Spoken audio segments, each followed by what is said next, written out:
Yes, Mayor. Good evening. Mayor Sticks. Here. Mayor Pro Tem Whitman. Here. Councilmember Rule. Here. Councilmember Lang. Here. Councilmember Francino. Here. Thank you, Mr. Chief Deputy City Clerk. And welcome everyone to the June 11th meeting of the Ojai City Council. Could you please say the pledge for us? Yes, Mayor. Thank you. Would everyone please rise as you are able? Ready, begin. I pledge allegiance to the flag of the United States of America and to the republic for which it stands, one nation, under God, indivisible, with liberty and justice for all. Thank you. And is there a motion to approve the agenda? I'll move to approve. I'll second it. All in favor? Aye. Aye.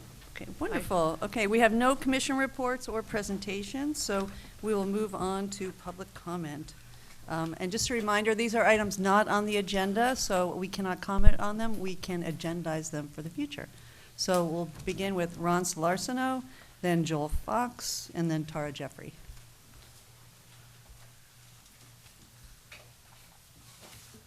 All right. Thank you so much, members of council. My name is Ron Solarsino, and I am the regional librarian for the Ojai Valley. And I just want to mention once again, I think I probably brought this up recently, but we are now in the thick of summer reading over at the library. The summer reading program began a couple of weeks ago, a few weeks ago at this point, and is going to run through the beginning of August. It all wraps up on August 4th. So as part of the program, our young readers, anyone under 18, is able to sign up via our website and log the minutes that they're reading. As soon as they register, they are eligible to pick up a free book. They can come by the library and make their selection. Once they've read 500 minutes, they are able to come into the library for another prize, and they also get their first entry into the grand prize drawing. And then when they reach 1,000 minutes, they get a second entry into the grand prize drawing, and they also get to select another free book. And for anyone who hasn't heard, the grand prize this year is a package worth 4 tickets to Disneyland. So anyone who's interested in joining the program for youth, that is the grand prize. There is also a program for adults. Rather than logging your minutes read, you're going to be logging the books that you read. Our prizes there are not quite as exciting, unfortunately, but adults who enter the reading challenge are going to be eligible for some nice gift card prizes as the drawings go on. In addition to the challenge itself, we also have weekly events going on at the Ojai Library having to do with summer reading. We have some doodle time events for Monday afternoons. Our regular and popular Perler Party is moving to Tuesday mornings. And then we're going to have a STEAM lab with science and technology related activities and art and math related activities Wednesday afternoons. And then some special events throughout the summer as well, including this Thursday, June 13th at 2 p.m. We're going to have a rocket launch activity where kids are going to get to create their own paper rockets, and then we're going to launch them into the sky. So that's a lot of what we have going on for the summer. During this month, we also are continuing our Wonder Workshop, which is an adult crafting program. This month, they are focusing on creating folded books, but they're also carrying over some of the Coptic book binding from last month. So still a lot going on, and quite a lot more. If you stop by the library, we'll be happy to tell you all about it. And yeah, if anyone needs anything or has any questions, feel free to stop by or give me a call. Thank you so much. Thank you, Ron. Sounds great.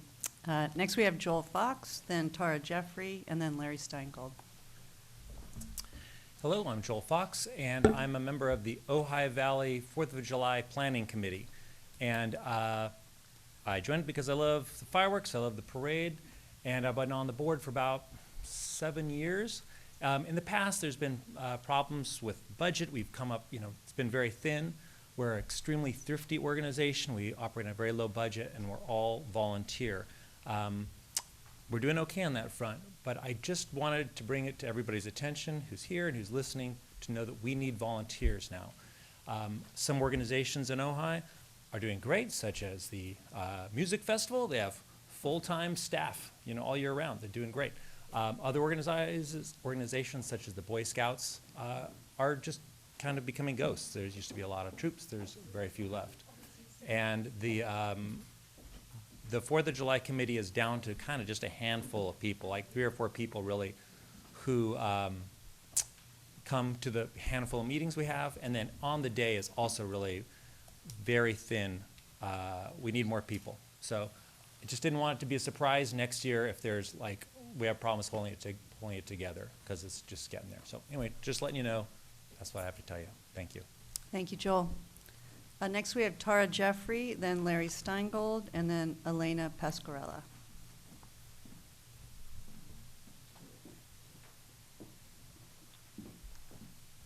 Hi there. I'm Tara Jeffrey. I just wanted to talk about the stop signs that you guys decided to put in last week, or the meeting before. It just seems like there's not any analysis that was done before that I'm aware of. And I've been wanting to do this for a long time, so I went ahead and did it after I found out the stop signs were going in. So I took I'm sorry I don't have it on for you to look at, but I took about 4 days worth of films of people running stop signs. It was probably 98% of the cars that were going through stop signs at Foothill and Aliso, at Blanche and Aliso, at Grand and Montgomery, and at Blanche and Kenyatta. And this isn't just because I was filming, it happens all the time, and I'm hearing this from lots of people who are complaining about this. So what I want to know is how are stop signs going to help this problem? This seems like, I think what we have here is an enforcement issue, and I don't see how stop signs are going to change the fact that people have become brazen in their driving habits and kind of are treating stop signs as mere suggestions.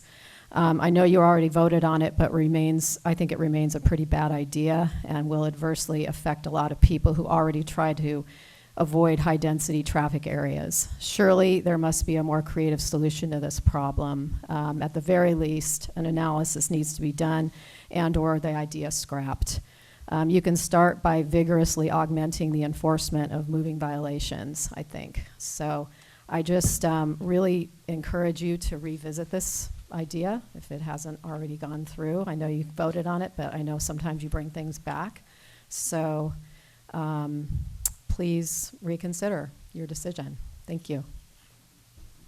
Thank you, Tara. Next, we have Larry Steingold, and then Elena Pasquarella.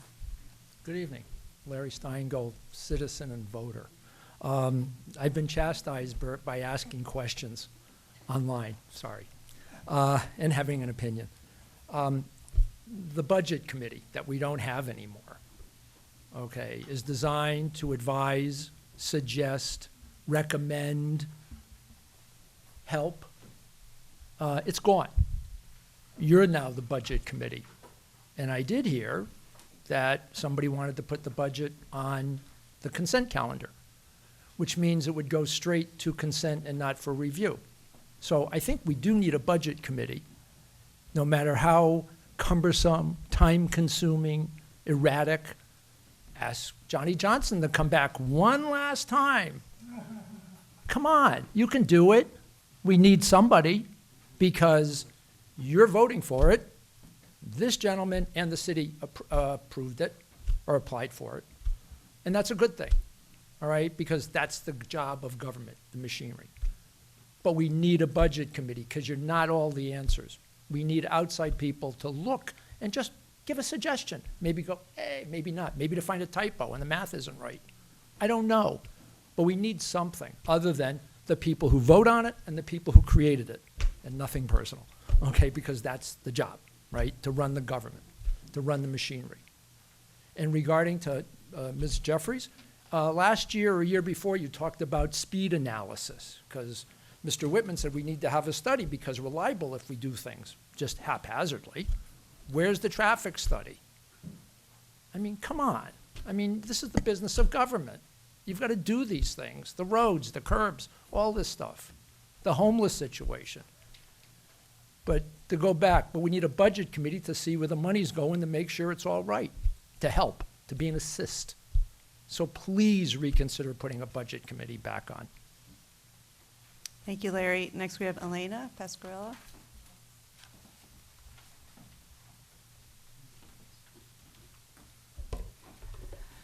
Good afternoon, City Council members, Mayor Pro Tem. I appreciate you giving me the time to come here. And it's been a while since I've been here, as you know. The last time I came was February 26th when we had the special meeting for the ceasefire resolution. And at that time, 29,000 Gazans had been killed, 70% of them women and children. And now, as you know, the war goes on, and the ceasefire resolution didn't stop the war, as many had said it wouldn't. And there are 37,000 Gazans who have been murdered and 2 million displaced. The reason I'm here is because most recently there was a horrible massacre that occurred in a tent area of refugees. And I just felt again that I always have to do something. So I go down to the Peace Vigil. And we've had this Peace Vigil here in Ojai at Libby Park for the past over 20 years, since the US had the war in Iraq. And we go there to protest the military-industrial complex's war machine. We gather there to protest the war on Palestine now, that the US has spent $916 billion in 2023. And we told that these crimes against humanity are for our safety. At the end of May 31st, a group of 3 pro-Israel protesters aggressively verbally assaulted one of our members who was standing peacefully alone furthest away from them. They were upset she was a Jew holding a sign that read Jews Against Genocide, and she was wearing a keffiyeh, the scarf that symbolizes solidarity with the Palestinian liberation movement, what this is. What happened, and so she began saying that she was a traitor. What happened to our freedom of speech in our community? It's ironic that those who voice their fears of being unsafe in Ojai as a Jew are the ones making Jews feel afraid. How would you feel if one of our members went to a Jewish person and told them to take off their Star of David? This behavior is not acceptable in our town. What kind of example are we offering to our children of the community? Ojai, we have every right to protest peacefully, and we are exercising our freedom of speech. I'm calling you on the city to organize a mediation session for both sides before something serious happens, like someone like it happened in Thousand Oaks, where a protester was pushed down, hit his head, and subsequently died. Our group is committed to peace and nonviolence, and we request immediate action to ensure safety of the Peace Vigil for all citizens, regardless of their position on the current conflict. I've asked the members to try and mediate a different time, a different day, but they insist they have to be there the day and time that we're there. Please help us resolve this situation. I appreciate your time and concern, and please help us make Ojai the city of peace that it is claiming to be. Thank you, Elena. Any other public comments?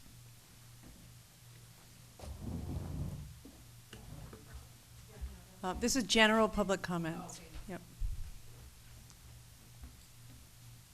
Somebody raised their Thank you, Mayor. I wanted to be certain. Okay.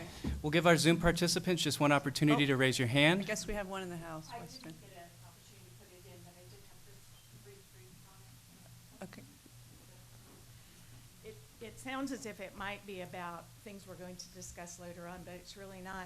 My question is about the agenda. I see that the adoption for a resolution is in the action heading, under the action heading, and I wondered if this was just a first reading or if this is going to be acted upon tonight. Do you see number 4?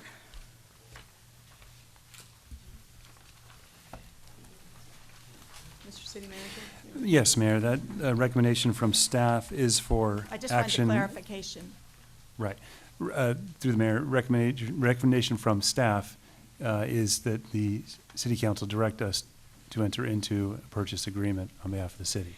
And is this the first time that has come before is that proper order is, I guess, my question, because I've not seen it come up Point for of order. discussion before. Point of order. You know, do you want to make a comment? Are you finished with your comment, Wendy? My comment is, that doesn't seem right, Okay. that it might be already. Point of order, this should be discussed during the item itself. Okay, good point.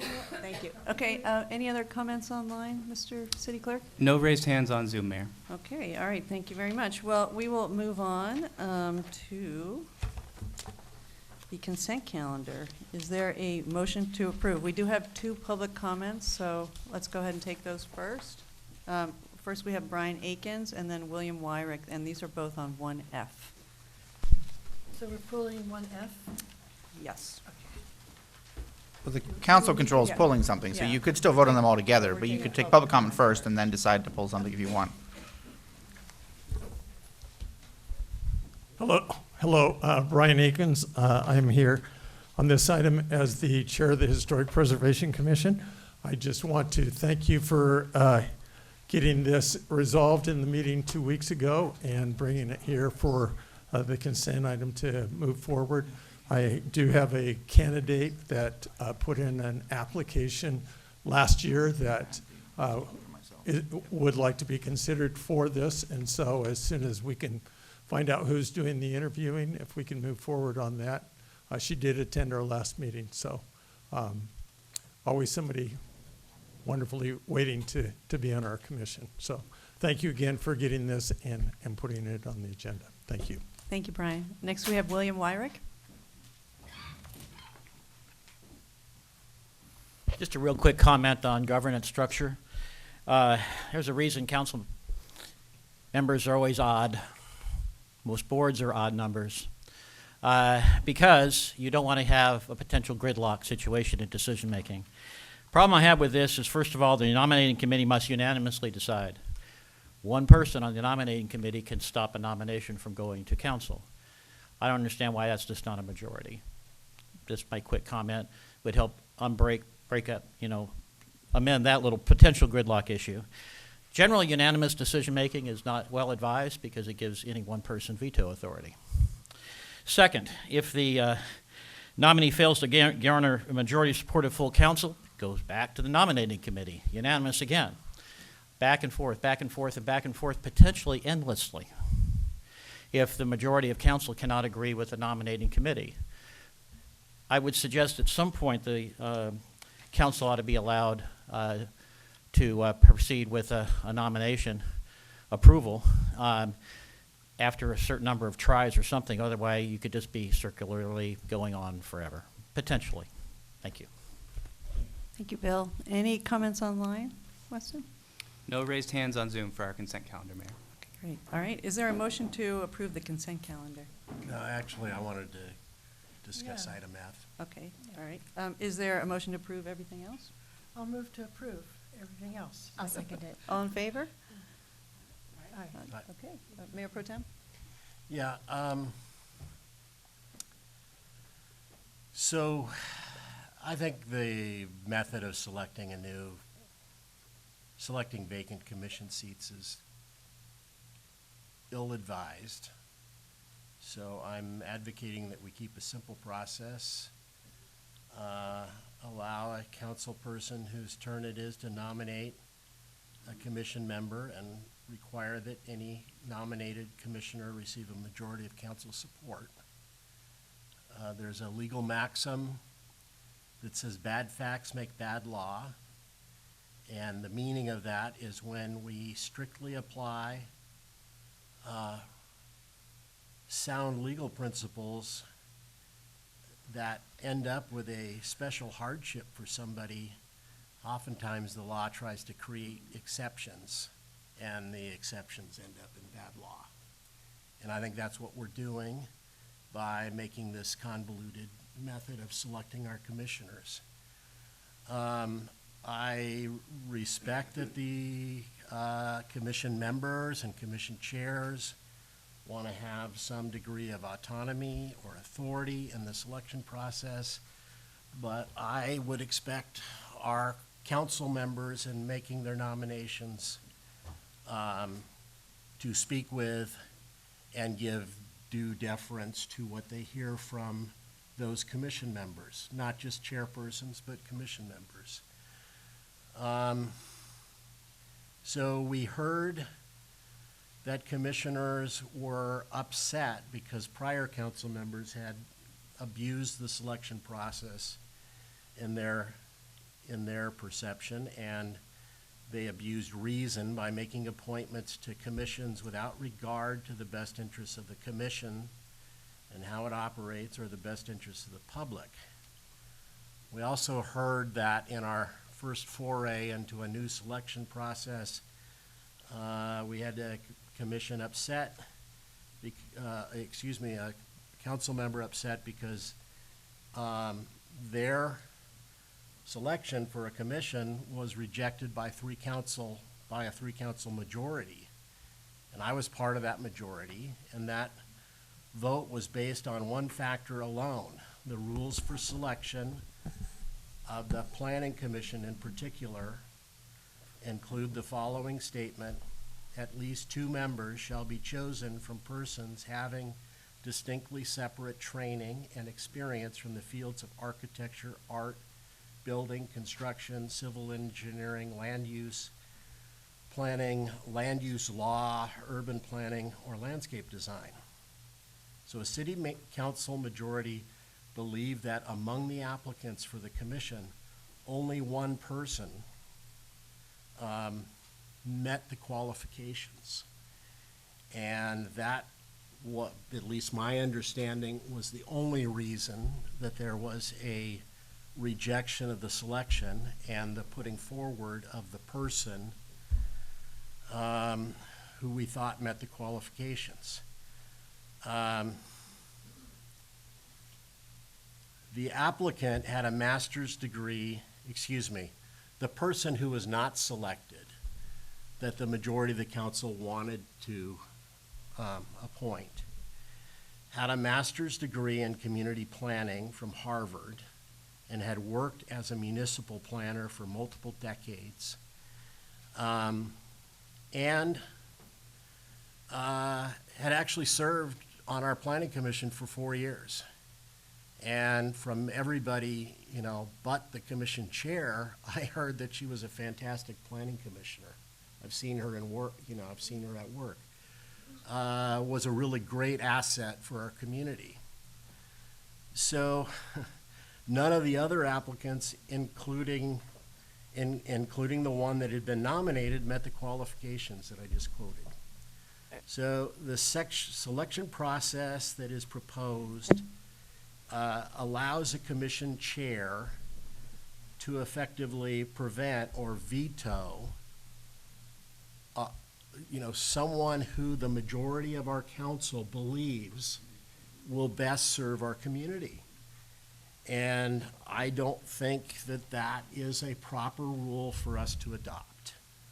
I don't want to, I want to have respect for all of our commissioners and how they feel about how their commissions are composed, but I believe that we each, have the responsibility to the community that we not give away and create a veto blocking power for one of our commission chairs who doesn't want to serve with someone who's perfectly suitable and actually the best choice for that position.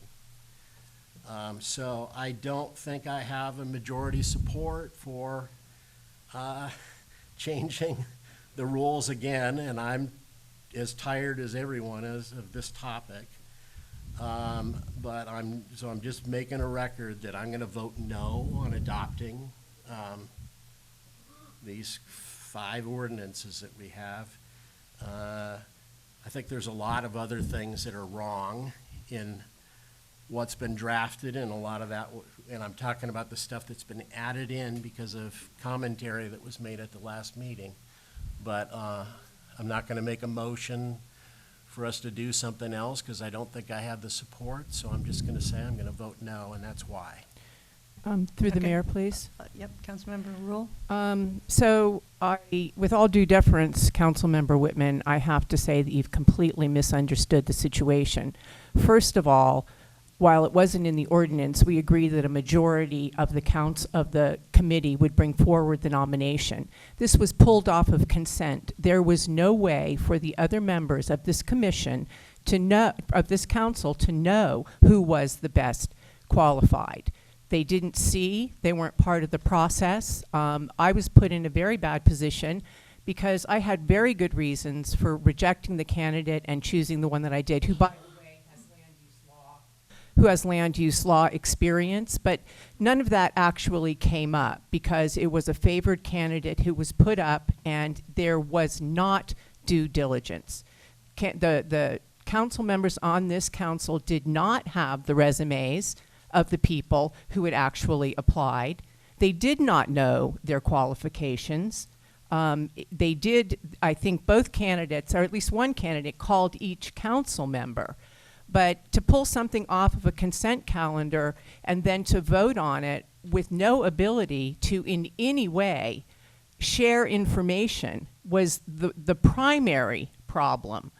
That is just, to pull something off of a consent calendar and to make an argument that no one knows you're going to do it or you're going to make gives nobody any opportunity to respond. It's a huge procedural and anti-democratic process. That was the first mistake. And we know people on this council, from what was said, had no idea this was going to happen. They had no way of doing any kind of due diligence. So a vote coming up, it was a vote of a favored candidate that people knew. That was not a proper way to handle that. I will also say that we all agreed it wasn't in the ordinance, as per Councilmember Lang pointed out, that it would be 2/3 of the committee would bring forth the nomination, but that was the understanding. That was the understanding. And what that also means is that we now have to make sure that we put into the law every possible way that this can go wrong, right? People just decided they weren't going to live up to the informal discussion and agreement that we had. Secondarily, to bring this up now, it's painful. I understand that you don't like this ordinance, but the other thing that has to be said is that when we have a commission, we're putting a new person on the commission. To have them actually interview with 3 people is really important. They now know 2 of the council members and they know the chair of the commission. They will not have that if it's just Councilmember Whitman decides. Nobody knows anybody is the sign of that. Nobody has sat down with anyone except for one council member has sat down with their favorite candidate. To me, it really has to do, the most important thing about this is that those nominees sit down with 2 council members and the chair of the board, and they're able to communicate with each other, to get to know each other, to understand where each other come from. And when they are seated, there's some background, there's some connection, there's something that's already transpired among them, and that's really important as well. And that's why I support this sort of, I would say it's a transitional kind of nomination. It's not a, I'm appointing you. And as far as, 3 people not being able to agree, I thought that through. Rock, paper, scissors, flip a coin, second time you come back. What are you going to do? If we are a council who cannot come to agreement, that's well worth knowing. So yes, you certainly don't have my vote for this, and I think that your suggestion is ill-conceived, and we have twice, with incredible detail, gone over this exact item, the exact reasoning. And so... Can we hear from other council members? Yeah, thank you for bringing it up. That's all I can say. Any other comments? Councilmember Lang. Yeah, so I just wanted to make a comment and then also just comment on what we heard from Mr. Wyrick, that what we have here is we've discovered what is problematic about the past way that we have appointed commissioners. We've also discovered problems in the way that we adopted it. And so we brought this, we went through a really long process of coming up with the process that we have now. And I don't think it's perfect. And I really do hear my fellow council members' concerns. I am in favor of going with what we have. And if it turns out that we run into complications because the 3 members of the nominating committee can't agree, or that we don't feel like we're getting good candidates or good commissioners, then we have opportunities to bring this back and to revise it. But I'm in favor of proceeding and moving forward, noting all of the potential concerns that we've laid out on the table, and knowing that we are going to still run into hiccups, just because this is the nature of you know, making sure that we get the best people possible for the job.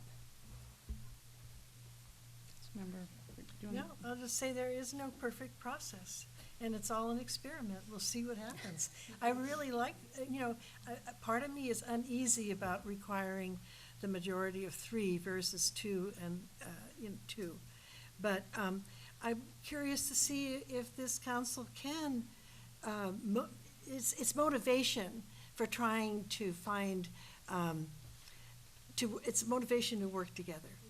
That's how I see it. Well, So I'm in support of what our council member Rachel Lang said. I Yeah. appreciate my council members' comments, and I voted the other way in the last meeting. You know, I appreciate a more streamlined system. I appreciate Mayor Pro Tem bringing this up, and I liked the suggestion from our city staff, city attorney and city manager, to use the system that a lot of other cities use. Clearly, there's not the majority, so we don't need to vote, so we'll just go ahead. No, we do need to vote to adopt the ordinance that Right. would implement the But revised we version. don't need another motion. Okay, so. I mean, you could make it, but it seems okay, that it would all right. fail, Let's do a roll call for this one. Yes, I think you're right. based on the comments I've just heard. Okay. Well, Mayor, we'll need a motion and a second to approve Okay. item 1F. Okay, is there a motion to approve item 1F? I'll make Yes, yeah. I'll make a motion. And a to approve second? it. I'll second. Yeah. Okay, roll call, please. Yes, Mayor. Councilmember Francina. Yes. Councilmember Lang. Yes. Councilmember Rule. Yes. Mayor Pro Tem Whitman. No? Mayor Sticks. No. Motion passes 3-2. Okay, wonderful, thank you. All right, we will move on to discussion, item number 2. Fiscal year 2024-25, general fund budget, special funds budget, and enterprise fund budget overview. We have a staff report from our finance director. Thank you so much. Good evening. Mayor, Mayor Pro Tem, Honorable Council Member, residents, and staff. My name is Pam Greer, Director of Finance for the City of Ojai. Thank you for this opportunity to present the proposed fiscal year 24-25 budget tonight. Since you don't hear from me much, I'd like to give a really short recap of my time here in Ojai. So this is my 5th budget for the City of Ojai. The first 3 years were all COVID, so very challenging. Like all other municipalities, we didn't know, the duration and the far-reaching effects of COVID. So now that we are out of COVID, we're ready to move forward. We've built our fund balance, and we should be ready to begin catching up on deferred maintenance. Before I begin, I would like to thank all the departments for submitting their budget, and a special thanks to Carl Alameda, the Assistant City Manager, for his support, the edits, and the collective efforts and commitment to meeting the deadline. So it was a lot of work. Okay. Oh, sorry, I have the clicker. All right, so our fiscal year begins in July and ends in June. We're entering into fiscal year 24-25. Before I begin, I'd like to give a very short description. So the general fund is our general core operational fund. It covers police, general maintenance, facilities, parks, trees, and minor street repairs. And then there's the special funds. Special funds are legally restricted. It is outside of the council direction. It's usually voted on by the voters. Examples would be our Measure C, the 5% TOT tax, and the gas tax that comes from the state, and the assessment districts. So those are special revenue funds. And then we have the enterprise funds. Those are transit funds and the cemetery funds. It's supposed to be self-sustaining, and it's a fee-for-service type of a fund. Okay, next slide. Nope. All right, so I've heard that some of us don't know where we're at as a city, our reserve balance, so here it is. The first set of tables you see before you there, the numbers that you see there have been audited, they have been confirmed, they've been combed through by the auditors, and those are what they confirmed for us. So in the beginning, when I first started at fiscal year 1920, you see that we ended the year with 5.7 million. And then column 6, 50% of budgeted expenditure is the emergency rainy day reserve that council adopted in 2001. That first year, we did not meet that 50% reserve. If we did, it would be at 5.5 million, so 50% of the expenditure budget.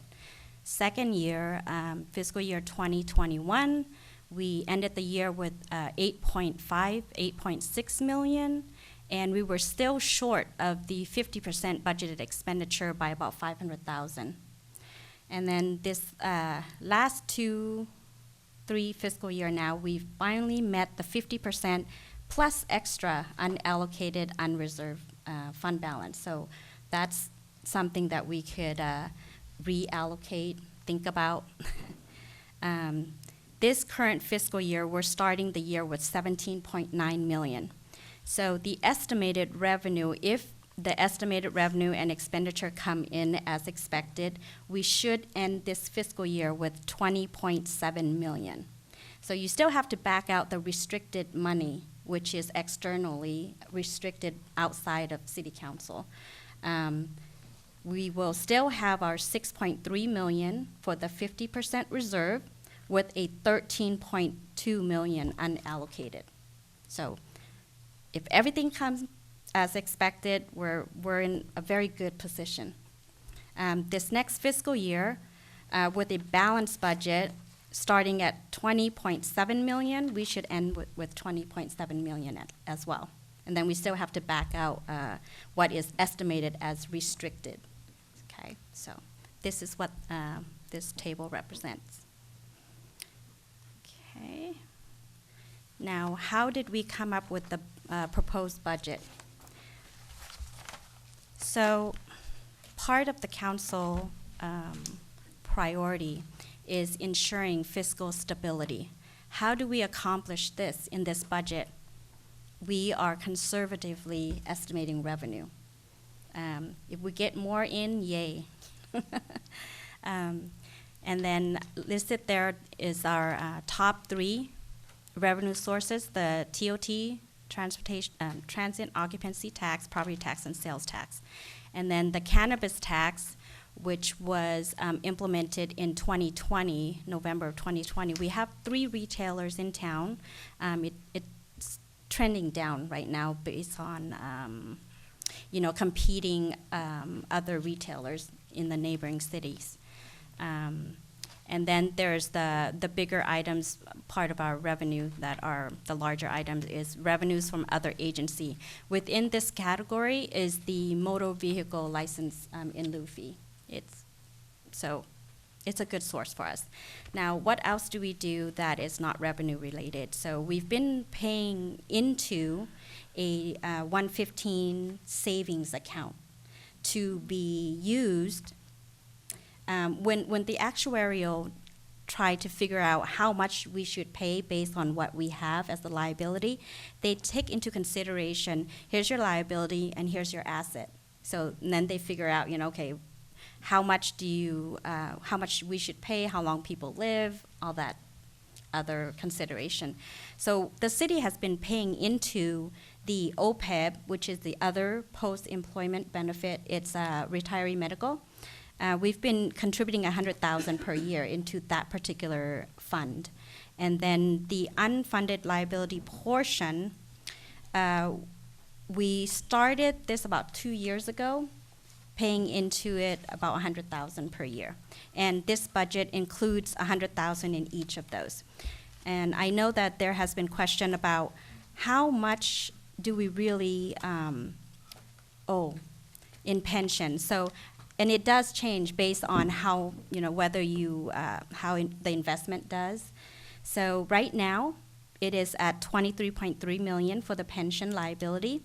And then you back out what we already have saved up and paid into. The unfunded portion of that is 6.4 million. That's the number you see up there. So for the city of Ojai, we are 70% funded for the pension portion. For the retiree medical, which is the OPEB liability, we are about 20% funded, and the total liability for that, the OPEB is 4.1 million, and 2.8 of that is unfunded right now. So we need to continue paying into that fund. Pam, if I could just comment. Yes. Those levels of funding are actually pretty high for most municipalities. That number, well, it's a solid number, makes an assumption that if all your employees were to retire, what the liability would be at that point in time. So those numbers, well, they are calculated every year. They aren't numbers that would necessarily ever come to reality. So that's a very good position to be at 70%. Usually cities, it's not really a concern unless you're issuing debt to do a large project.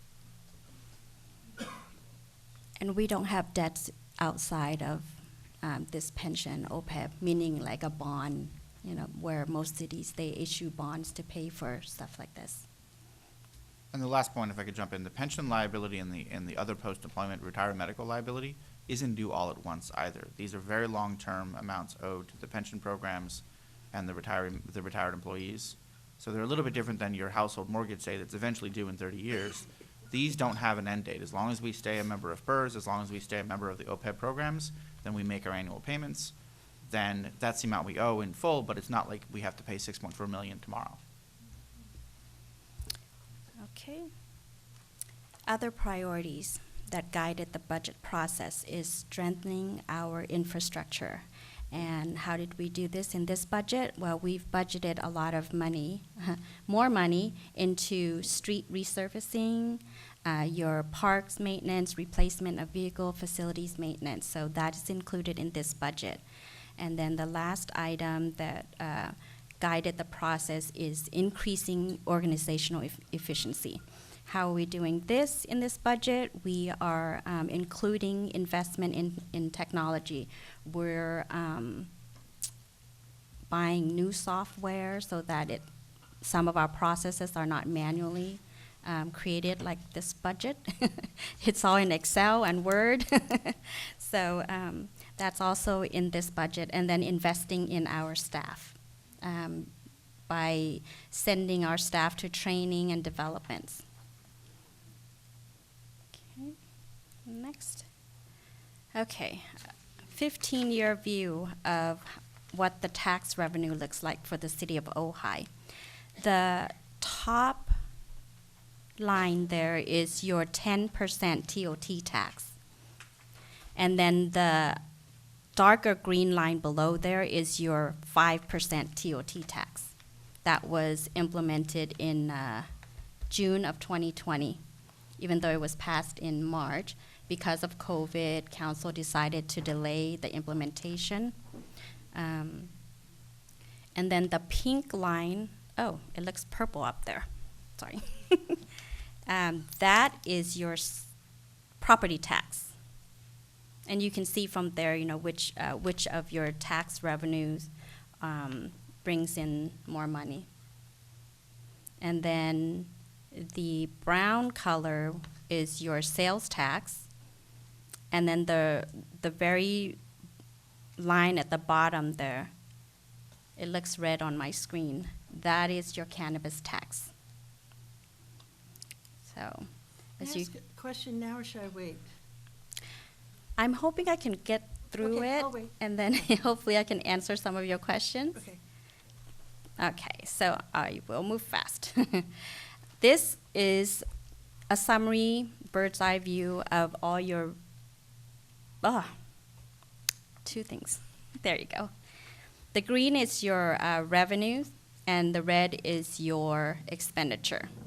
You can see that in 21, 22, 22, 23, there was a huge surplus. And part of that is because the city received almost $900,000 each of those years. It's from the American Rescue Plan Act for COVID. So the city has done everything that we need to do as far as reporting, and we're done with that process. So we did everything right so that we can get that money. Okay, next. Thank you for. No. Okay, I wanted to point out some major expenditures that we've seen in the past. The staffing amount is $6.8 million. That's salaries and benefits. Included in this is the $250,000 for the salary survey study. And then police services did increase. However, we did include the motorcycle officer and the related equipment that's needed. I think that's over $350,000. And your maintenance of facilities, as I mentioned, we did include that, and it's almost double 22-23 amount. So this is that forward-moving, getting things done mode. And then the recreation programming, that amount you see there includes your instructors and the supplies that they need to run the program. And then again, the $200,000 for the retiree medical and the pension liability. So we're continuing that contribution. And included in this budget is a $325,000 reimbursement for salaries and benefits for those that will be involved in the encampment.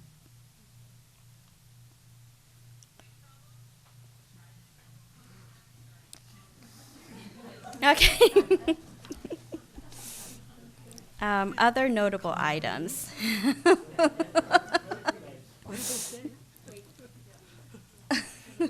Okay. Doing great. That was a nice break. Okay. The city attorney, it did increase, and that's because we're expecting several lawsuits that are currently in place will continue into the next year. Let's just, could we shut the phone off, please, back there? Thank you very much. Thank you. Thank you. So the Ojai Museum, it's not a lot of money, but I'm bringing it up because prior council member did ask for that line item to be pulled out of the community support line. So it's still at $60,000, and then the Arts Commission, they did receive what they asked for, which is $77,650. This is the general fund portion support of the Arts Commission. Now, this year we did create a new fund to account for the Public Arts Fund. $30,000 will be transferred to start it, and I'll get into that a little bit more of where this fund is sitting at. Now, below there, you'll see that these are the items that were included in prior budget and is no longer part of this this budget. The cannabis tax revenue, in prior council voted to include the revenues that we receive from cannabis to build the 50% emergency fund. Well, we've met it, so we don't need to include it again. So it's no longer part of the budget. The contingency is no longer there because we are now budgeting for what we plan to do. And then the additional transfer of TOT to the CIP fund, to build the CIP fund, we are not doing it this year. It's not part of the plan this year because projects that were in the CIP fund in the past has been moved to the general fund. So that took care of that. All right. There's your total revenue for the year. So this view, I just wanted you to see how we have moved. It has progressively increased, and that's normal, inflation and just cost. And then if you look at fiscal year 22-23 and 2021 and 22, the two middle column, If you look at revenues from other agency, you see that there's a increase, and that is because of the ARPA funding that we received. Other than that, everything else is pretty normal. It's been increasing regularly, year over year. Okay, this next slide, your expenditures. You can see that in 2021, there was a dip in expenditure, and that's because two reasons. We were trying to preserve and not lay off any staffing, and there was a shortage in supplies, supply cutoff during COVID, not being able to get building supplies and just materials to do work, including our toilet paper, if you remember. So, we are proposing $16.3 million for this next fiscal year. Okay. And here's a bird's eye view of your revenues and expenditure. So the first year of COVID, fiscal year 19-20, we had a deficit, and that's expected, right? Everything just stopped. And then in fiscal year 2021, you see that there's a huge drop in expenditure. That's why we have a surplus. We didn't do much because we didn't have supplies. So we're proposing a balanced budget for fiscal year 24-25. So that ends my presentation for the general fund. I do want to ask, should I just keep moving? The next fund is Measure C. You want to take any questions? Would you like to continue and just take questions at the end? I prefer question at the end. Okay, let's do just that. in case. Okay. But We'll Measure go C back. is different. It is. Okay. I'm going to recommend keep going, and then we'll take all the questions at the end. Okay. All right. Measure C. So Measure C was intended to support capital projects and other projects directed by council, such as annual paving. If you remember in the past, the city did not do annual paving. We had to skip a year because we didn't have this funding source. Moving forward, with the Measure C, we should be able to do annual paving. It will be a critical funding source for us going forward. I believe the advertisement said 1.7 million, if I remember it. It's been averaging about 3 million, which is good, very good. All right, and here is a table for your view. First year, because we implemented it in June, middle of June, we collected $50,000. And in 2021, we didn't use too much of that because of, shortage in supplies as well. And the idea is to build up that fund balance so that we can do more. With 1.4 million in 2021, you really can't do much, If you're gonna pave a road, that's gonna be maybe half of a road, maybe. So when you look at 23-24, the blue there, and you look at the fourth column over, change in fund balance, you see negative 445,000. That doesn't mean there's a deficit. It means that we're gonna use what we have been saving. So estimated revenue, we expect to use up more of that, more of what we will collect in that 1 year. That's what that represents. So at the end of this fiscal year, we should end with 6.4 million in Measure C, and it is restricted, so you can't just do whatever you want with it. The fiscal year 24-25, we're estimating 3.3 million, and we're planning to do project that might cost us up to 4.3 million, and then we're expecting to pull from the fund balance about $1 million, ending the year with $5.4 million in Measure C funding.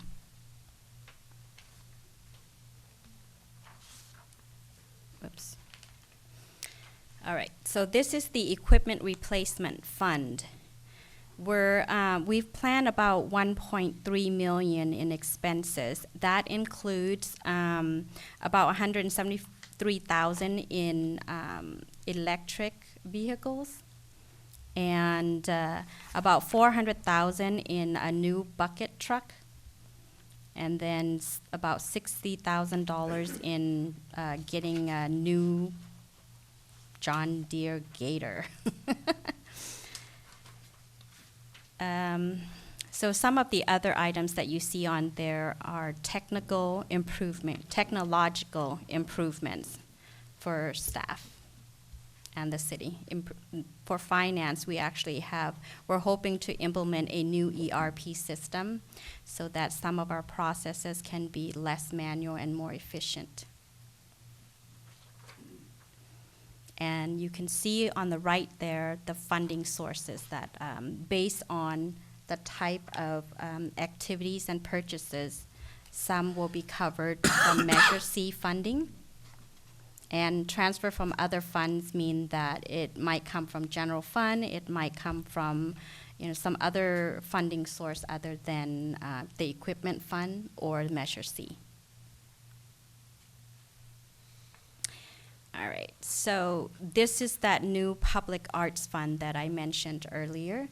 We have about $134,000 in the fund balance, and we're estimating with the proposed budget next year that we will end this fiscal year with $104,000. So we also created a new encampment resolution funding. This is also a restricted fund. It's a new fund, and we're estimating to have revenue about $12.9 million. And I believe the state, Carl said that it was about $12.7 million that we will be receiving, and conservatively 2% in interest there. And then we are expecting to spend about $12.667 million with an estimated fund balance equal to the interest received. So we plan to spend every penny of it. Okay, these are just for your review. You can see this starting on page 38 of the budget book. I'm not going to go into detail. These are the other special funds that we have: the Libby Bowl, the gas tax, transit fund, drainage, bicycle and pedestrian. That's a grant. The equipment replacement fund, just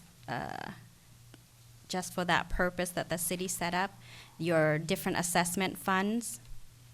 Oh, next. The lighting district, library, plaza, cemetery, and then your successor RDA funds. So for a total budget, all funds budget of $55.2 million in revenue and $55.7 million in estimated costs, with an estimated surplus of $474,000.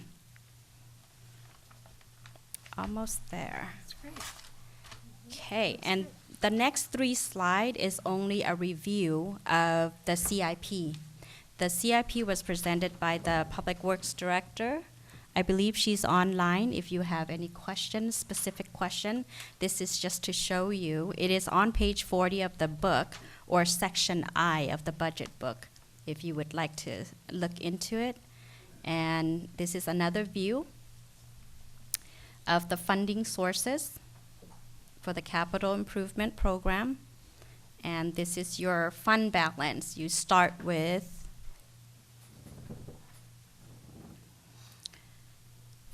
$1.1 million, and that is an audited number for the capital improvement fund.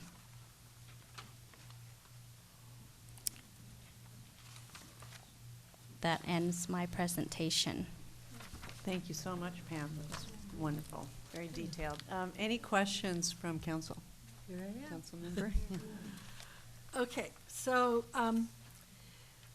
my question is, how much do the citizens of the city of Ojai actually contribute in the percentage? Because I'm looking at page 6, where it says 15 years tax revenue trend. And the reason I'm asking that question, is my mic on? Yes. Okay. The reason I'm asking is because sometimes the argument is made that only the citizens of Ojai should serve on certain commissions because they're the ones supporting the finances of the city. But that's, I mean, they do a percentage that's higher than the unincorporated area, but how much is it actually? Sure. Through the mayor, if I could jump in. Okay. This is a little bit difficult to answer simply, but you saw on an early side that the three primary sources of revenue Yeah, are yeah. TOT, property tax, and Yeah. sales tax. Yeah, So 2 of those 3 revenue streams, and those would be TOT and sales tax, are primarily visitor-borne revenues, even sales tax. Sales tax is also primarily visitor-borne. uh-huh, Property tax yes. comes from those who are paying it, who, own homes here. Yes. So you can state that the majority of your general fund revenue comes from visitors. You can make that Yes. statement. Yes, okay. But it's a little, without really doing a study to definitively come up with a number, it's a little hard to argue how much. Yes, but I would be interested, just, to know that. So There just to might be some way- continue, well, yeah. I can tell you a couple things. So Yeah. sales tax, you are able to do studies on sales tax and determine that, the zip code from which the person who contributed originated from. And it's not 100% because some people pay cash and so on and so forth, but you are largely able to know that, okay? Yeah, TOT, not as easy to determine. It's coming from people that are, staying in our hotels that are paying the bed tax. You could have some residents who are staying in hotels as well, right? Yeah, You're yeah. not, Well- capturing a zip code with the TOT because it's remitted by the operator. uh-huh, Does that make sense? yes. But I was looking at it in a more simple way. It doesn't have to be exact. If we just have the totals for the hotel tax and the sales tax and the total for the property tax, we can have an estimate.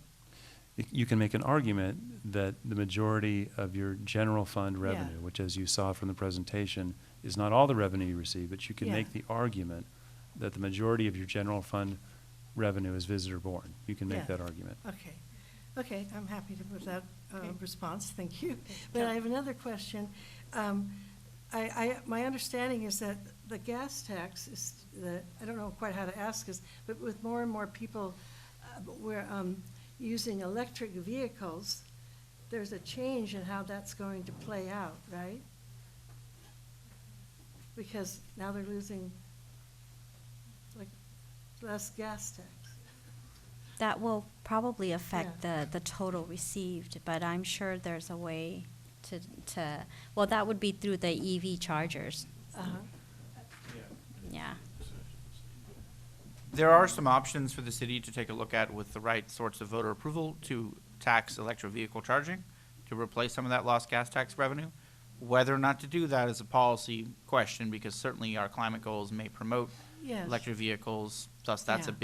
a big decision that we can make at a future meeting. But the gas tax revenues statewide have been trending down as there's less gas purchased, although some of that's offset because gas prices, as we know, are generally higher. And the gas tax is a relatively small portion of our CIP revenue with Measure C now in place. Yeah. Something like 400,000 out of another 3 million for Measure C. Yeah, and I'm not suggesting we charge people for using. Right, and that would be a Yeah. much bigger conversation Yeah. that we would I'm have just if the council wants to mentioning have it. But that there are options, there's they all the- require yeah. voter approval. Okay. The state's maybe gonna do something on the state side, but that's the state. Yeah. Any revenue that would come to the city would have to be voter approved and a much larger plat process. Yeah, yeah. Thank you very much. Councilmember Lang? Yes, actually, the gas tax, I was gonna bring that up too. One thing that we're discussing in the Tax and Revenue Policy Committee with the California League of Cities is piloting programs that would offset that, looking at different ways of taxing driving miles and things like that. So I know that that's something that's happening at the state, that's an active process that's going on. I have 3 questions. And I'll ask the questions first and then let you take them in whatever order you'd like for efficiency's sake. But, you know, the state budget deficit has been a real conversation.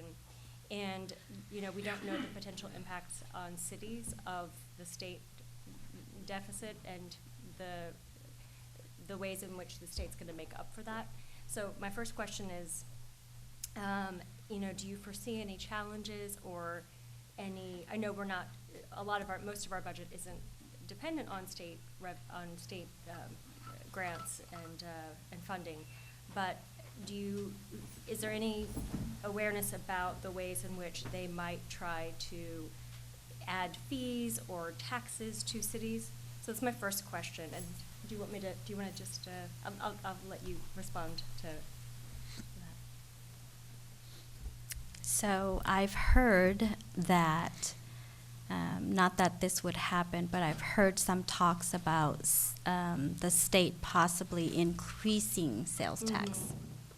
They may cap it, which would prevent the cities from increasing ours if they cap it.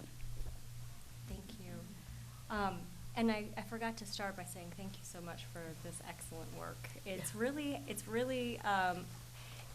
you know, I think it's hopeful to see that we have a strong budget and that we have, you know, some extra millions in, you know, in our reserve, and that our reserve is full. And I think especially as we foresee these challenges with the state, I think it's really good to know that we're in a great position. So I want to thank our staff and thank, you know, the previous budget committees for all of their great work. So I forgot to start by saying that. The other question that I had is, you know, I want to talk about the arts funding, the public arts in particular. And one thing that our Arts Commission has discussed, and we discussed this when the county arts people were here, is the possibility of having, like working with a technological hub or a technological solution for bringing our artists together and bringing arts opportunities together. And so I wanted to see if and I don't imagine that this went into the budget or into this, but I wanted to see if there is a creative way that we could look at that as a solution, and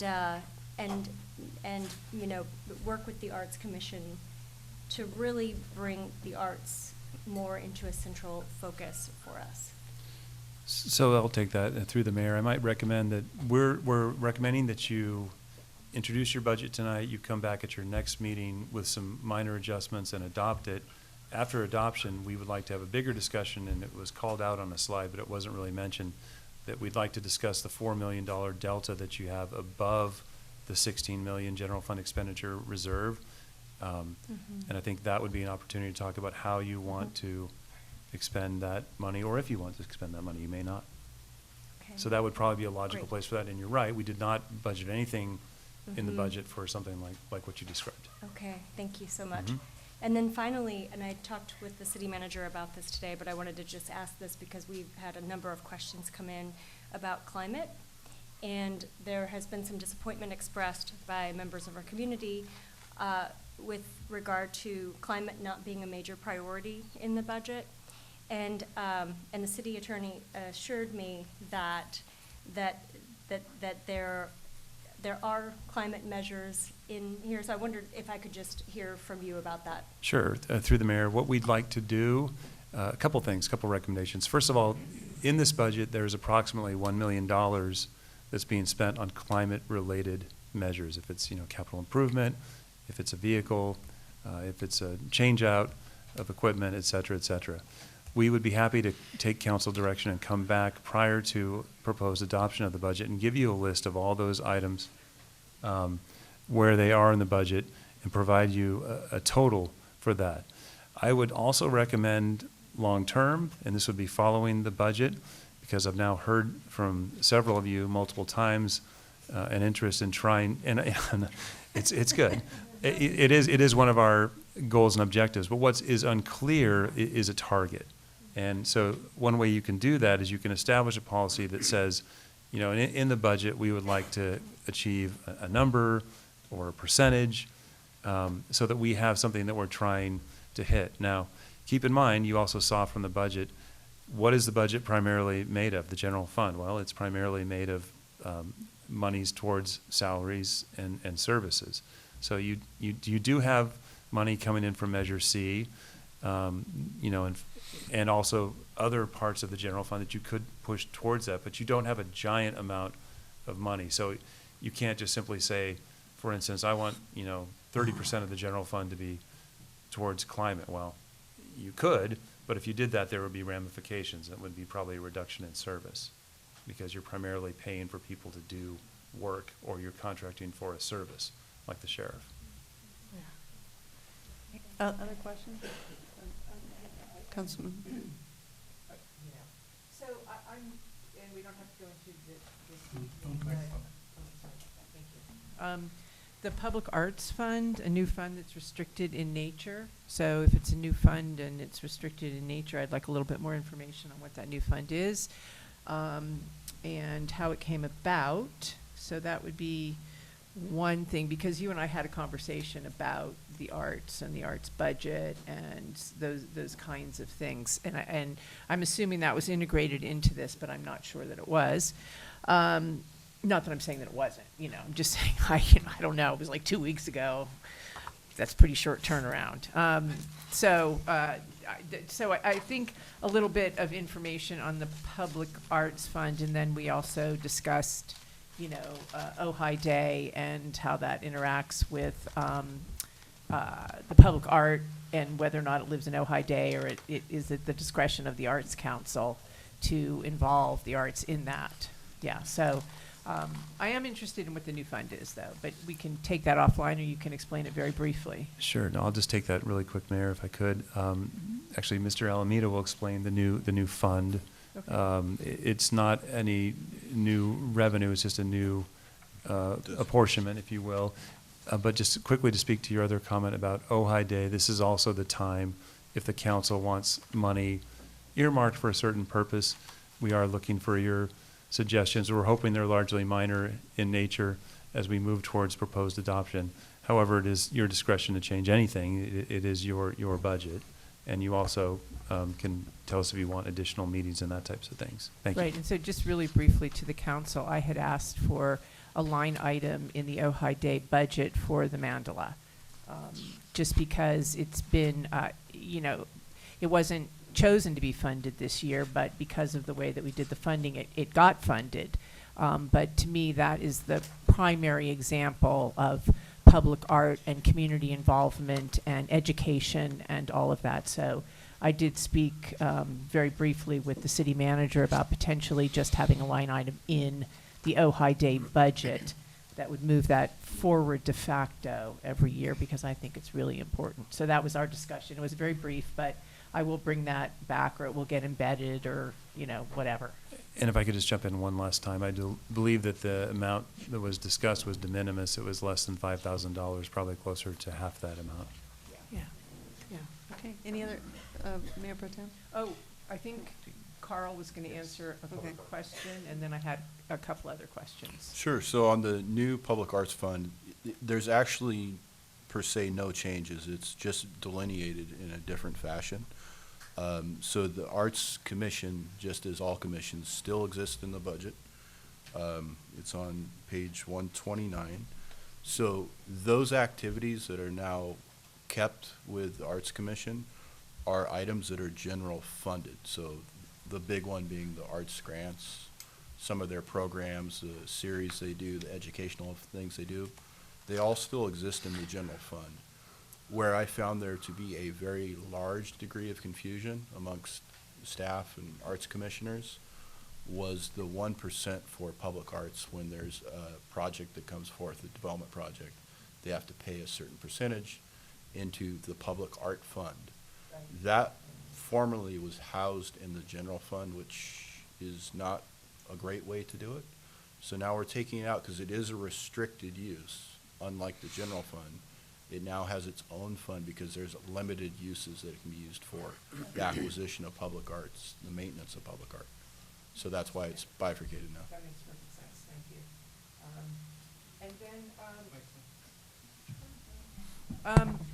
Then I on page, let's see what page it is, it's way down there, page 130, or 129 actually, it's the Historic Preservation Committee, and I'm the liaison with that committee right now. So I had a conversation with Gina McFadden, who was the one who submitted the budget, and it came back less than they had asked for, and she wasn't sure why that was. Like, what were they not supposed to do, or were they just supposed to trim the edges? And I do have the request in front of me, and I spoke with her about it, and it seemed that, you know, the monies that they were requesting were specific for things that really were required that they do, except for potentially education would be the one thing that, you know, sort of professional development. But I think it was a low amount, and I think as we, in my mind, as we expect our staff to kind of stay on top of trends and understandings and what's going on, we should support our commissions, you know, de minimis at least, in doing that. So I just wanted, and I can take that offline with you, but I just wanted to sort of bring that to the fore. I could, through the mayor, I believe that might be an apportionment change, if I'm looking at this correctly. Is it an allocation that we removed from that department that caused the overall amount to go down? I don't believe. Well, most of their line items are funded at the same level. Right. If you see historically, there's not been a lot of activity. Yeah, but they had a process that is required by the state every 5 years, that, you know, wouldn't have been reflected in the previous budget, because the last time it actually came up was 2011, if I understand correctly. But the state requires that it be done once every 5 years. So that would be an increase in the budget from one year to the other because of a necessitated requirement of the state. Okay, so thank you. I understand better now. So we could actually follow up with the staff liaison to that commission and determine an amount that might be appropriate for that, and we can add that in. That would be for great. Thank you so consideration. much. Yeah, Sure. that would be great. Okay. And I think other than, I would love if the staff could give us a list of those items that are scattered about the budget that are directly related to climate mitigation. I think it would be helpful for the community to actually see that, and it can be a little bit discouraging not to have a category, you know, but to know that it's, you know, it is spread across all categories. So to pull that out would be, I think, very helpful, both for council and for the public. Okay. So Mayor- thank you. Mayor And Pro thank Tem, you. let's take Just say turns. thank you to Pam and Carl for all your hard work. This was great. Thank you. All right, so my question is, I'm confused about certain things that we've talked about doing in terms of analysis of community issues, and how that fits in with the general plan funding, if it's all been wrapped up in that. And here's a few issues that I want to know. Is this already accounted for in our general plan. I know some of that was spent already for the general plan when we approved the contract, right? And now we have some new, a $250,000 expenditure for the coming year within the general plan. So, let's see, we talked about doing a climate action plan as distinguished from specific line item climate action measures. Is that been, have we funded that at an appropriate level within our general plan funding already? Yes. Mayor Tim's question is whether or not there were two elements that the council directed to be added to the general plan update. One was related to a climate action plan. The other was for, I don't know what term we want to use, but like a tourism management element.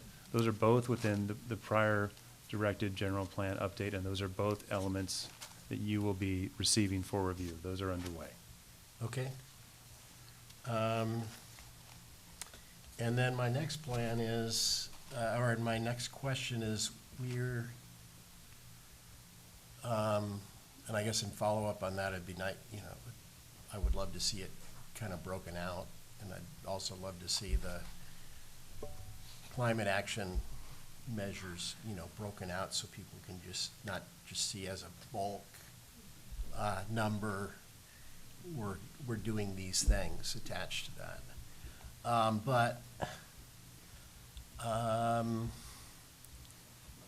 Did we pick up economic diversification as part of our general plan program?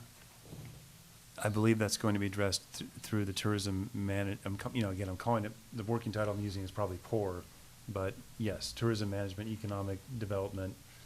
I'm trying to use a term that balances Yes. the fact that you're largely a visitor-based economy in a town that cares about community character. Right. Okay.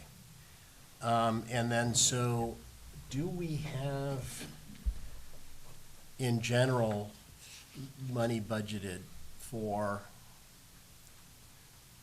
and maybe this is part of what we're just talking about, there's been a number of members of the community asking us to study our traffic mitigation measures at a professional level. So in other words, study where we decided to do stop signs and how we're addressing speed. And then I know that it's been a long-term, topic to talk about getting a pathway, to and from the northern part of town, to downtown that would be a safe route for bicyclists and pedestrians. And so have we budgeted for figuring out how that works? Or how we're going to do that? So we do not have included within the proposed budget a specific line item or line items related to speed studies or traffic studies. We do have included an allotment for a proposed addition of a motorcycle deputy with a motorcycle. I would suggest two things. One, we're coming back to you, we're recommending, you don't have to do this, we're recommending we come back to you after you adopt the budget, specifically to talk about how you want to apportion that $4 million delta. That $4 million delta could be used for a number of things, including speed studies, traffic studies. You could also use it to have a professional study for how you may envision traffic flows in your downtown. I want to be hesitant with what I say about this so it doesn't result in another newspaper article about any ideas that I might want to bring forward. But this could be part of that council discussion about what council might want to see, and you could spend money in that way. Okay, so I didn't quite understand that. So let me. I'll back see up. if- You've got 4 million that you can use for Yeah, that, but it's not so- specifically budgeted for that. Right, so your hope is that we will endorse in general with minor adjustments and the budget that's being proposed. We have 2 weeks to look at those adjustments. And then we'll have a further session in which things that we think have not been adequately addressed, we'd potentially allocate money, although if we decide we really need to save all $4 million, then that goes away, right? Yeah, so I'd characterize it as little ticket items in the month of June, little nits and tweaks that you want to make. Big ticket items after June, that money's not going anywhere. It's there for you to talk about how you might want to spend it, or to your point, not spend it. It's up to you. You have a budget before you that's got $20 million in unprogrammed fund balance. We're recommending that you retain 16 million of that so that you have your general fund expenditures for 1 year held. Okay. Any other questions before we go to public comment? Yeah. Okay, so this is a follow-up related to concerns expressed by all 3 council members, and I'm sure shared by our mayor. We have to, I've said this before, but it's important to not lose sight that approximately 50% of greenhouse gases come from traffic. So traffic mitigation, real traffic mitigation, where we get people out of their cars, most especially the tourists, that is climate mitigation. We have to remember that. So that is as important as, all the other things that we want to do. Yeah, there's that, and then, okay, I think the other questions were answered. We can tweak it next time, and then we can discuss what to do with the 4 million, which is actually 20 million if we wanted to blow it all. Okay. Oh, Right? Is that true? Careful, let's not use those terms up here. And if I could just make a correction to what I said, we do have a very modest amount in this recommended budget for a traffic or a speed study. It is $20,000. So you do have that in here.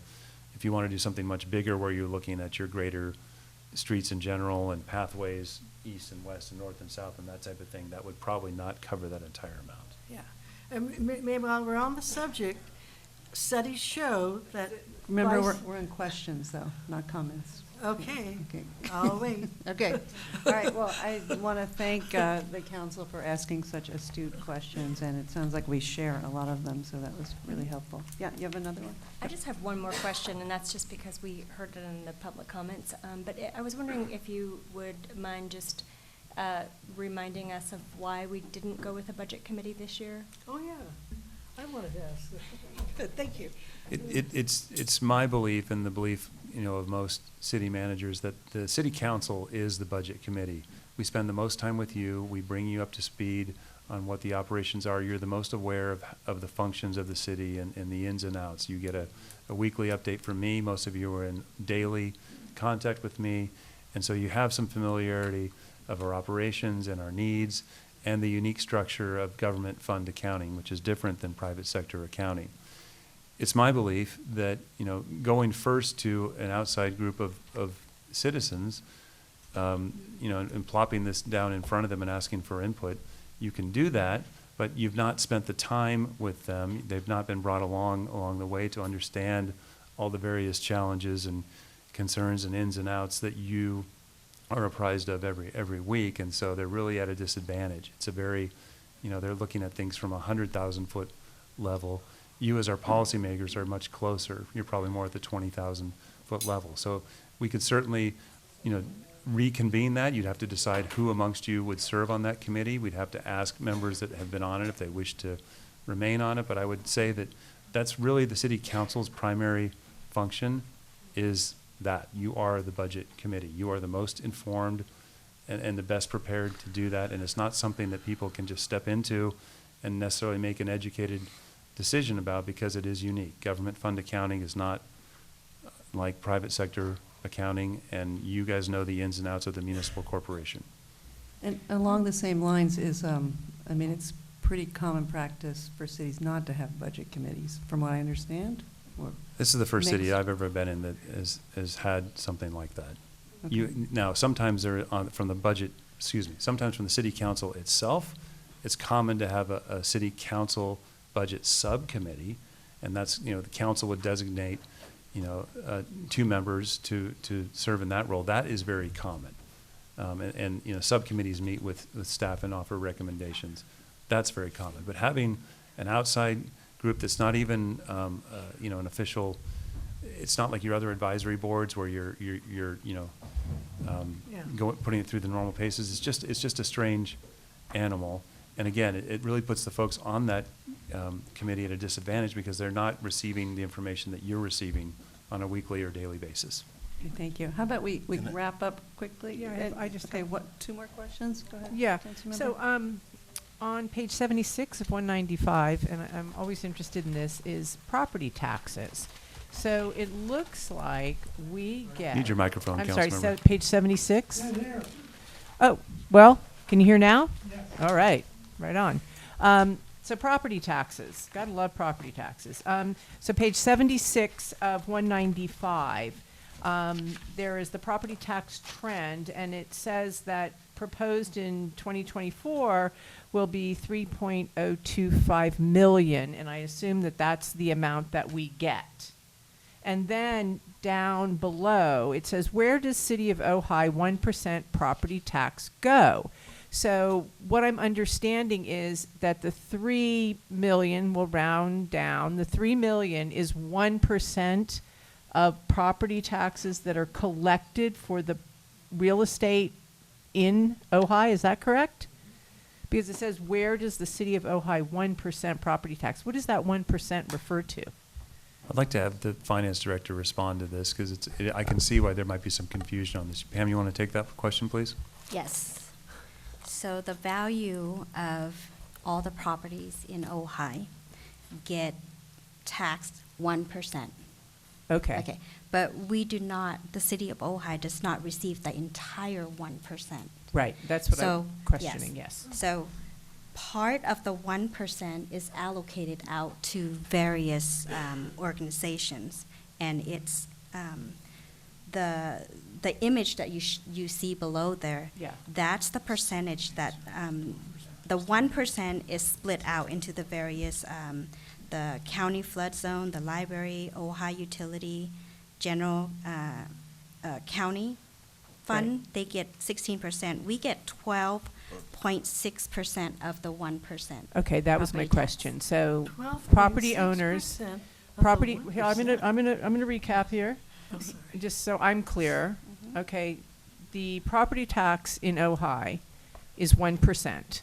It's everywhere, really. Okay, 'Cause everywhere. So, everywhere yeah. you get 1% because we don't have additional taxes.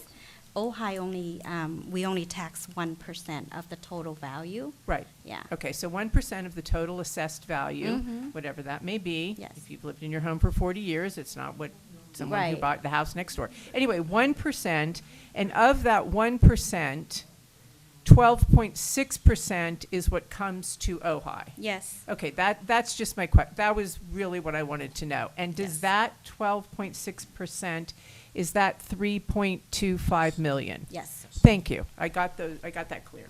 Yeah. I'm just curious. 'cause Mayor you know. Pro Tem, you have a question? Yeah, just going back to the Budget Committee question. It's my understanding that your predecessor, Mr. Scott, basically stopped the Budget Committee, or he stopped holding meetings, we'll call it that. And so,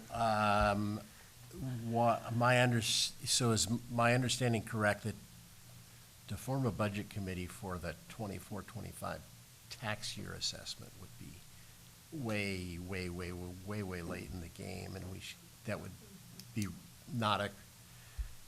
not something that's really feasible. But we could look at doing it for the 25-26 tax year, if that's what we Yeah, and let's use the term fiscal year. Fiscal So year. For the 24-25 year, yes, I would say that that would be a supreme unfair ask to convene it, in that manner. However, if the council wishes to do that, I would recommend an agenda item with some very clear direction as to what and why. And I would also ask that you consider instead, if you want to have that, a city council budget subcommittee. Because again, I think it's unfair to ask, a general citizen to make an informed decision when they're not receiving all the updates that you all receive from us on a weekly or daily basis. It's just, they can't be aware of that, nor should they. Okay. All right, let's move on to public comment. First, we have Larry Steingold and then Tom Francis. Larry Steingold, citizen and voter. Aside from being told on next door that I talk too much and have too many opinions, I would rather that we get dazzled by brilliance than baffled by BS. And the budget was very well done, and it was very clear and very transparent. But the budget committee that was here before, things weren't just plopped down. I'm sure Johnny Johnson didn't have things plopped down in front of him, whether you like him or not, or the city clerk, the city treasurer, who's an outside person. You need a budget committee to advise you, okay, to assist you. He's very good at what he does. The government, everybody runs it well. But we need somebody to at least advise, suggest, make an idea, come up with something. There are a lot of people in this town or in the adjacent area that have done business with institutional budgets. They look at annual reports. That's what they did. And they can get stuff every week, just like any other commissioner. Make it a subcommittee. Do it tonight. Have a subcommittee, make it part of the commission, get it done, get it on the books, and get it done. Because we need a budget committee to help you and help the city manager. Okay, because not to have that is incomprehensible. I mean, what cities don't have a budget committee? They have somebody. This is not your business. You were in real estate, that's great. You're in business, you look at budgets. Whatever you did, but this is not. This is beyond you because you're not doing this all the time. There's 154 pages in that thing. And I practically guarantee you probably didn't all read everything. Okay, aside from some typos and some words, maybe there are some other misses, but that's okay. It's a draft. But we need a budget committee. And I believe there's 5 businesses in town that do cannabis. 3 growing, 1 manufacturing, and 1 online. They should be taxed. And you have the right to raise the tax by fiat, up to 10%. You already have that right. And with the government loosening up controls on cannabis and making it more free, or whatever, it's going to be more business. And $300,000 is 3% of $10 million. We should be able to get more and allocate it toward the homeless encampment. That way the money doesn't come out the till, because in 2 years, the free money's gone. Next, we have Tom Francis, then Bill Miley, and then Michelle Ellison.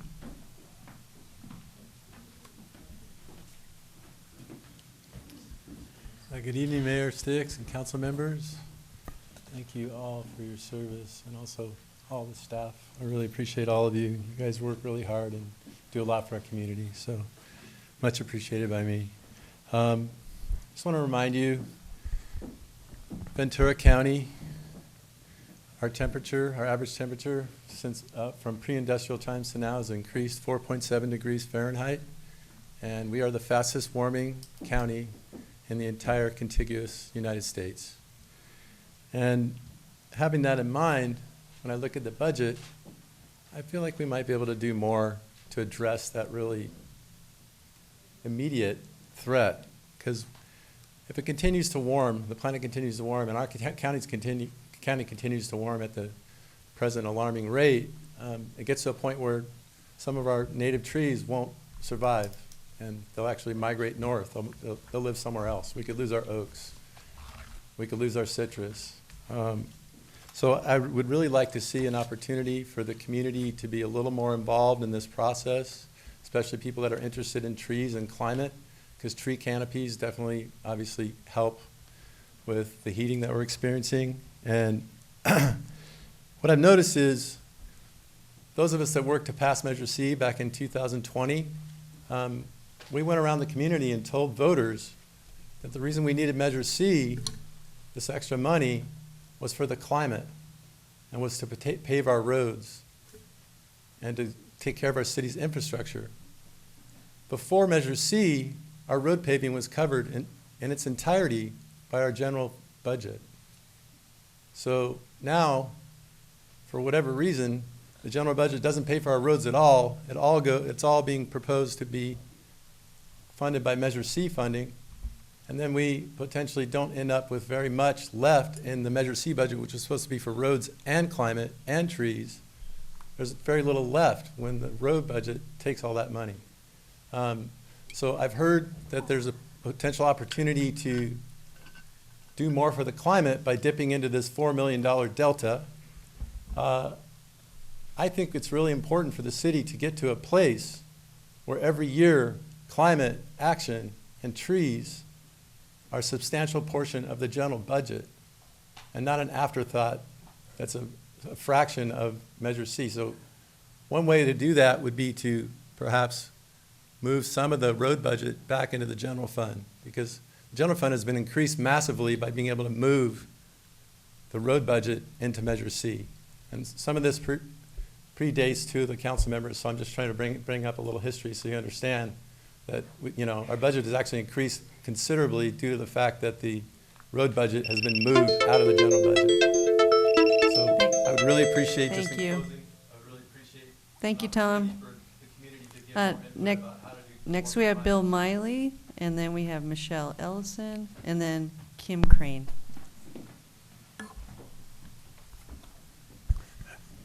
Hello. I have 3 points.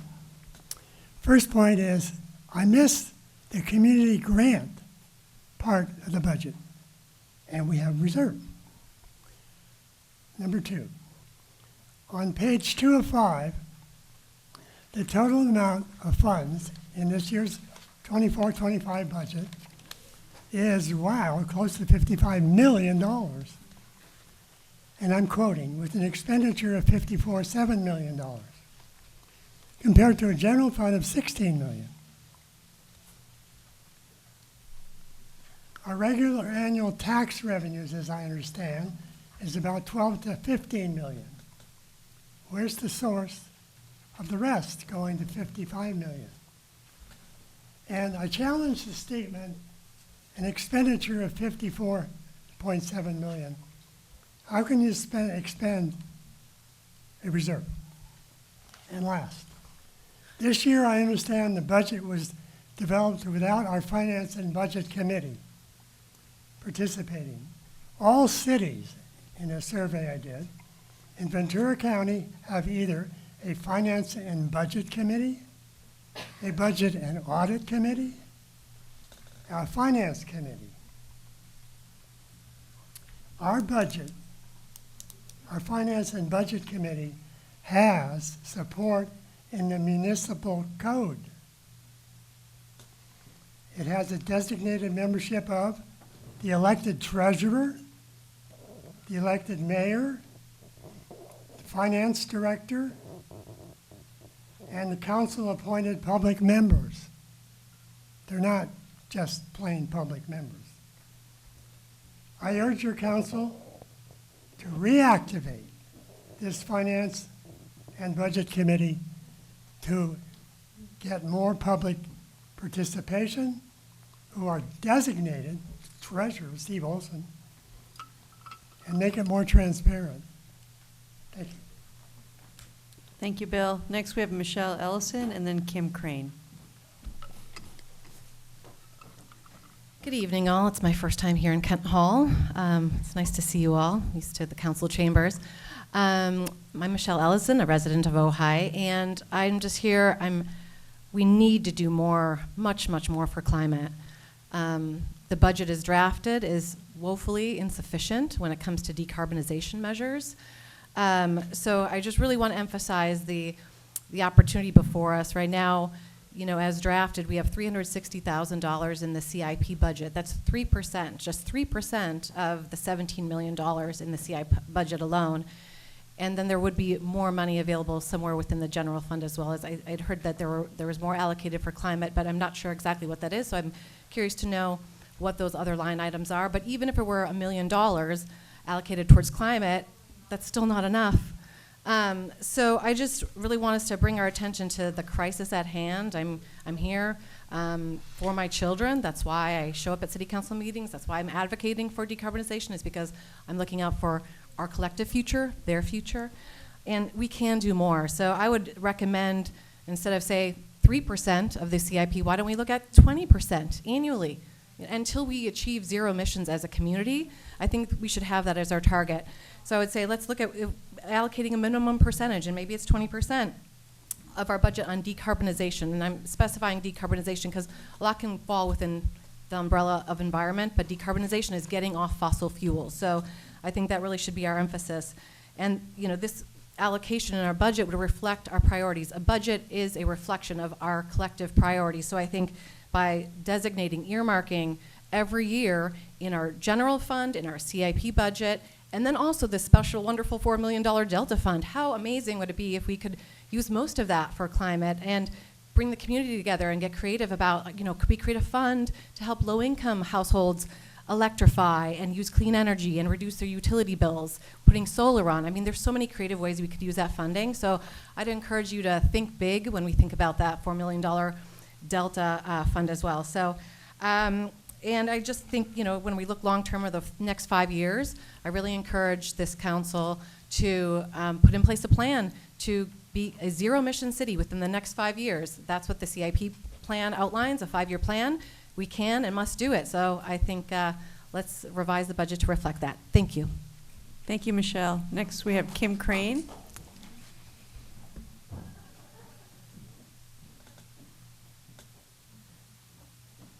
Hello. I'm new to this room. I don't think I've ever been in here before.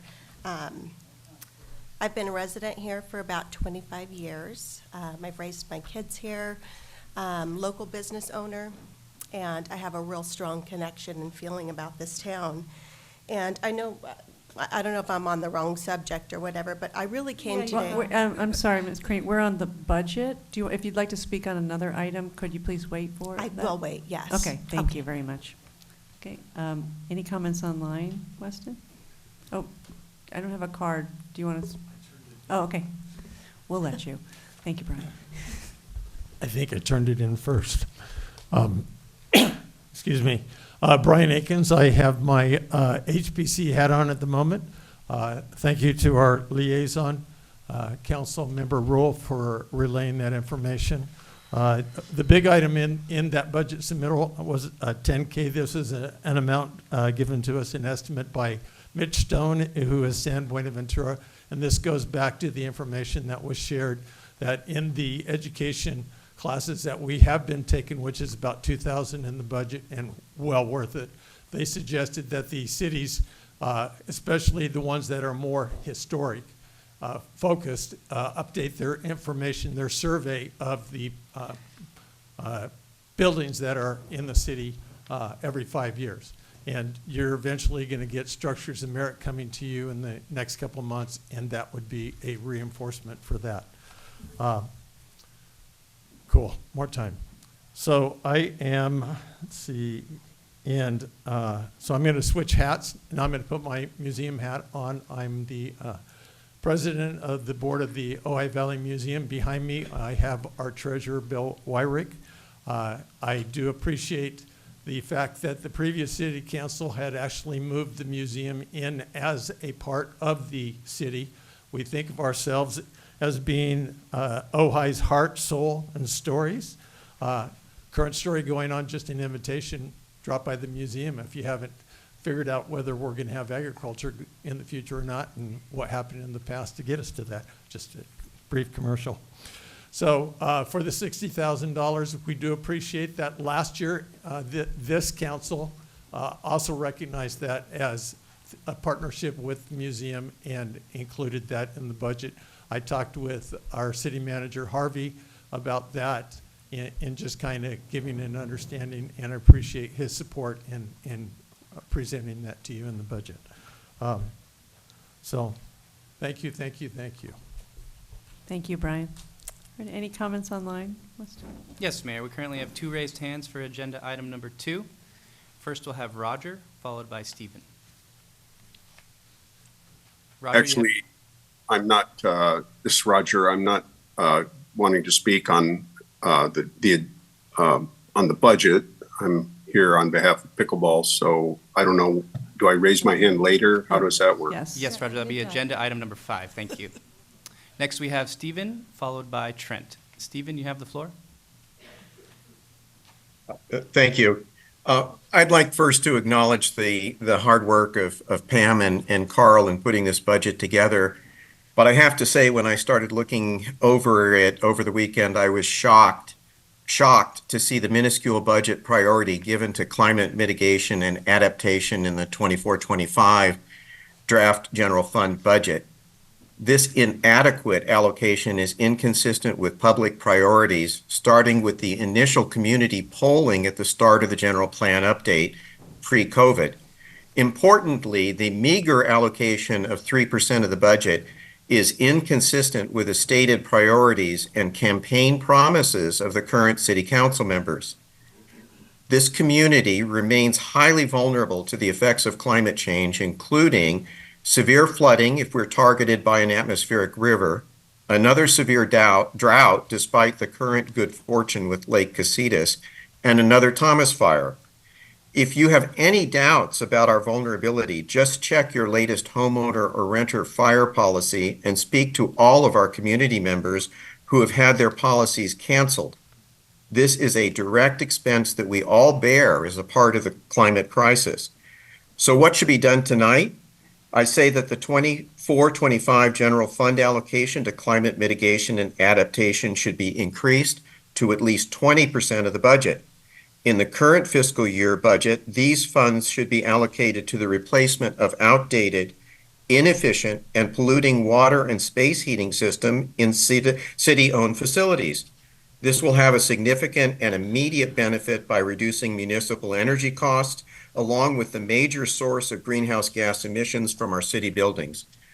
Ongoing efforts to develop a climate action plan will provide budgetary guidance for fiscal year 2025 and beyond.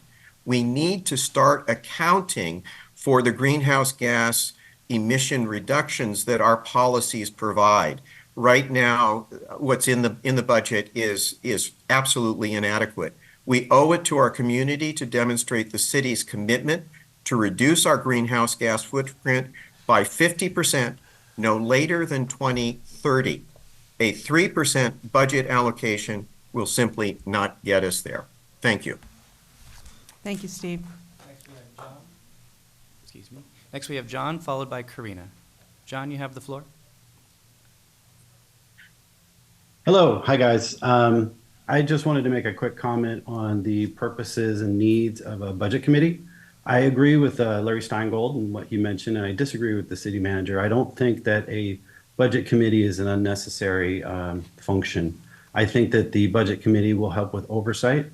Specifically, when we have a budget surplus, this can help protect us from fraud. It can help protect us from some sort of, any sort of disagreements with the council and disagreements between the city and staff on how to appropriate funds and just basically provide some guidance. So I wanted to just mention that when we have surpluses like this, it's very important to have budget committees and oversight just to make sure we don't have any corruption or anything like that. So that's all I have to say. Thank you, John. Last raised hand for item number 2 is Karina. Karina, you have the floor. Good evening. Thank you so much to the mayor and all the council members for all your hard work, and to Ben, the manager. I also want to chime in regarding the absence of a budget committee.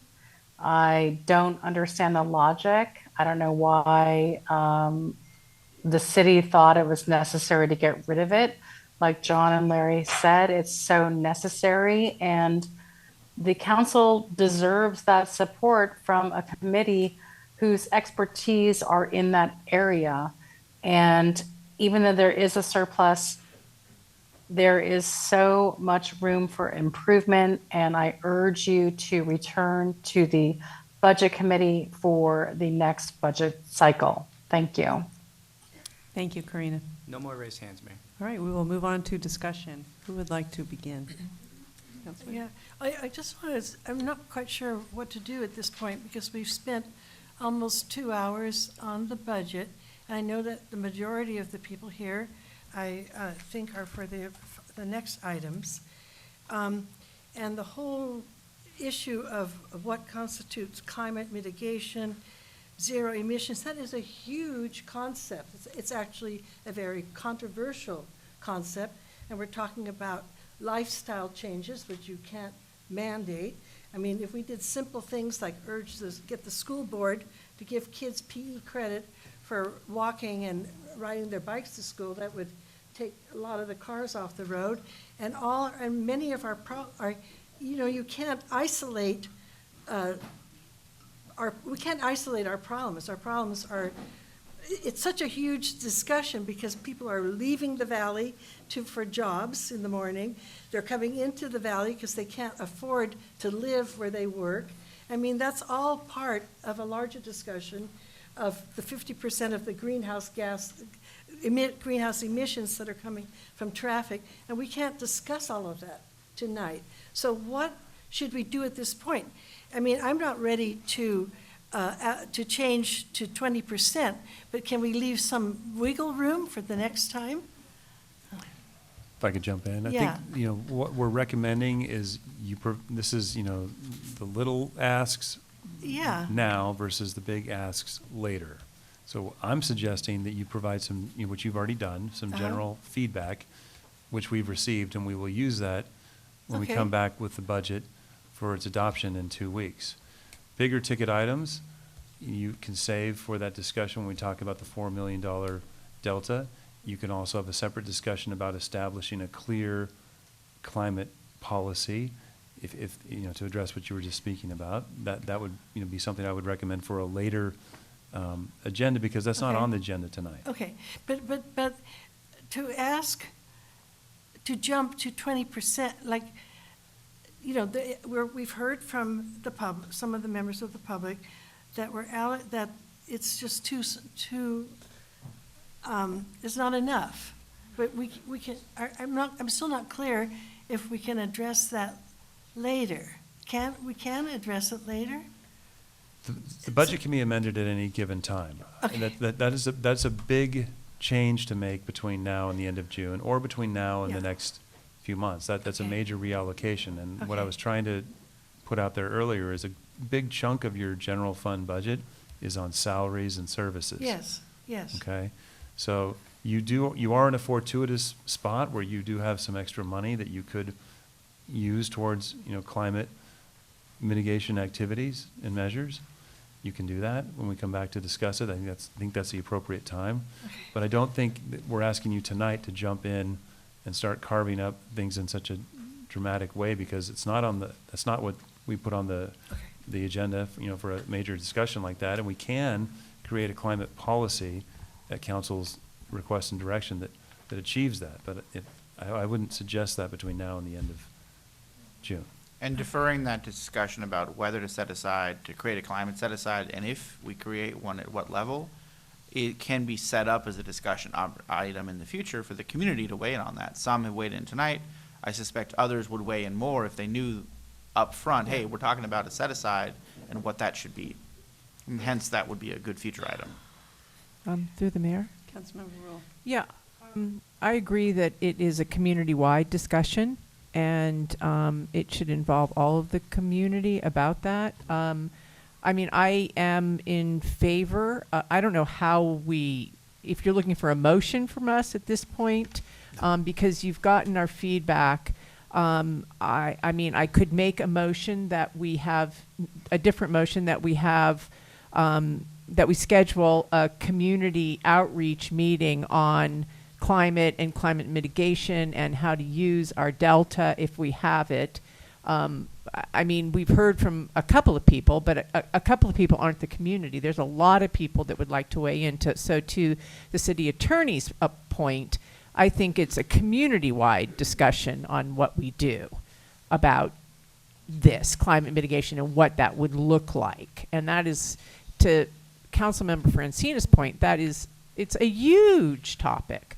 I mean, you know, from a complete lifestyle change to, you know, can we get kids to ride their bikes to school? So, you know, so what do we do for you now to say that we've had the discussion and we would like you to have taken the feedback that you've gotten and go incorporate it into a revised or updated version of this? Yeah, so we've received your feedback. I believe that I'm clear on things that you want us to do between now and the end of the month. We're already planning on coming back to you after the adoption of the budget to discuss that delta. Yeah. And what, you know, it should be used for. I'm also hearing support, it seems, for a future council item on a proposed climate policy. That's how I'm going to characterize it, and that could have attachment to the budget where there's a target. It could have other programs that are established, you know, but just a general climate policy discussion in the near future is what I'm also hearing. Do we need to make a motion for that, or you've heard it and you can do, you've got it down in your notes? No motion is necessary. Okay. Consensus direction can cover it. And that climate policy discussion can also include the council discussing a workshop approach. Yeah. The right way, the right time, needn't be sorted out now. Okay, thank you. Councilmember Lang. So one thing that, you know, might come into this conversation too is I think there are things that could be categorized under climate that would also just be general infrastructure. For example, you know, creating line items in the budget that would allow us to replace some of our, you know, our gas emissions appliances with electric or with heat pumps and things like that. So I would love to see any kind of creative ways in which we could look at budget items that are already allocated and be strategic about the way that we spend those. For example, I know we've talked about with street paving, looking at more porous, more like options that would be less, that would emit less heat, that would offer water capture, things like that. I know I'm asking a lot because we are on a time limit, but I was just going to see if there was some way that we could do that. So, sure, Mr. Almeida, do you want to jump in on part of that? I think that's a great point, and I think one of the challenges is in our CIP document. The old CIP document was somewhat of an oddity because it carried programs in there, and that's where you saw the breakdown of climate. So in your prior budgets, your CIP document in that climate section would actually list all the things that the city had allocated in that budget. But the CIP is not the appropriate place to house that because it's for capital projects. So I think that could still be done, so you can see maybe in the city manager transmittal, here's our commitment to climate, here's the number of projects that are funded, because there is, I think most are looking at the CIP seeing the one project, because there is almost $1 million of the budget that's dedicated to climate right now. So in the general fund, when you're looking at, when you back out your operating cost, what is left, including the delta, it's a pretty substantial portion. It's about 1 out of 7 million. So I think there's a good way we could encapsulate that and then have the future policy So, discussion. yeah, just to follow up, what that translates to, we've received the feedback that you want a detailed list of all the items in the budget that are climate related, and we will provide that between now and when you adopt the budget. And before, we'll provide it to you before you actually receive your agenda packet so you can see what is in here. So we've taken that away as action. I think the other item you talked about, like providing direction on types of asphalt to use, et cetera, that probably belongs more in a climate policy. That's kind of a bigger discussion because I also want the benefit of our public works director to talk about sourcing that type of material, whether that's something that we can obtain and what the difference is in cost between that and conventional. Because you have to consider those types of things if you're going to make a policy, because you might price yourself out of repaving some streets, or have to look at other things. Maybe you want to go DG. I don't know, but that's gets kind of a bigger policy discussion. And if I could jump in real quick, the other thing there is that project by project policy question about whether to do it the traditional way or do it the climate mitigation way, to use shorthand, doesn't have to be decided in the budget. You can have the CIP be paving X million, and then when that comes up for the actual project, then make that choice too. Mayor Pro Tem? Yeah, so I see our budget I see our role in climate is twofold. One is that, that we can be an example to other communities and our residents by implementing those measures that meaningfully reduce our carbon emissions. But the second role that I think we should be playing involves educating the public in terms of understanding why climate change is something that we need to be very concerned about. I won't make a speech about that tonight, but I think the concern being expressed is warranted.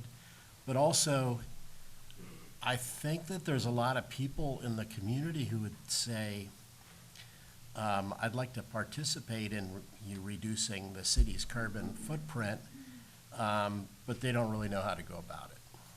And I had a very close friend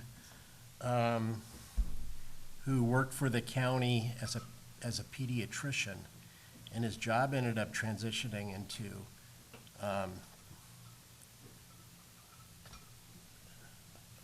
identifying those communities that didn't understand what health benefits were available to them. Mm-hmm. And I would like us to be able to, to have a resource for community members to, one, say, why should I care about climate? And number two, what can I do that'll make a difference?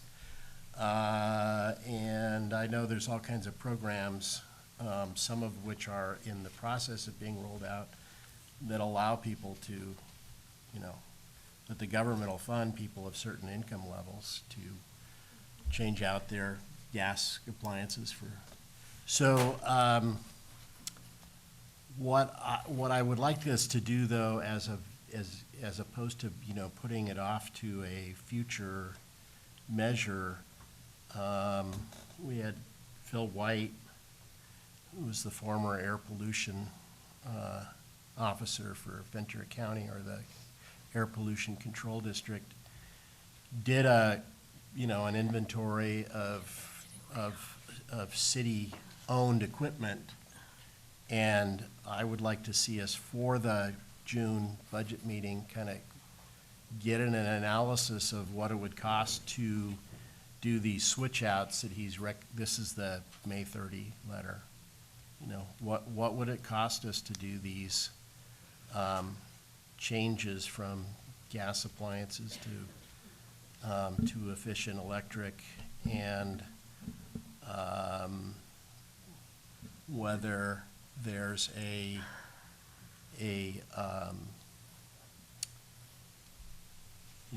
how to address that from a budget standpoint, if it needs to be spread out over a few years, or move forward. And I don't know how much it would cost us to do all of these replacements that are in his report, but I would certainly like to know that. So that would be we can talk about that the next meeting? Next time. Let's wind this up for. Well, first things first. I need council direction for Right. something like that, and we can do it, but that's gonna take some staff time to go through that report, do the analysis, come up with some, dollar amount determinations, and then come to you and say, when we think we can do it, because it's one thing to say, okay, this is what it costs to change all these things out. You also need the bandwidth to be able to oversee the effort. So just because, you could give me $10 million extra in next year's budget and say, I'd like you to repave every street in town, or what, just as for instance, and That wouldn't be enough, by the way, to repave every street in town, but we probably wouldn't be able to get to that because that requires some management and some oversight. And so I think it's reasonable for us to go through the report and try to determine what the dollar amount is and the time investment required.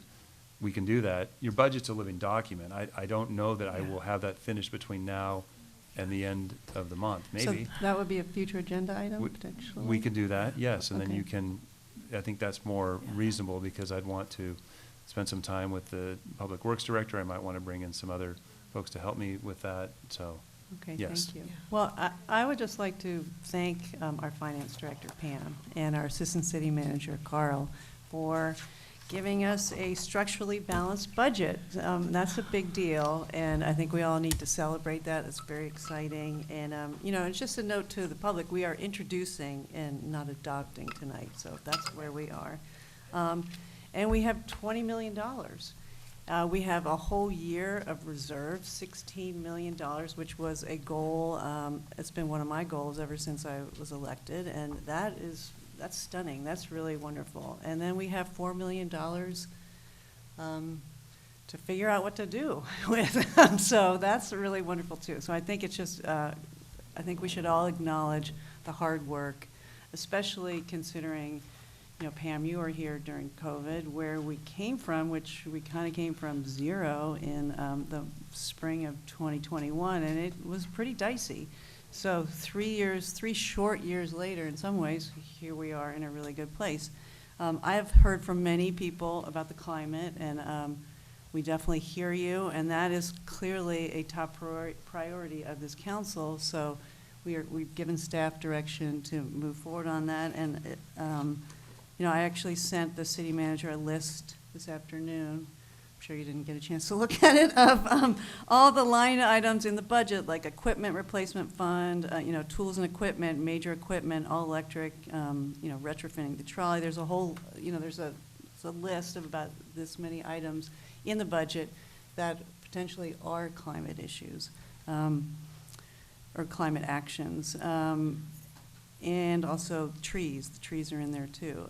You know, I hear Michelle Ellison and I hear Steve Colomé, and we are experiencing more flooding and drought and fire. So clearly this has to be a top priority for every day and our children. So moving forward, in 2 weeks we'll get that list and we'll be able to see actually how much in the budget is going to climate, and then we'll be able to figure out what to do with that $4 million, and also how to get a climate action plan actually established so that we don't have this discussion again and it's just policy. Yep. Just real quick, so you have provided direction to have a climate action plan come forward as part of the general plan Right. update. What's separate is maybe creating your own, and I've taken this away as an action item, a climate policy discussion, Okay. where the city council creates its own climate policy. Okay. Sorry to thank you. interrupt you. All right, and so, just in conclusion, we don't need a motion. Consensus is sufficient to move the budget forward with the tweaks as discussed and the direction as noted regarding a discussion at the council level of the delta, the $4 million in available fund balance, and the climate policy, climate budget and policy. Okay. Consensus all is in sufficient. consensus? Yep. Councilmember Lang? And can we bring back as a future agenda item, having discussion about the budget committee or a budget subcommittee? If that's the consensus and desire of the council, if you guys want to have that item, you certainly may. I want to make, oh, sorry. No, that's okay. Well, you know, 2 council members can put anything on the agenda at any time. Yeah. Yeah. Okay. Okay, all right. Okay, so- as much, may I speak? As much as I want to wrap this up, I have to say that I do not believe buying new equipment or any of those policies are necessarily will help the global problem of climate change. When you start looking at zero emissions just for your city without looking at how products are produced, without facing the reality that there's pollution all step by step along the way, it's just not enough. And I wasn't going to say that until next meeting. The other irony is that by having a tourist-based economy, that's bringing in pollution. If you really want to do, you know, why don't we just go back to nice rural Ojai from the 1960s? you know, and just be a poor city, a humble city, you know? Let's talk about that someday.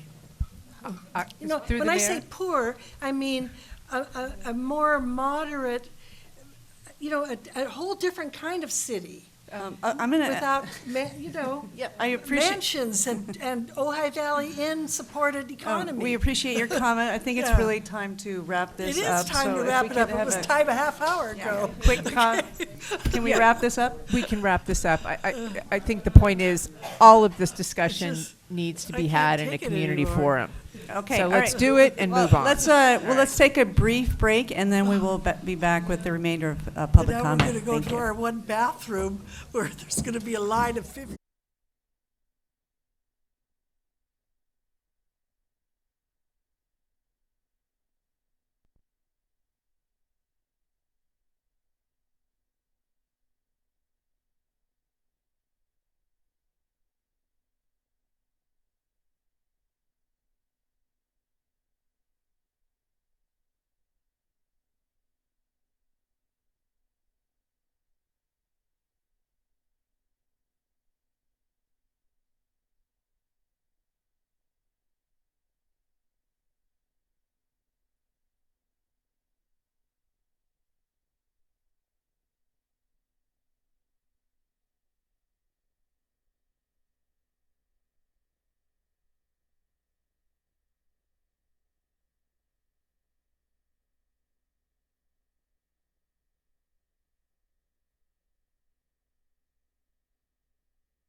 Okay, we are back. If you all could take your seats and come to quiet, please. Thank you.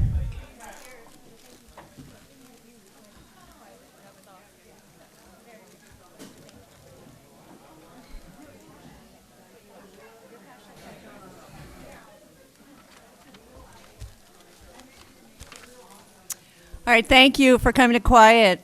We are going to move on with the remainder of public communication. So first, of general public communication. So first we have Jerry Tree Bear Odell and then Colin Jones. Is Tree Bear still here? Maybe not. Colin Jones?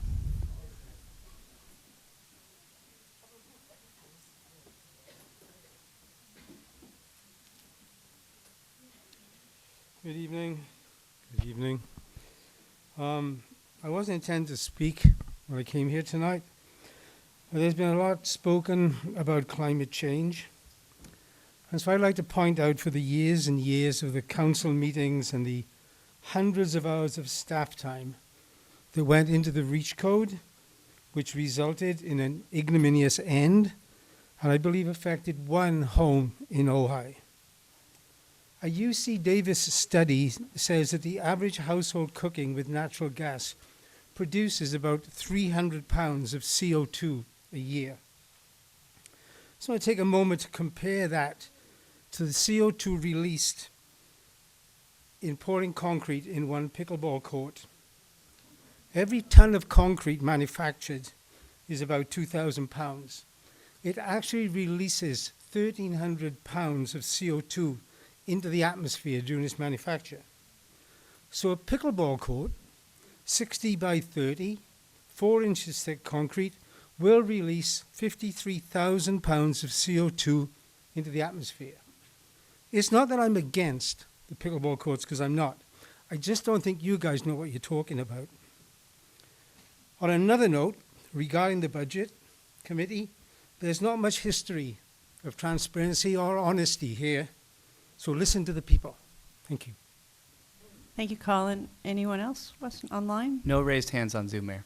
Okay, all right, we will move on to discussion item number 3, City Hall Unhoused Encampment, ERF Grant Location Update, and Professional Services Agreement with St. Francis Challenge, Amy Weiss for Resident Steward Model. We have a staff report? Yes, Mayor, oral report, and we do have Ms. Weiss with us as well, and I will kick it to her once I'm finished. But it's been some time since we've been before the council and the community to provide an update on what is going on at the unhoused encampment here at the City Hall campus. What's the status of the location for the ERF grant for the Tiny Homes Pathway to Permanent Housing project, and how to possibly assist the city as we move from an unhoused encampment into a permanent project that allows a pathway to permanent housing. So that's why we're here this evening. So first things first, there's been a lot of progress made at the unhoused encampment here at the greater City Hall campus. And I want to thank Rick Rain, our unhoused encampment coordinator. He's spent a lot of time and effort. I want to thank the Ventura County Sheriff's Department. They've been very, very involved in that. City Attorney's Office, staff members, it's been a real group effort. Thanks to the community for the support and patience along the way. We have reduced the footprint of the unhoused encampment. That's the headline. There is now cyclone fencing all around the area in which we allow the camping to take place on the campus. The campus is, of course, 8 acres. It is primarily oak woodland and creek, and the areas outside the fence area is posted restoration in progress, ecologically sensitive area, no camping allowed. So that was a major step. It took a long time to bring everybody in the footprint, but we are there now. We're following up also on council direction. Council asked us to go out to bid to build out tent platforms and install wilderness tents at the lower encampment that would match the upper encampment. This is in recognition that we eventually are still moving away from Kent Hall, but we, of course, want to provide, number one, a better living experience, one that's more sanitary one that's more safe, one that's more organized, one that is more aesthetically pleasing, and that is what will be done. That is a formal bid effort, and it's going to require some work to get it out, but we're getting there, and we hope to have that finished soon and to have that work starting in the next month or so. So stay tuned on that. So let's talk now about the ERF grant. That's the Encampment Resolution funding, of which there was $200 million allocated by the state of California in this last cycle. City of Ojai, one of the largest recipients at $12.7 million. Prior to my arrival, a grant application was submitted by this council with the designation of the location being Kent Hall. At the time that was submitted, it was acknowledged that it probably wasn't, the most ideal location, but a location needed to be included, and that it could possibly be changed in the future. So challenges with Kent Hall as a tiny homes pathway to permanent housing project include the slope, include the oak trees that surround the Kent Hall area, and includes the major cost of retrofitting the building we're in to be communal bathrooms, showers, kitchen, dining area, and the loss of public space that would, of course, accompany that. Not to mention the fact that this would be a tiny homes project in the midst of an active work site, splitting city buildings and employees. So from the start of my employment, one of the first charges was to try to determine a different location that might be suitable. We were in talks primarily with the county for a number of months, looking at a number of locations, including a portion of Soul Park, including a parcel across from Camp Comfort, including the county maintenance yard just outside of city limits in Miners Oak, including the Honor Farm. All of these locations ended up not being possible for the county to allow the city to either purchase or lease or have at its disposal, and so those were abandoned. We were also, of course, the whole time looking at other potential properties and locations, and fortuitously, the city was in negotiations for a different reason for a property on East Bald, at the corner of Ojai Avenue and Bald, and that's a separate agenda item on tonight's agenda for the recommended purchase of that. But that is where we are recommending that the tiny homes pathway to permanent housing project does move to. The state has indicated that the city is able to shift its location for the ERF grant so long as it provides an increase in service. And that's possible at this location on Bald. At Kent Hall here, we would be able to construct approximately 20 tiny homes. The East Ojai, 601 East Ojai Avenue would allow up to 30. So it's a significant increase. That location is also on a public transit line. It is also in close proximity to Help of Ojai, who are going to be the case managers assigned to this. And of course, it's within walking distance to shops and stores, and clearly integrated within the community. The state also likes these projects to be in the community versus on the outskirts, so that it allows for better service and integration of the population. The last thing that has come to our attention is that we really need to prepare our population in the unhoused encampment to be ready to move to a tiny homes pathway to permanent housing project. And to do that, we need some type of order, a model, a process. And I was introduced to Amy Weiss and the St. Francis Challenge through Dignity Moves. Amy does this work across the country. She goes into unhoused encampments and she implements what's referred to as the resident steward model, which is voluntary for people in the encampment, wherein they get to participate, in exchange receive a modest stipend, and be part of the community. So I'm going to let Amy explain that. She is on deck, I see. And then again, I also see that Mr. Jeff Gaddis from Dignity Moves is here as well. Jeff is a subject matter expert, and he's the project manager for the Tiny Homes project for Dignity Moves. I anticipate Jeff might be speaking more on the next item related to Bald Avenue, but he is a resource available for the council on this item as well. But before we get there, I'd like to now turn it over to Ms. Weiss, who has a presentation. So if we could do that, Amy, take it away. Thank you so much. Good evening, council members and city staff. Can you hear me? Yes, give us a moment just to queue up the presentation. Sure. We could do that, And please. members of the public, I appreciate you having me here. My name's Amy Fairweiss. I'm the founder and director of the St. Francis Challenge, and I'm coming to you from the city of Santa Fe, where I've been for the last few years. And before I start, I just want to acknowledge and appreciate all the community concerns about the encampment, as well as the really great work of Ben, the city manager, and Rick Rains, who's the current coordinator, as well as Jeff Gaddis of Dignity Moves and Help of Ojai, the nonprofit that is also providing support for the tent encampment. And this is the resident steward model proposal. This presentation is brief, and it's also included in the agenda if you wanted to look at it further.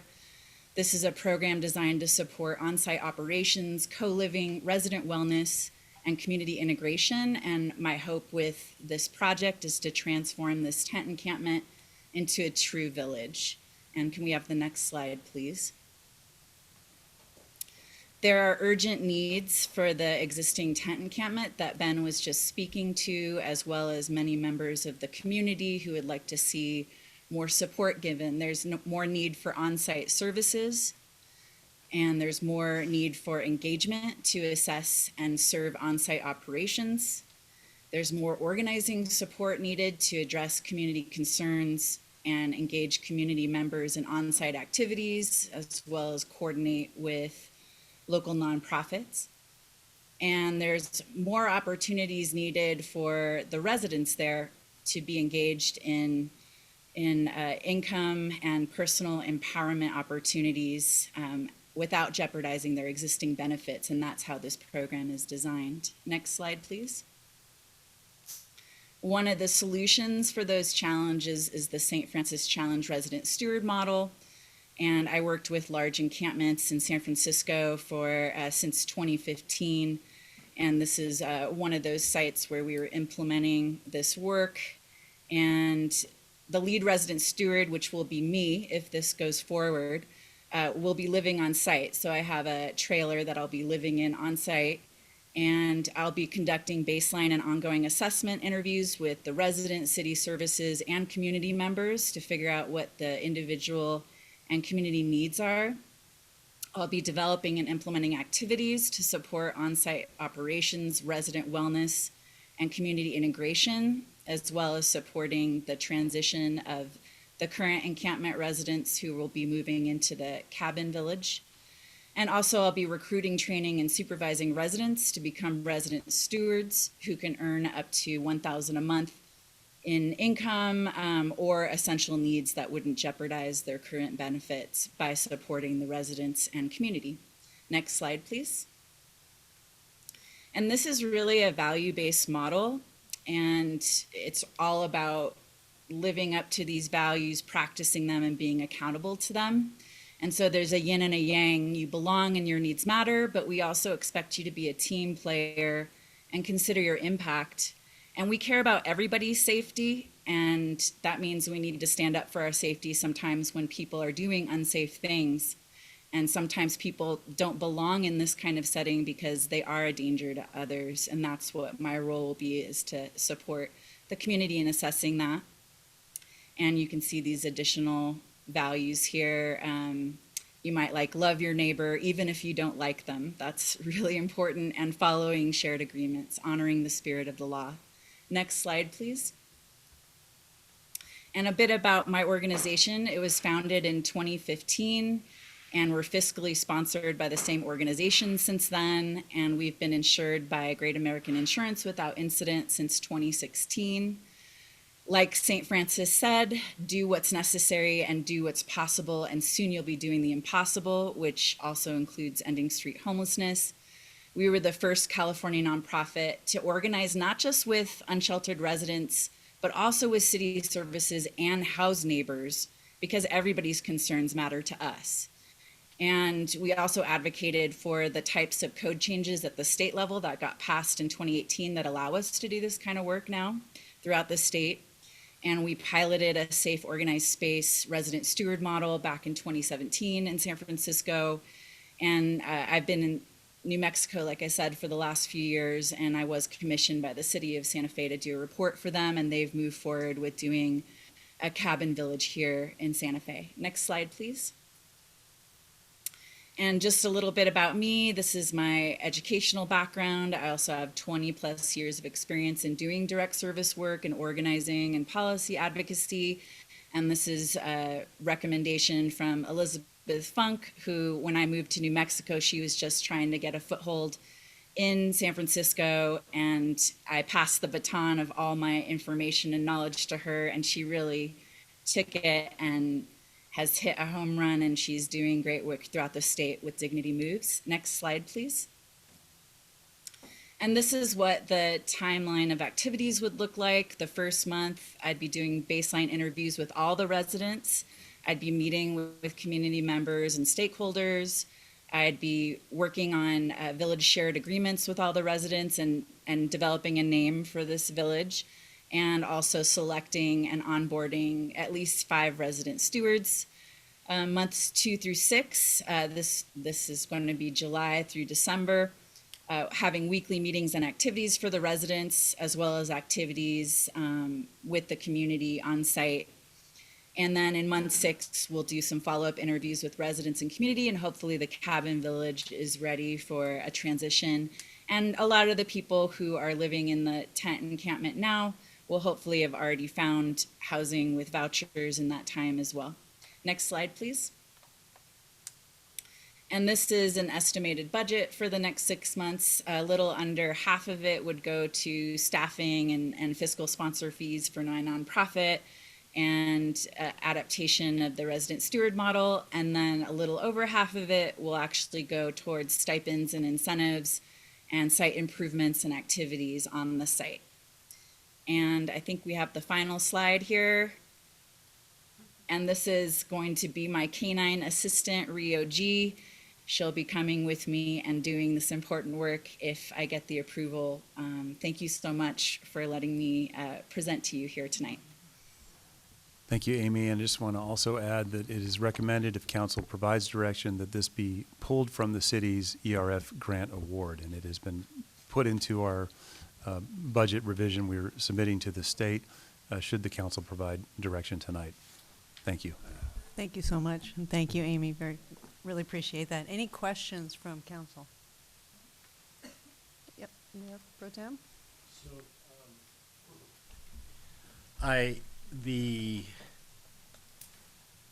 the encampment village, or whatever label we're going to end up with there, there's there's some uncertainty in terms of if the project is going forward. So my question is, are we putting the cart before the horse? Should we be further down the road in terms of approval of exactly what we're doing before bringing this project in? I think that absolutely this sounds like a fantastic, but I just want to know if we're potentially agreeing to a contract and we don't have a encampment for our contractor to manage. Right, so just to clarify, there is no uncertainty. The Tiny Homes Pathway to Permanent Housing project is moving forward. You've been awarded $12.7 million by the state of California. Tonight, we're asking for your direction to change the location of that from Kent Hall to Bald Avenue. But regardless, any location, if it's here, if it's Bald Avenue, if it's somewhere else, you need to transition your folks who are living currently in an unhoused encampment and get them ready to be living in a cabin village. And that's what has been missing, and I'm not faulting anyone with the city or myself for that matter. We are not behavioral experts. We've not done this type of work before.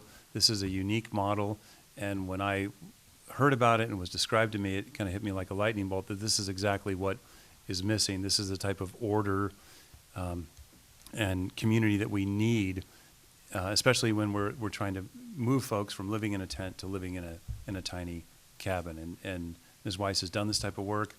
She's recommended by Dignity Moves. They've worked with her, so I feel very confident that she can do this. But there's no uncertainty. This encampment of tents is not remaining long-term. We know that we're moving to tiny homes. We've been provided with an award by the state to do that. We have a lot of public comment, so are you ready to go? Oh, yep. I have just two questions. First of all, it's my understanding that many of our that our current residents I think the pathway to permanent housing,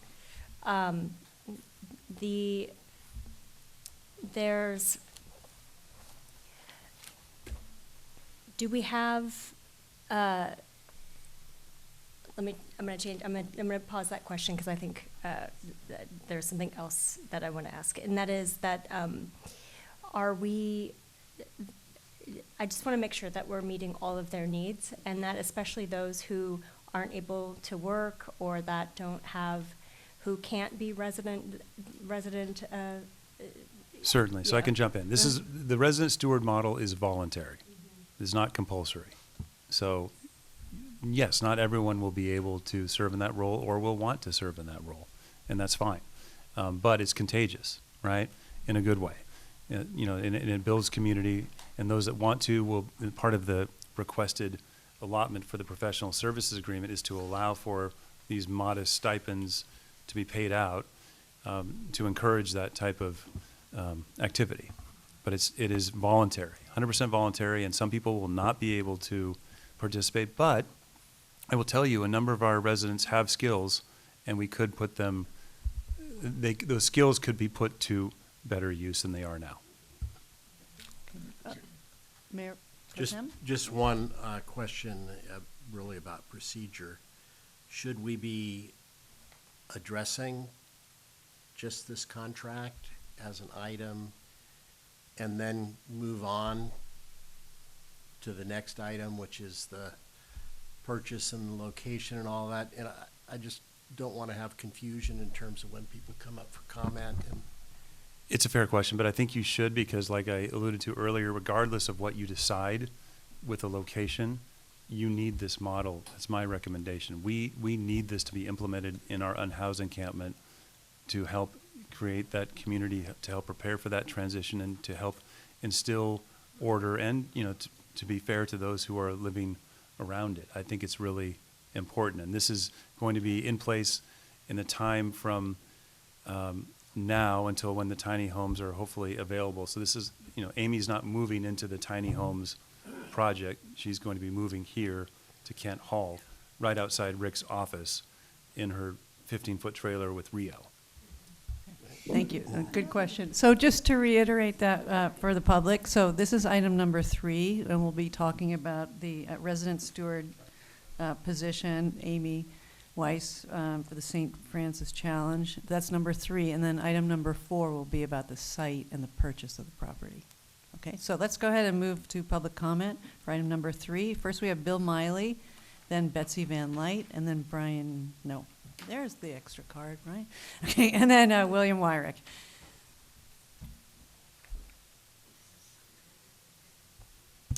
Hello. This is about transparency in this whole homeless village. Here's what I don't know, and I'm going to list a few. And as far as I do know, what I'm stating hasn't been shared to the public. The homeless grant proposal has not been made public. The homeless state award letter and conditions have not been made public. The city has not said anything about the impact of a homeless village on Ojai Avenue. There's no information about where the money to run the village will come after the grant ends. The city should only be paying for homeless folks with prior residence in the city. The county should pay for county resident homeless folks. The city has not said who will manage the village at 601. Forget that one. The city has not said why St. Francis Challenge will only be 40 hours a week for 6 months and not longer. The city has not said what happens to the 20 to 30 wilderness tents when they're not needed. The city has not said how they will handle more than 30 homeless folks once the village is full, other than motel lodging payments. The city has not said how they will manage tent camping once 30 village units are full.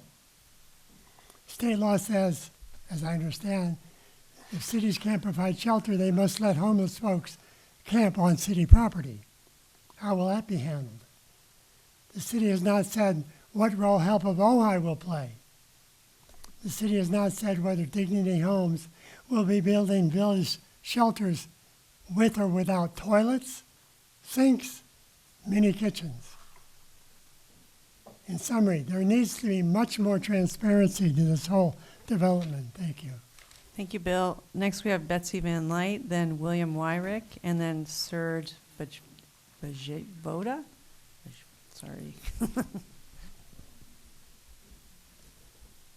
Good evening. I'm Betsy Van Light, and I'm an Ojai resident.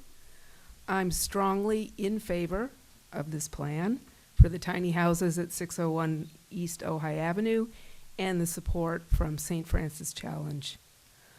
I have experience working to address the needs of unhoused folks. I did it actually as part of my professional career for many years in Albuquerque, New Mexico. And then more recently, after being in Ojai, I ended up being on the task force, the homelessness task force here in town over the past year. And just to put it in context, we just need to remember that as the cost of housing is going up exponentially, the number of unhoused folks is going up exponentially all around the country and especially here. But this is the underlying issue. So what I am aware of is that it's very painful to see our vulnerable community members living in these tents behind City Hall. That's unacceptable. Creating an effective solution is difficult. You need to have financial resources. You need to have a workable location. You need a knowledgeable project manager or developer, and you need effective support services. We have an opportunity right now where all four of those things have come together. It's very unusual for that to happen. We need to jump on this. Saying more about that, the financial resources, we have the $12.7 million to build tiny houses. We have to have a location and a plan in a couple weeks. Location, this is always the contentious one. I have never seen a site be a site that everyone loves. This is always the one that people will argue about and argue about. This site that we're talking about is flat, it's large enough, it has access to services and transportation. That's what matters. And honestly, tiny house villages do better when they're not isolated and they're not segregated, because in the end, the goal is for people to heal and reintegrate, and many, many community members can do that. We have an incredible project manager in Dignity Moves. They have a lot of experience, they're very well regarded, and they will create a place that is safe, attractive, and functional. And then finally, support services. Between Help of Ojai and St. Francis Challenge, that's an A+ level of service provision. It's quite amazing what Amy does. It's sort of unique how she's developed that, and it has all the elements that are needed. So we need to seize this opportunity right now. This is awesome what's happening. We can do this, and we owe it to our community members. Thank you, Betsy. Next, we have William Wyrick, then Serge Voda. And You know, I really, we all appreciate your enthusiasm. If though you could hold your applause, though, that would be wonderful. And then after Serge, we have David Chapman. It was an excellent presentation, and I think it really addressed the needs that we all understand need to be met in the best way possible. My concern is kind of reacting both to Mr. Miley and the previous speaker, in that we have in effect a recommendation by the city manager for a sole source contract. There's no RFP, there is no defining the goals that the city wants to pursue and looking for proposals and weighing the different proposals to see who would be best to implement and addressing these needs. This is a particular model, a resident steward model. Obviously, excellent presentation, but you've heard no other presentation. You've heard about no other models. And the press of time has been the pattern throughout addressing this issue for months now. Basically, you've been presented with binary choices each time, as opposed to trying to plan ahead and think ahead and be able to solicit best practices, different models, different effectiveness, different track records from around the country. Because we know if there's one thing that's very clear about addressing the unhoused situation, there are models of effectiveness and there are models of a lot of promises that aren't being well performed. Very clear. That comes down even to the issue of what's the best model. It also dictates or interacts with the physical characteristics of these homes. The big issue being whether they should have indoor plumbing or not. What is more supportive of reintegration and dignity for this population that needs such assistance with respect to that particular issue and what particular model is being used and has the best track record of success. So I think the problem is that this council's been faced with reactive binary choices as opposed to thinking ahead and being able to go through the processes that you normally see, RFPs, weighing different alternatives, choosing the best. You're basically saying, we got to go with this or we have nothing. And that's unfortunate. I wish there would be some more planning ahead and thinking ahead. And looking at a contract like this should have metrics, performance standards, review processes, and let's just do the best we can with this great fortune that we have, but let's not forget the fact that it isn't necessarily a sole source approach that's always the best. Thank you. Thank you, Bill. Next we have Serge, and then David Chapman, and then Larry Steingold. Hi, my name is Serge Vivoda. I live in the neighborhood here down on Blanche Street. Just very briefly, I wanted to voice my support for all the work that the city has done in tackling the issue of our homeless citizens here, and to urge the council to move forward with the plan that was put forward. Thank you. Thank you, Serge. Next we have David Chapman, then Larry Steingold, and then Sue Williamson.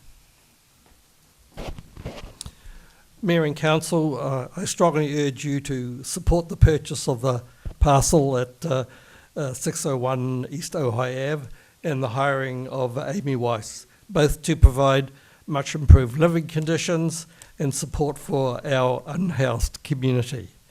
I know the city manager and staff have invested considerable time and effort searching for a new site on which to build the tiny homes community. The property on the avenue is not a perfect location, but it is close, has minimal impact to residents, and a proximity to transport, groceries, pharmacy, etc., as you have heard. All these things make it a good location. And it is the best location given the truncated timeline the city faces, and is actually far superior to the current location at City Hall. The refusal of the county to work with our city took the best locations off the table. You are faced with the decision to leave the encampment where it is for the long term, housing, as Ben had said, up to only 20 people of the homeless on the site here, and relocating others to motels at great expense for the city. Or house the 30 increased count on the avenue where services can be provided more efficiently.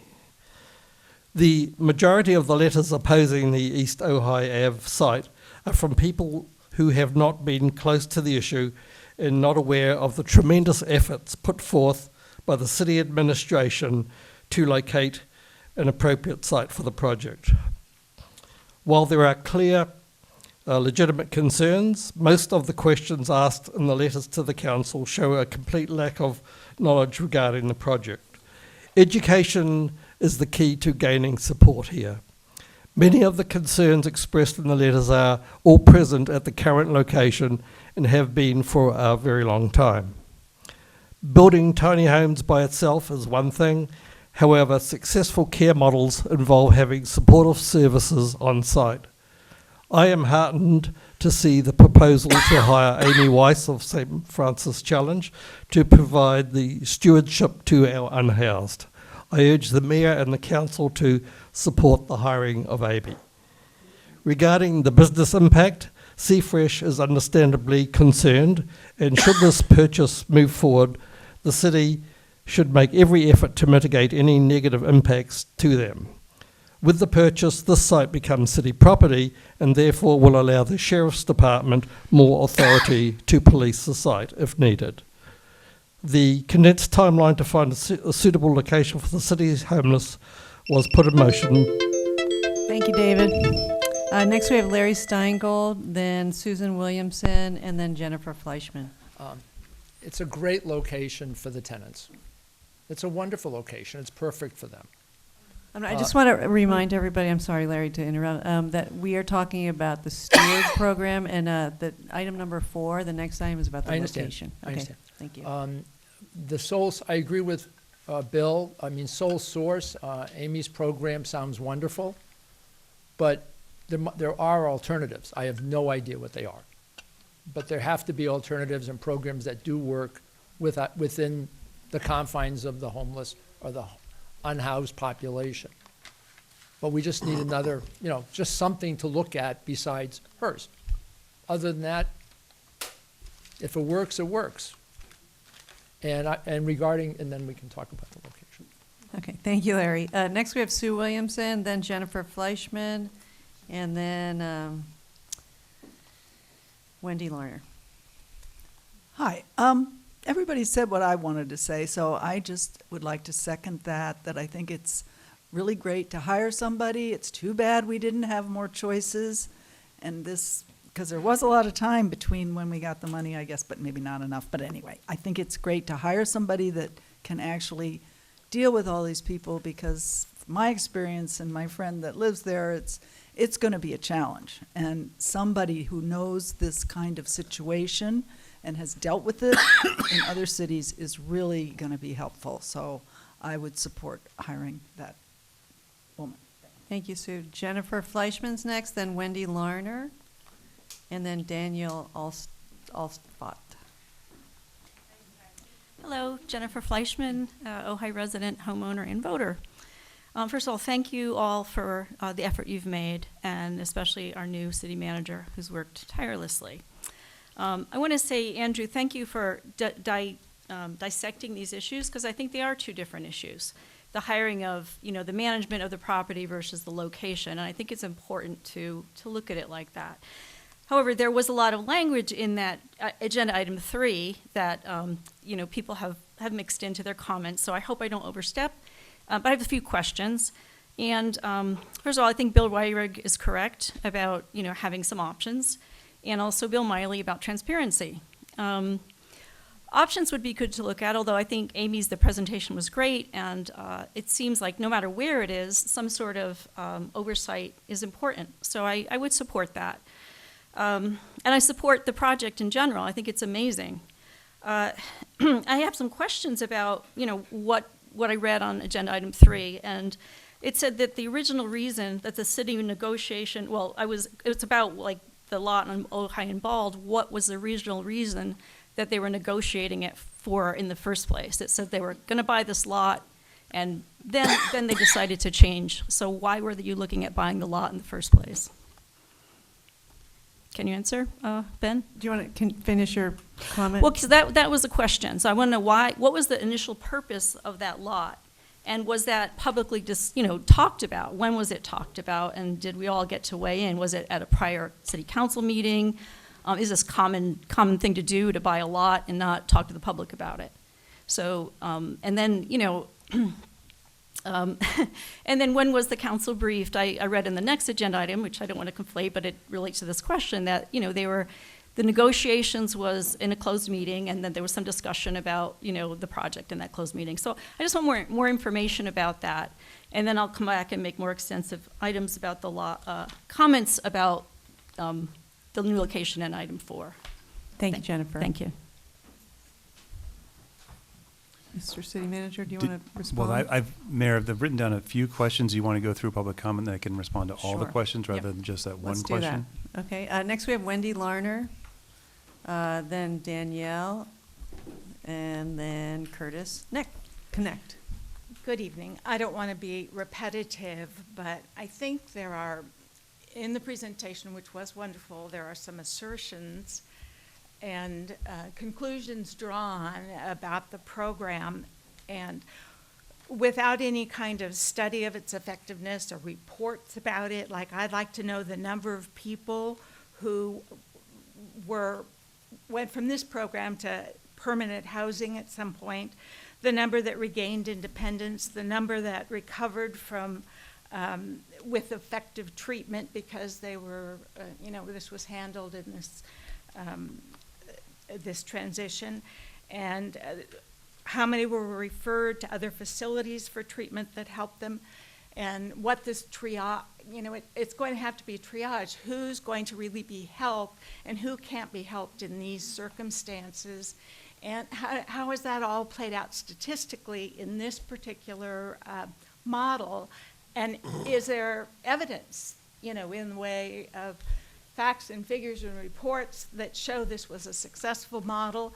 And with anything else, when you go to buy something, you probably get 3, bids, or 3, when you attempt to accomplish a goal, you get 3 approaches and 3 bids. So I just feel like they're so limited. You're being asked to make decisions with such limited information. I just don't think it's adequate.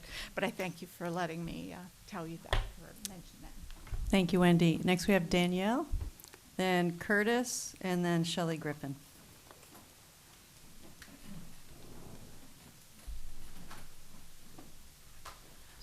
Thank you, guys. I live in the homeless encampment.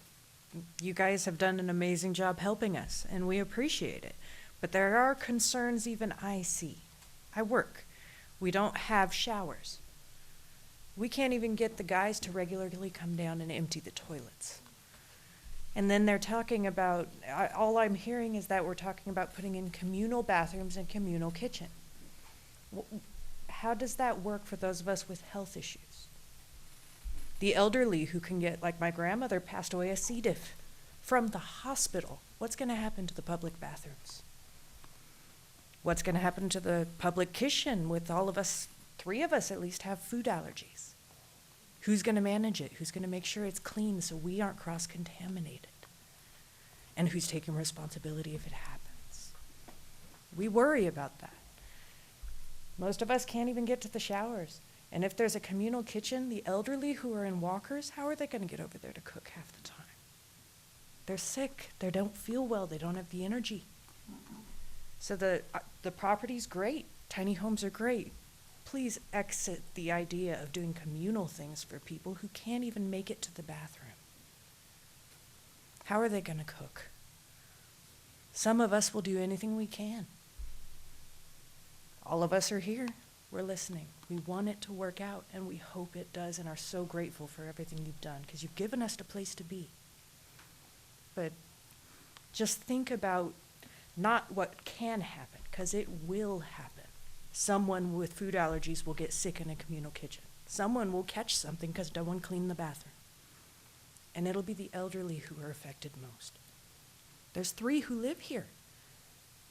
Jamie lives just right here on the deck. With her dog, she can barely make it to the coffee room with her walker.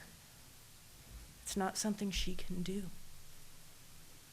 And all of us who can, we're happy to do that. But I'm worried about the others, because the elderly can't. Some people have mental illnesses. You want to let them cook over hot heat? That's not going to work. So the program, definitely keep going with it. This lady sounds like she will manage everything and learn who can do what. So it's the smartest idea. Follow with this plan, even though we may have others. I know you guys are tight on a budget. Well, we have the budget. The property's perfect. Everybody can get to work who does work. The Laundry of Love's right across the street. Even the elderly can get their laundry over there to wash them. Instead of us trying to fill in the gaps, the few of us who try to take care of everyone here. Thank you guys so much for letting me speak. Thank you, Danielle. Next we have Curtis, then Shelley Griffin, and then Casey Abbott.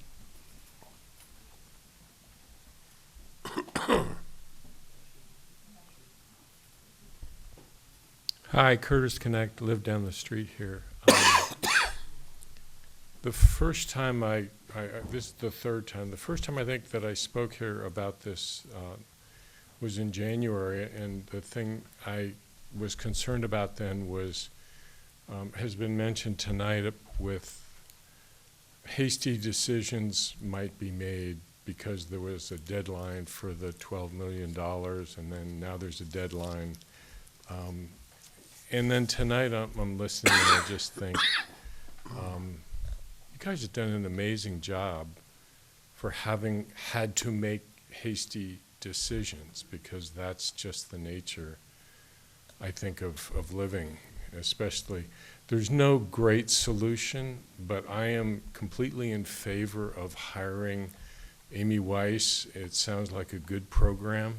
Sounds like something that'll be good enough, given the time constraints.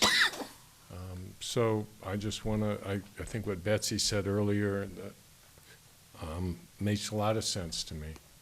So I'm casting my vote yes for this. Thank you.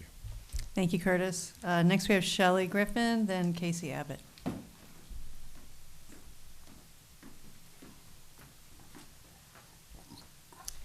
Good evening, everybody. Thanks for hearing us. A little over 20 years ago, my family moved into the home that we currently live in, along with all of our neighbors, in what I think was Ojai's most recent affordable housing development 20 years ago.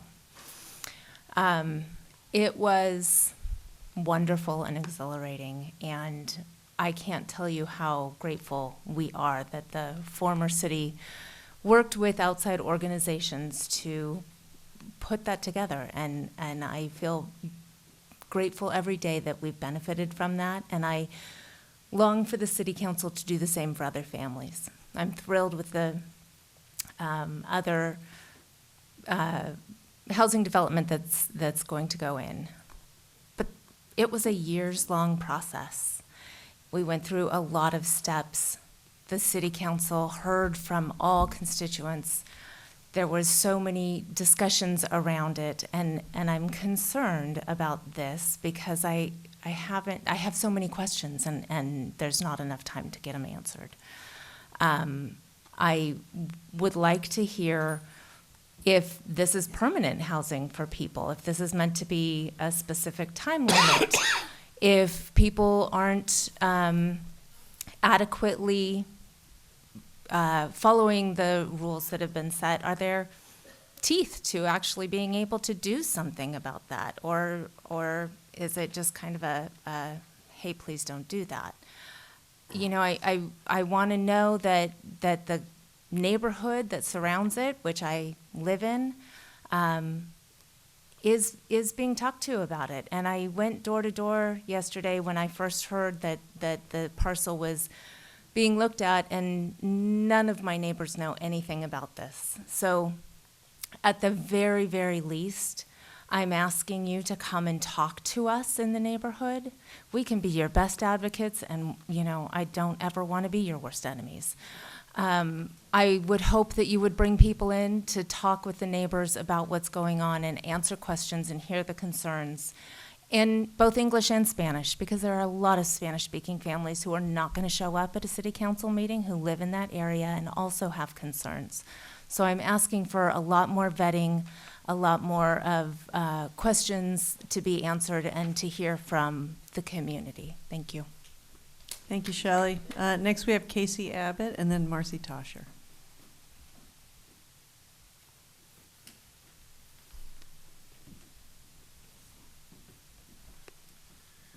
My name is Casey Abbott. I'm a guest in one of your tents here. Thank you very, very much for all your efforts.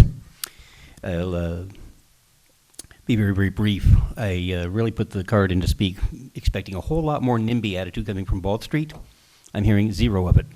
May I turn the podium around for a moment? Thank you all for your attitudes. Housing's going to help us a lot. Casey, if you can address the council, that would be great. Thank you. I say, thank you for your attitudes you. out in the audience here. The housing will help.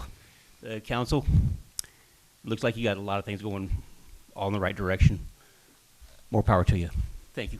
Thank you, Casey. Next, we have Marcy Tosher.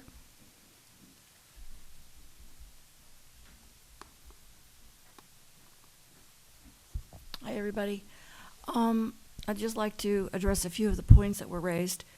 You know, in a perfect world, which we know we don't have a perfect world, you have had plenty of time to solicit RFPs for someone to do the functions of what Amy Weiss proposes to do. I think in your grant, you have specified that Dignity Moves will be managing this.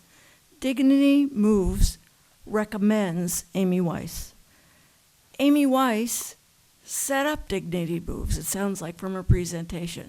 So why in the world we could find anyone that would surpass her abilities and her experience is beyond me. So we've got, it's not a perfect world. Then also, I'm really surprised that someone who benefited from Ojai-supported low-income housing would be concerned about closing the door for other people that they're homeless. It's not low-income housing, it's like no homing, and they need proper housing. They're living in tents right now. Also, the lack of informing and talk to the neighbors and all that. Well, when this was created here, I live right over here. When this was created here, no one came and talked to us. I think this kind of slipped through the cracks on maybe a consent calendar or something. It just kind of slipped through. We didn't have an opportunity to talk about how it would impact us, and it does impact us. That's why we're so thankful that with the imagination and foresight and grit and hard work of Ben Harvey and many of you and other staffers, that you've come up with a plan with against insurmountable odds, time frame. Where's the land coming from? You know, I think it's really, as I think Betsy Van Light said, it's kind of a miracle that this all has just congealed and is available to us. And I think we need to do something. I think that we need to show everyone, we need to show all these tourists that come in, flock to our town, that yeah, there is an issue with homelessness. There's an issue. And Ojai is addressing it. We're not ashamed of it. We're not hiding it anywhere. We found a great spot for it. Come and see. My husband and I look forward to volunteering and helping and contributing in any which way we can to something like this that I think shows a way, light at the end of the tunnel for a lot of people.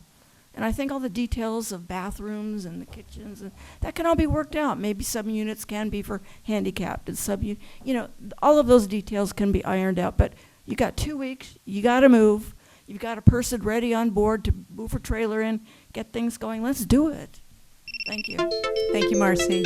Any comments online, Weston? No raised hands, Mayor, but let's take a moment to address all of our Zoom participants. We'll give you a last call to raise your hand for item 3 on our agenda. And we do have one raised hand. Starchild, you have the floor. Thank you, Mayor and Council. I just wanted to add a few quick questions to add to Mr. Harvey's list. The first one is, why was there only 72 hours notice? Basically, we all heard about this new St. Francis proposal when the council agenda was published. And I'm wondering if it was at all possible to inform the public earlier, maybe during one of your interviews with Ojai Valley News. The other question I wonder is, why are we considering St. Francis and not Help of Ojai for some of this, to replicate some of the things that St. Francis is doing?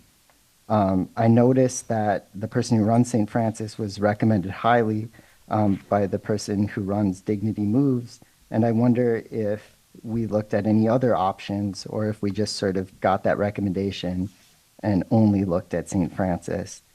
And the last question I have is, what are the budgetary consequences of this revised proposal? Is the money that's going to St. Francis coming from what would have otherwise been paid to Help of Ojai?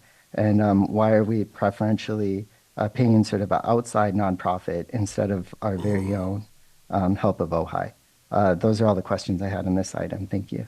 Thank you, Star Child. No more raised hands for item 3, Mayor. Okay, all right, we will move on to discussion. And just a reminder to council that we are discussing in this item the service agreement with St. Francis Challenge, and that's it. Mayor, did you want me to go through a bunch of the questions that I heard, and you let's start do it. there, and then That you will can be tell me which ones I missed? Wonderful, thank I'm sure you. I missed some. May I also make a request? It's all related, that we could give Matt Davis an opportunity to speak, because he may want to. Matt Davis works for us. He's our recreation manager who's monitoring the meeting. Oh, I thought there was someone from. I'm sorry. Okay. Jeff Gaddis is going to talk on item number 4, I believe. Okay, Yeah. that's who I was thinking of. And Mr. Gaddis I may ask him to weigh in on a couple of these questions as well. Okay, thank you. Okay. I'm sorry. Okay, let's go through this as quickly as we can. Question about time frame. So this whole process has been a compressed time frame. This is not a normal development cycle process, right? You applied for a grant before I arrived. There was uncertainty that you were even going to be awarded it. Then you were awarded it, and there was a requirement to act. The city has to spend 50% of the development costs within the first 12 months, okay? So yes, time is of the essence, and that is why we're moving quickly. And that is, if we had the luxury of time, you bet. I'd love to spend 6 months, 12 months, do a formal process, go do all the types of outreach that I would do with the project that doesn't have these constraints, but we are under very tight time constraints. This is the last tranche of ERF grant funding that the state is going to be offering in the foreseeable future. It's been eliminated from the budget, the state's proposed budget for this next fiscal year. It's been made very clear to us by the state that if we're unable to move forward on this project, there's a long list of cities that can move forward and would like to take that money from us. So yes, time is of the essence. Also, we are kind of on a transition point at the state between who reviews our proposal for the location change and who will review it if we don't take action sooner than later. So right now it's with the BCHS department. It will eventually move to HCD. We have a good relationship with BCHS, and they're very supportive of what we're recommending, and they've pledged to do a nimble approval if council provides direction. I don't have that same type of understanding or commitment once it transitions to HCD. Doesn't mean that it wouldn't, but I don't have any understanding of what their process would be. Excuse me? And HCD would be creating a new process from scratch. Right. The current state official that would review this request knows exactly what they're doing and can move quickly. Okay, moving on. Question about wilderness tents. Yes, of course, we're planning to reuse them. They can be reused for emergency, disaster response. Same with the platforms. We have no intention of discarding them. They're valuable, and we will reuse them. Potentially also at the tiny homes village, if there was a need as determined by the case management from Help of Ojai and from the city that we needed to temporarily have somebody in a tent, we could do that if we had these platforms and tents still available. But again, it's a tiny homes village. It's not looking to be a feature of that. Management of the village is going to be City of Ojai, case management through Help of Ojai, with assistance from Dignity Moves, who's implementing the model.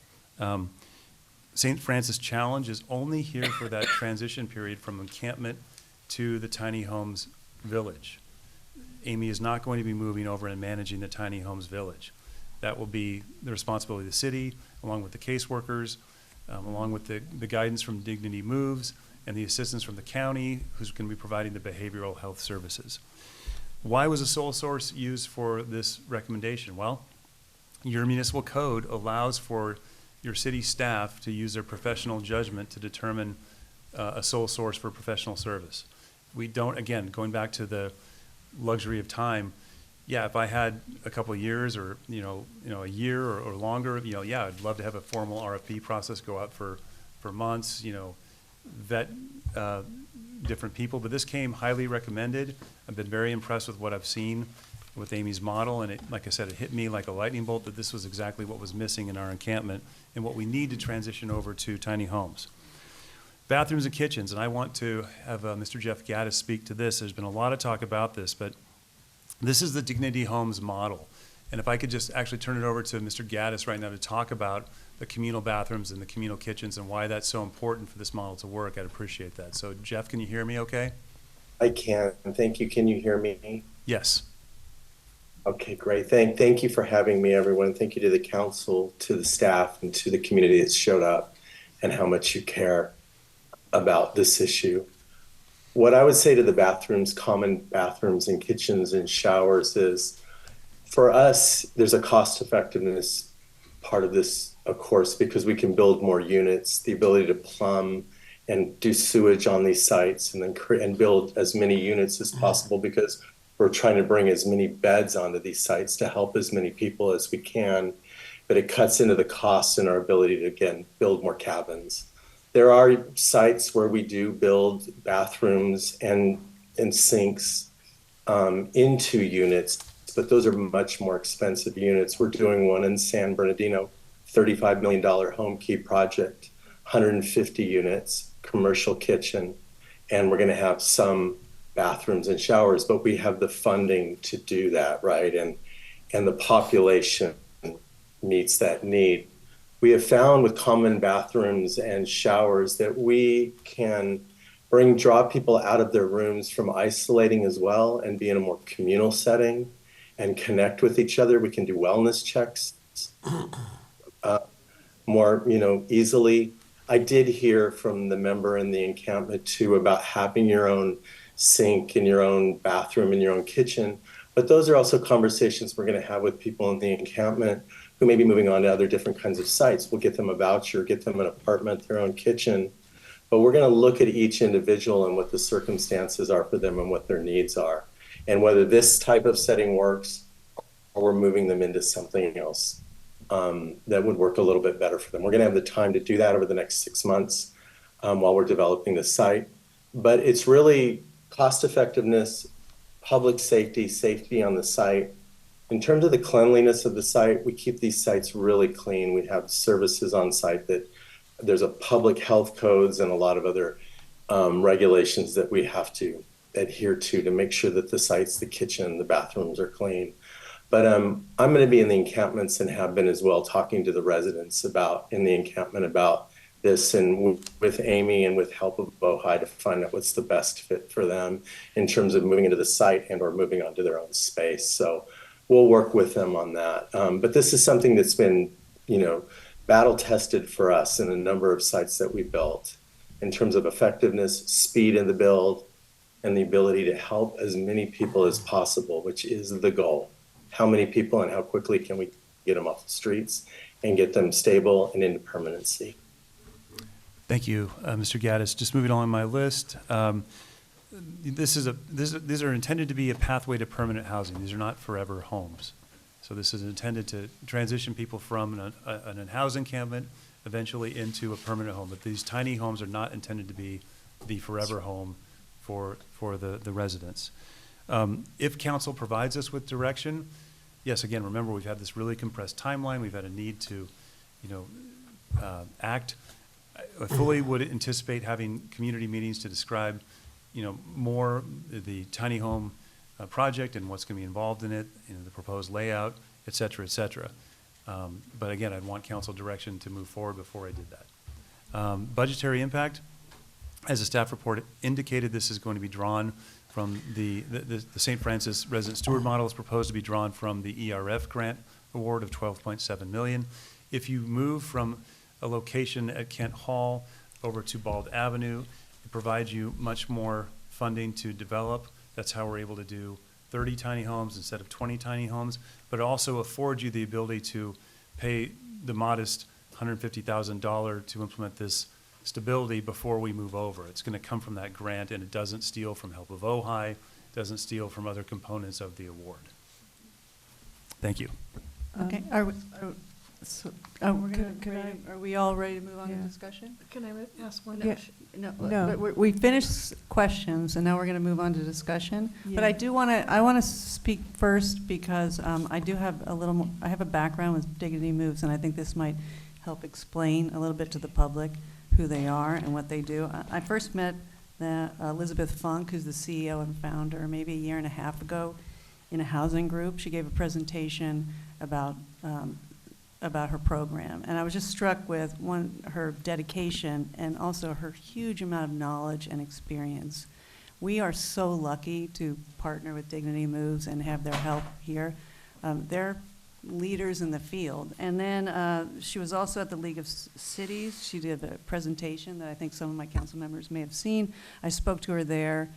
And she's really, they are leading the way here as we move forward in a model that is value-based, which I think is really important to recognize. I also encourage anyone to Google Amy Weiss. She's incredible.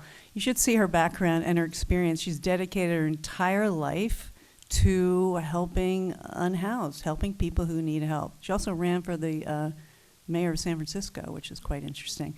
Her background is such a gift, and it is a miracle that we would have someone of her caliber moving in for 6 months to really get these services going. So, and Jeff Gaddis, I've met with several times. He just spoke. He's the vice president of programs and partnerships. We've walked around the encampment. He knows so much about this issue, and has once again also dedicated his entire life. I'm going to ask the audience to please refrain from talking. Okay. All right, thank you. We're just so lucky. So I hope that everyone here and on council can realize how grateful we need to be, really, to have this kind of expertise and talent here. And just so we just need a motion to hire Amy. I'll at this make a point. motion. Okay. Yeah, Is that correct? I would Okay. like to make a motion. I'll second it. Yeah, we'll just make a motion and move on. As far as a compressed timeline, we're on a compressed timeline. I'm also a deep, our leap of faith has to be, do we believe that the people that are going to come in, Amy and the staff and Jeff, are going to be able to adapt to whatever situation comes up? It's rapid prototyping. You know, you move forward, you see where you need to go and what you need to do. And that's the model that we have to follow right now. So I don't feel the need to have put out an RFP. I think a recommendation from Dignity Moves that this is what you need, that is worth more than 3 RFPs where people come back and they write whatever they want to write. So I have absolutely no problem with that. I'm happy to have made the motion. You know, there were other things, but a lot of this conversation really didn't have to do with, you know, hiring St. Francis Challenge to come in. You know, we've veered and gone into other things. But, you know, just for that, I think we're lucky. We're lucky. And so let's just move forward. We don't have time to. Okay, so we have a motion, and we have, you seconded it? Yeah, I seconded it. And if I could also speak to the timeline. So the timeline for the grant is compressed. The timeline for hiring this is compressed, but the timeline for working with a solution to care for the people who are most vulnerable in our community has not been compressed. We've had an incredible committee, Ruth Miller, Betsy Van Light. We've had, all of us have worked with them tirelessly for a year and a half. And the conclusion to work with Dignity Moves came after a lot of research and a lot of exploring all the different options that were available to us. And this is a model that has been proven, that works. And so we didn't get an RFP specifically for Amy Weiss, but there's been an extensive amount of background in research and an exploration that's gone into this. And so I am very much in support of hiring Amy and of moving forward with Dignity Moves. It's a great program, and I think it's really, it's gonna be such a service to our community. Okay, we have a motion and a second. Are we ready for a roll call? Everyone ready? Roll call, please. Yes, Mayor, we have a clear motion and a second to proceed with staff's recommendation. Roll call. Mayor Pro Tem Whitman. Yes. Mayor Sticks. Yes. Councilmember Lang. Yes. Councilmember Rule. Yes. Councilmember Francina. Yes. Motion passes 5-0. Okay, wonderful. All right, we will move on to item number 4, adopt a resolution authorizing the purchase of a vacant property located at 601 East Ojai Avenue, southeast corner of Bald Street and Ojai Avenue. We have a staff report from Yes. our Community Development Director. Thank Yes, you. thank you. Name is Lucas Seibert, Community Development Director here for the City of Ojai. I just wanted to have some kind of overview. Staff is requesting City Council consider a resolution that's a part of the attachment to the staff report, which authorizes acquisition of 601 East Ojai Avenue and further authorize city manager or designee to execute or execute an escrow documents and certificate of acceptance. So a little bit of background. Recently, the property owner representative reached out to staff kind of out of the blue to discuss the potential sale of the subject site. We didn't really know why we were meeting with them, to be fair, to the city and they came in with an offer at $1.2 million. And eventually city staff negotiated down to $1.15 million, which is what's before this body tonight. To compare that, a verbal preliminary assessment of the property has this price consistent with comparable comps. So it's not overpriced, it's right at the target that we were looking for. The discussion and interest in this property, owner selling property to the city, led to a closed session, which some of the community members had mentioned earlier, before City Council to address that idea and the possibility. The site itself overall is vacant. It's been vacant. Looking at historic aerial records, which is what staff uses on a regular basis to kind of understand the nature of sites, has shown that this site's been vacant since 1950s circa, which is really as far back of the aerials that we have access to go back to. So it hasn't been developed. We're not seeing any sites, any buildings on the sites, aside from what I hear from urban legend, which is it being used as a used car lot at some point in the 80s and 70s, it's been vacant. There's been some non-native trees that have grown there. Nothing has been built there. There has been lots of proposals on this site, which include several concept reviews and proposals for commercial development, hotel retail development, mixed-use development, yet the site remains vacant. This site is being considered for the tiny homes project that was just mentioned earlier. It wasn't the original idea. The original idea was something else, workforce housing potentially. Who knows what could have come forward? We're left with what we're seeing here tonight. The zoning for the site is C1, commercial, general commercial, which allows for emergency shelters per our current code, which also includes supportive housing or unhoused, that's kind of the technical term used by the state. That's through a conditional use permit. Guess what? Through our housing element, we have a program in place already that's identifying that the way in which we address this is not correct. We cannot move forward with a discretionary review for something of this nature. Instead, we have to come up with a different solution. So our codes, which is true with a lot of the programs that we've got going on with the housing element, is inconsistent with state law. When it's inconsistent, we lean on state law, period.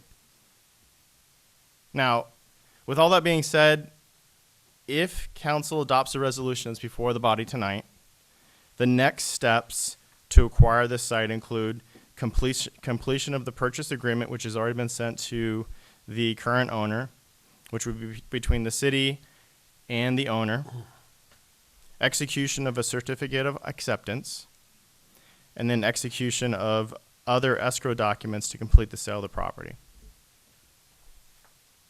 With that, if council has any questions, obviously the community wants to weigh in as well. Questions from council? Yeah, I Yep. do. And I think this may be more for Ben, but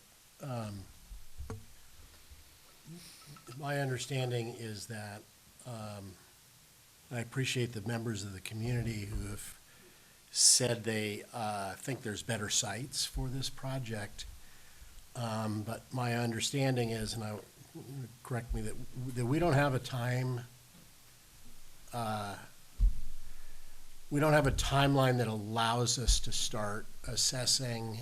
We don't even really have the ability to go through it like a purchase agreement for a property if it seemed to be available today. Is that correct? I would say that we would take council direction if that's what council wanted us to do, but I don't recommend that just because, again, you're under some very tight timelines with the state to expend your grant proceeds. They also need to know what you're doing. And so if you come back to them and say, you know, we don't have a location in mind, we've started a process to shop around, what's been made clear to me and the mayor from, you know, a representative from the governor's office who heads up this effort is that there's a long list of cities that are very interested in these funds. And by the way, these aren't being offered in the next fiscal year. And if you can't deliver, we got a lot of other people that can. I think we're very fortunate to have this property become available because it also checks a box the state requires. If you're going to be moving to a different location, it has to be an improvement. You can't simply say, well, this site has some political impediments, or, you know, the neighborhood doesn't really like it here, we found a different spot. It has to deliver more service, meaning more people, and also access. That's what's great about 601 East Ojai. It allows for 30 tiny homes versus 20. It's on a public transit line, and it's close to Help of Ojai, who's providing the case management. And it's also near shops and services in the downtown. Okay, well, let's move on to public comment. First, we have Bill Miley, then Myra Sutton, and then Linda Rohr.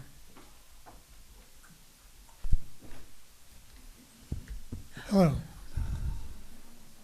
I have to see. I think it needs to either be or have been discussed from a community collaboration point of view.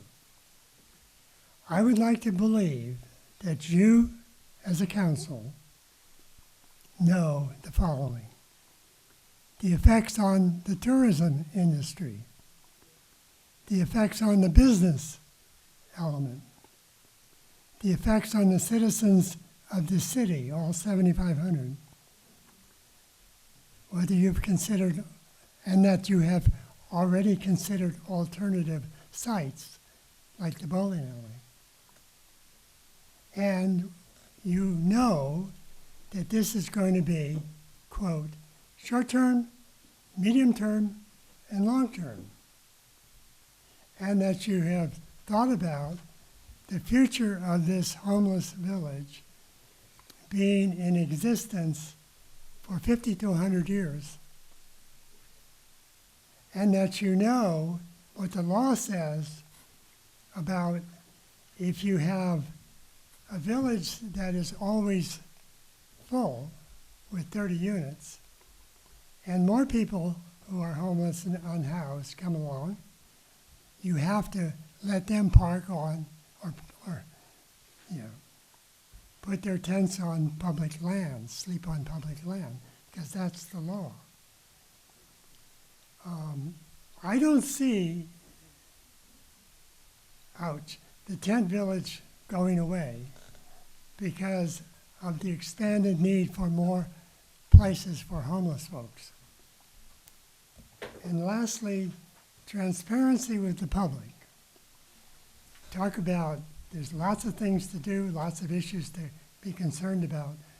I would hope that as a council, you would meet more frequently rather than twice a month to bring the public up to full knowledge. Thank you.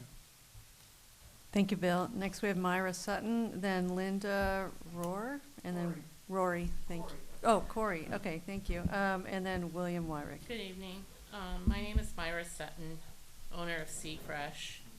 I've lived in the valley since '81, so that's 43 years.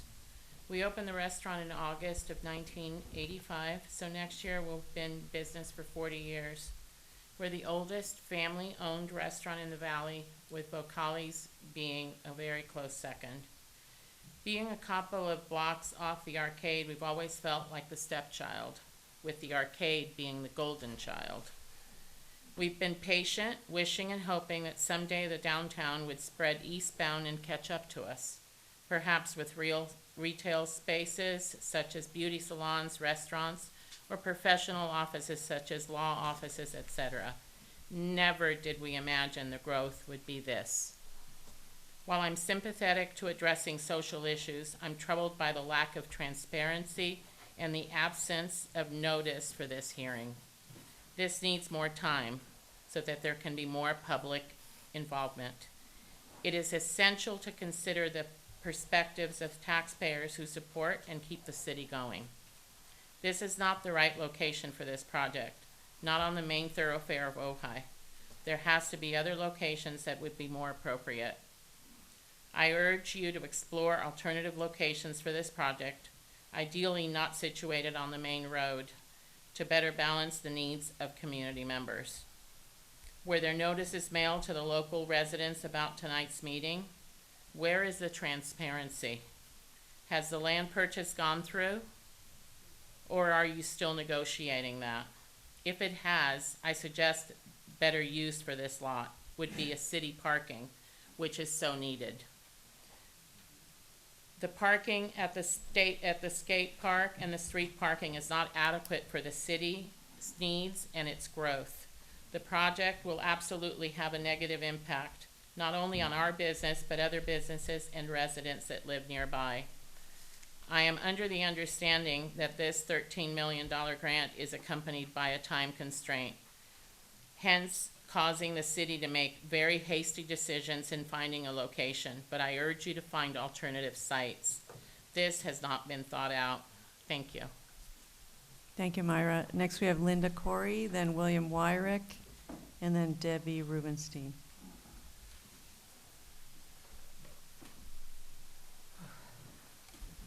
A long sit.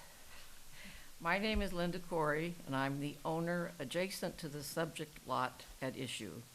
I bought this property in 1991. I've spent tens of thousands of dollars over the years improving and maintaining the property.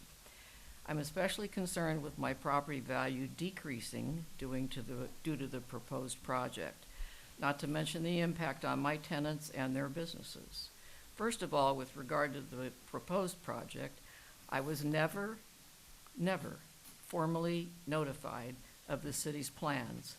In fact, I found out about this while I was cashing a check in the bank by a stranger that came up and asked me, "Are you the lady that owns OBC lot?" And I said, "Yes." And she said, "What do you think of the project?" I'm doing a project? I don't know anything about it. So that was quite upsetting, very much so. Yesterday, I spoke to Mr. Harvey, and in the conversation we had, he sincerely apologized for not notifying me. I mean, I'm literally on the property line. But he said that you didn't have enough time. Therefore, I'm requesting an extension of sufficient time to review the proposed project and its impacts, not only for my property, but all the property owners around the site as well. The impacts include site plans, project elevations, project layout, including parking, traffic and noise impacts, air quality, dust mitigation and pedestrian concerns. I appreciate what you guys are doing, and I know we need help for these people that aren't as fortunate as we are. But, you know, talk about pulling the rugs out of, I'm still in shock. I didn't sleep all last night. I don't want you to feel sorry for me. I would just appreciate a little more time. I haven't even seen anything. I talked to Mr. Plotke, who owns the property, and I was telling him these things, and he said he's in negotiations with you. And I said, well, if for some reason that doesn't work out, would you consider going into negotiations with me? And I've talked to him for years, and I've kind of, hinted that I might want to buy the property. He told me, forget it, that you guys have assured him it's a done deal, it's not going away, and he appreciates me, I can call him anytime, he's a nice man. But the deal is done. And that's extremely insulting to me and people like Seafresh owners and whoever else is at that end of the East End. It's just not fair. And my property value is definitely going to go down. Thank you. Thank you, Linda. Next we have William Wyrick, then Debbie Rubenstein, and then Larry Steingold. It's been a while, long time, really, weeks and weeks, months since this grant was submitted and public statements were made that alternative sites were going to be considered. This council did not call a hearing to get community input into alternative sites. At least I'm not aware of one. There's a sort of disrespect to the community and not soliciting constructive suggestions over this last long period of time. And so now this is another binary choice. It's either this or probably nothing. And so, something needs to be done, and this is the site. So I'm going to make some technical comments after expressing my disappointment that this council did not direct hearings early on when the first public statements were made that Kent Hall would not be the appropriate site. No input, no public input was solicited. Number one, I don't know what long-term commitment is made by buying this site, putting this program on here. If it is a long-term commitment beyond the grant funding for the recurring expenditures, I would suggest that you look at some of the non-recurring revenues that you have and consider setting up an annuity fund from everything from utilities to whatever, a separate fund to handle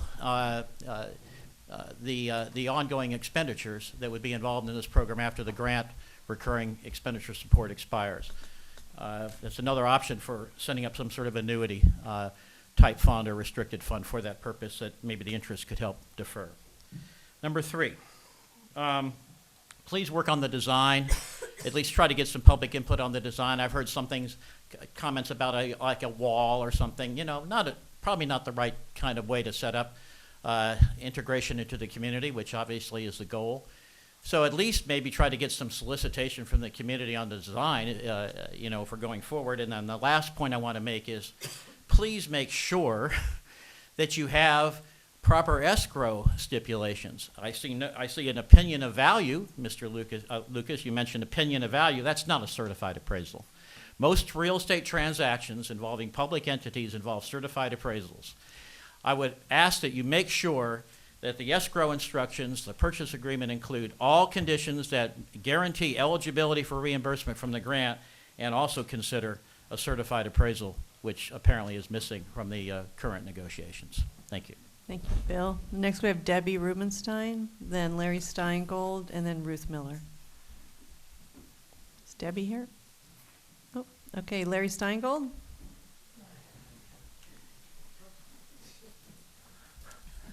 As I was saying before, Larry Steingold, it's a great site for the tenants.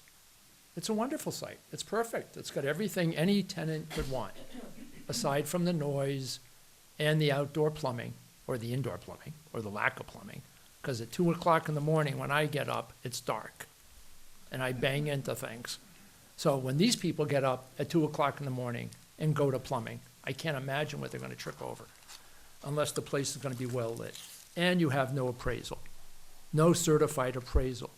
You have an opinion of value. An opinion of value is worthless in a court of law or for tax purposes. The IRS, a court, anybody wants an appraisal by a certified appraiser. All right. What will this do to the neighbors? Is it big enough? Will the police be able to go and arrest people who are bad actors? Will Amy, not whoever manages the site, the city housing authority, whoever that's going to be, are they going to ensure that all the tenants' property is kept inside? Is there going to be a storage facility for all their stuff? Because if outside here, these people have stuff everywhere next to their tent.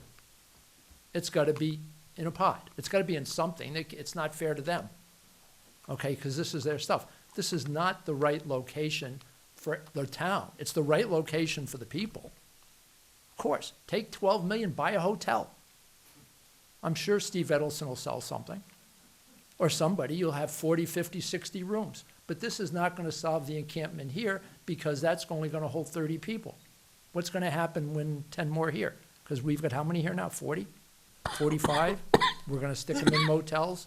Till when? The money's going to run out? Where are we going to get the money when the free money's going? Okay, how much is that going to be? Are we going to allocate, are you okay? I want to hit him on the back. Don't choke on that. Where's the next million going to come from? Is it going to be a line item in the budget? Fine, tell us. Is it going to be allocated from cannabis money? Is it going to be allocated from a higher TOT? Where's the next $1 million coming from in 2 years? Because this money's going to be gone. I mean, so we're going to end up paying now, we end up paying later. This is stalling the payment for another 2 years, 3 years, because the state's going to pay and we're going to end up with it, which is maybe that's our obligation. But tell us what's going to happen. Where's the money going to come from? Is it in the budget? Is it part of the $4 million? Are we going to take the $4 million and stick it on the shelf? And that's going to be the money for this encampment and the homeless and the unhoused for the next forever? I mean, where's it coming from? I mean, this is the right location for them, but it's not necessarily the right location. And I understand that the government. Thank you, Larry. Next we have Ruth Miller, then Susan Williamson, and then Tanya Peralta.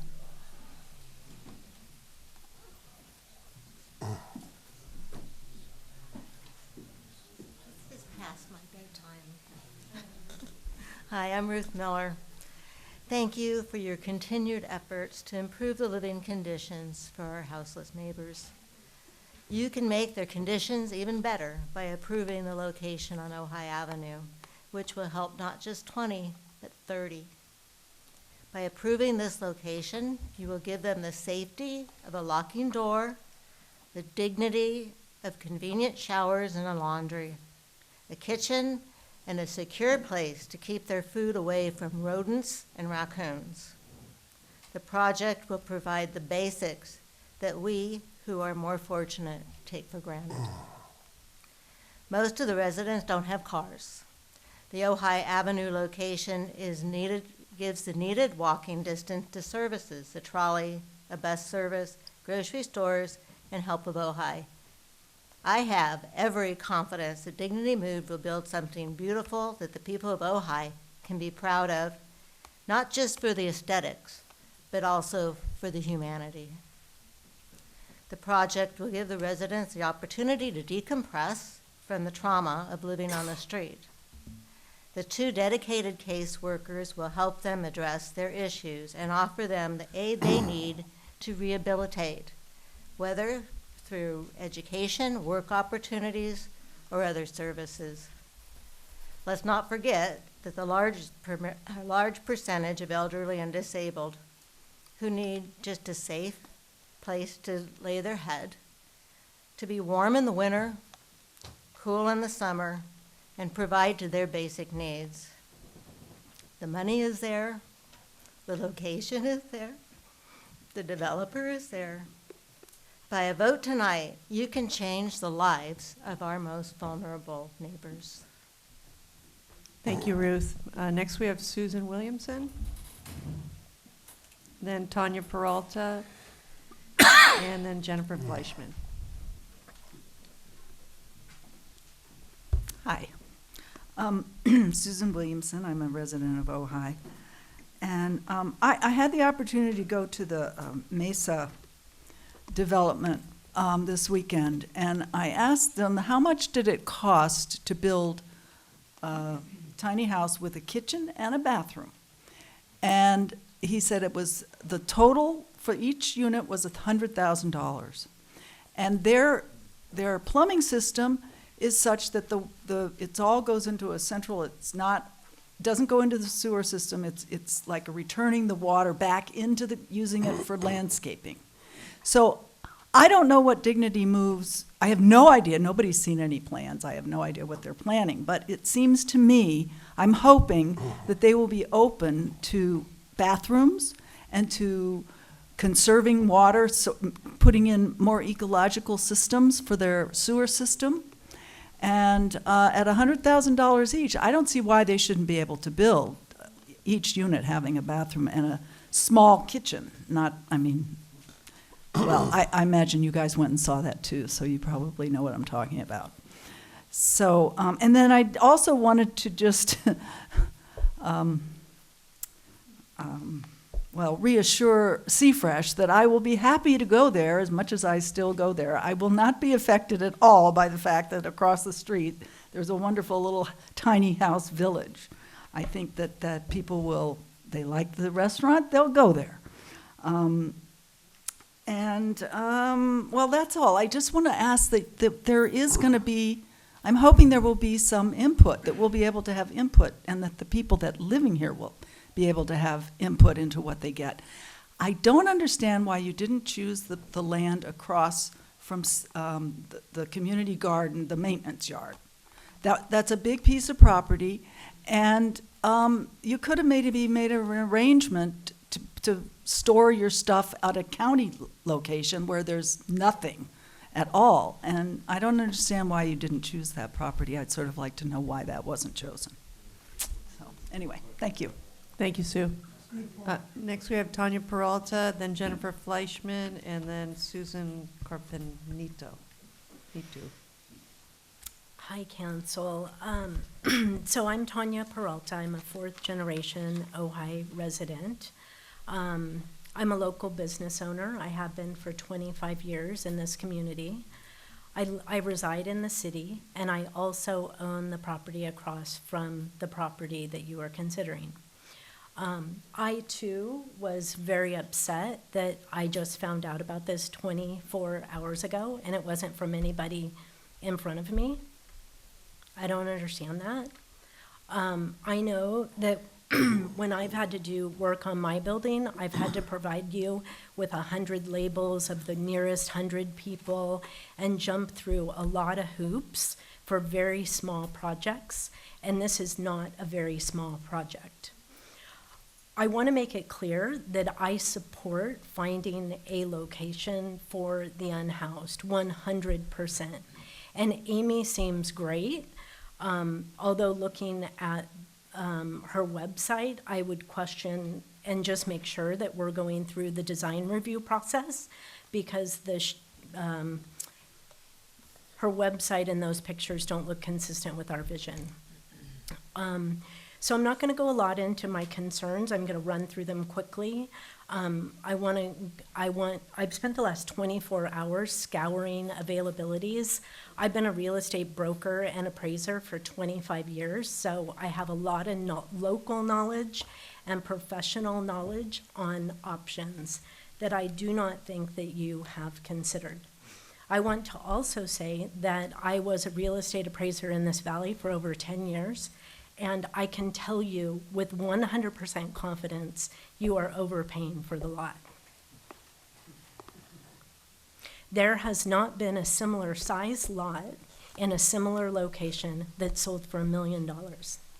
The most recent one that's larger than the one you're buying was on the market for $799,000 on Ojai Avenue and never sold. I see that as a problem, and I am more than competent to say that. So my concerns, the zoning. The purpose of commercial zone land is to foster local business, not residents. The impact on local business, it raises concerns about potential disruptions to our operations. Budget, lots of questions about budget here. I'm a finance major. I know a lot about budgets, and it doesn't seem to me like you've thought it through. Design review, I already talked about that. I have 5 seconds, but what I want to tell you is there is a 22-unit property in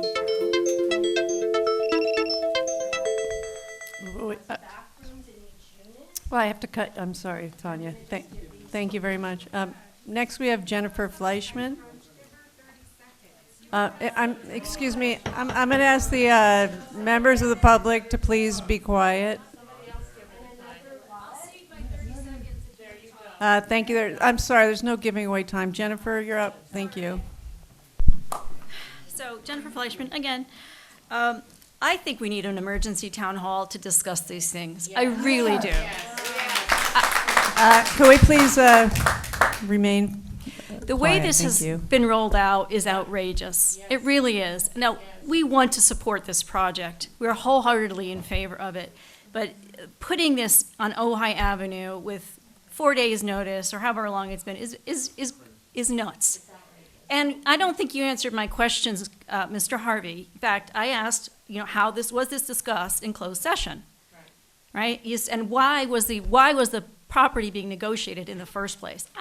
For just some reason, and is it normal to buy a property, not talk about it with the public? So those need to be answered completely transparently. Maybe I'm getting worked up for nothing, So I want to know those things. I want to know if soil testing is done. It's across the street from a gas station. And there will be an impact on traffic. There's a lot of language in that, adoption that you're proposing to vote on that says, oh, it's not going to affect anything. It will. So basically, I understand the reasoning for the project. The pressure of losing the grant is pushing the city to make decisions it would not consider under other circumstances. It will change the character of downtown Ojai permanently with unknown results. There are several other housing projects that have already been approved. The commercial lot on Ojai Ave could be used for parking or other business options to provide the moderate income and residents who occupy them. Putting most of the dense housing on one side of town creates an imbalance and is unfair. We need to view city planning holistically and consider the long-term impact. Potentially adding a wall to Ojai Avenue with dense housing will truncate the city. There'll be like development, this wall, city fresh, and then it's sort of a no man's land. So I don't think that's a harmonious way of doing about it. I believe that it's better to keep it here in the short term until you have a better plan, and that's what I'd like to see. I would support the bowling alley property, and also I think we need to know more about the budget. That I haven't had it. There's not a lot of information online, and I found the most information out of a Substack article by Andrea Belknap. And it's about $2 million going to local Ojai organizations and $10 million being managed by Dignity Moves. I'm sure they do a great job, but I actually got different numbers from the Mesa about what their project per unit cost was, and it was lower. Possibly the $100,000 was the install cost. But, in terms of $1.7 million for 20 units for Dignity Moves, that's $85,000 per unit for a locking box. There's got to be something wrong with that. And was that grant written just to inflate numbers and get a grant, or are we going to be able to manage that money, or is it forked over to Dignity Moves? Those are lots of questions. We need to have a talk, a big town hall, and get this out. Thank you. Thank you, Jennifer. Could I ask the audience to refrain from comments and show some respect when people are speaking? Thank you. Next, we have Susan Carpenito. Susan here? Nope. Wendy Larner? Nope. Delaney Labar? And then John Pace, and then Shelley Griffin. Good evening, Mayor and council members.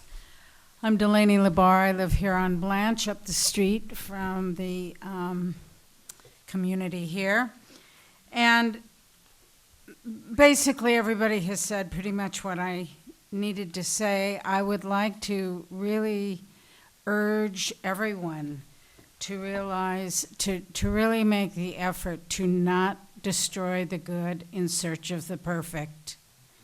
Because no matter where you go in this valley, there will be objections, and they can be worthy ones. But Ojai's history has been just like, well, we'll all disagree about it, and then we'll just kick it down the road for another 5 or 10 years. And we don't have the time to do that. And it's already, I mean, they've done a miracle just getting them out of all of the little tents, which is, frankly, I would love to be under an oak tree if that were my situation. But they've really cleaned it up here, and they're going to do more. And I really, I went up to Myra because I also will consistently be going to Sea Fresh and maybe making even more of an effort. I encourage you all to do the same. But, you know, regardless of how many people will object to projects like this is a project whose time has come. And per what Betsy Van Leet was saying earlier, it's amazing that all these things and all these parts came together at the same time. I mean, if you've ever tried to write grants and then live by them, you know that it's tough. And to have scored this kind of a grant from the state and to have these kind of professionals stepping up and all of that, I really encourage people to go to dignitymoves.org and see what they're doing, because they're in Santa Barbara and we know that they have strict standards. You know, it's in San Francisco, it's up in, they're all over. There's one in Arizona that they really do a quality project. And I think what I really loved about them was that it is a holistic approach to bringing in social services and counseling on a lot of different levels, and the stipends for part-time work get some people into that habit again of making an effort for something. The stewardship program is a way of, you know, it's a time-tested one with this group to find out how to create some sense. Thank you, Delaney. Next we have John Pace, then Shelley Griffin, and then Casey Abbott.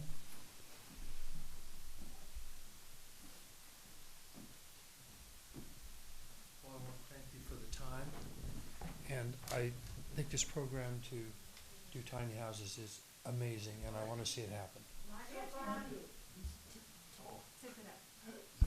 Oh, okay, there we go. I'm a resident of Bald Street. I've been there about 10 years. And I have to tell you, I think it's a horrible location. I want it to happen, but if you can find another location, I would encourage you to do so. I know you're under tremendous time restraints. The reason I think it's a bad location is that is an overcrowded street. It's a residence, but it's a commercial traffic. There's people going all to the business areas. I went and did a check. About 3 out of 4 cars that come by our house don't live in that residential community. There's no parking on the streets. It is jammed. So it's very difficult. On the corner, it's very noisy. I'm 100 yards away up Bald Street, and I get woken up by the sounds of motorcycles and cars with these horrible noises. So it's going to be very hard on the residents there. In addition to that, it's pretty polluted. It's right there. There's a lot of traffic going up Bald Street. It's more like a freeway than a road. And then you've got Ojai Avenue. So I think for the residents, it's not going to be a good idea. I was just looking at lots for sale. I saw one right across from the Humane Society. It's been for sale for a long time. It's a quiet neighborhood. It's close to everything. And it's right there, and they want to sell it. I don't know if what the status is now, but if you have the time, I realize now you're under tremendous time restraints, I would check it out. It's just right across from the Humane Society. It's a beautiful lot. It's quiet, it's got clean air, and it's a little bit isolated, so they have a little bit of privacy, but it's very close to everything. Thank you for the time. Thank you, John. Next, we have Shelley Griffin and then Casey Abbott.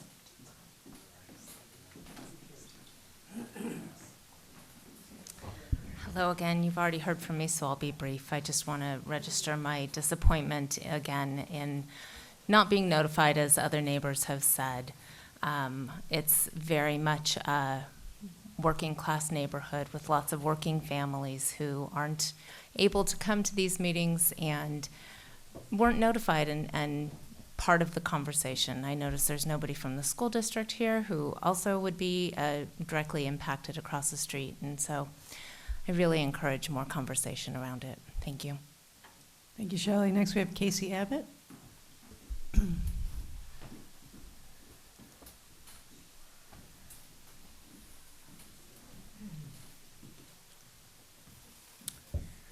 Well, the NIMBY opinion has surfaced.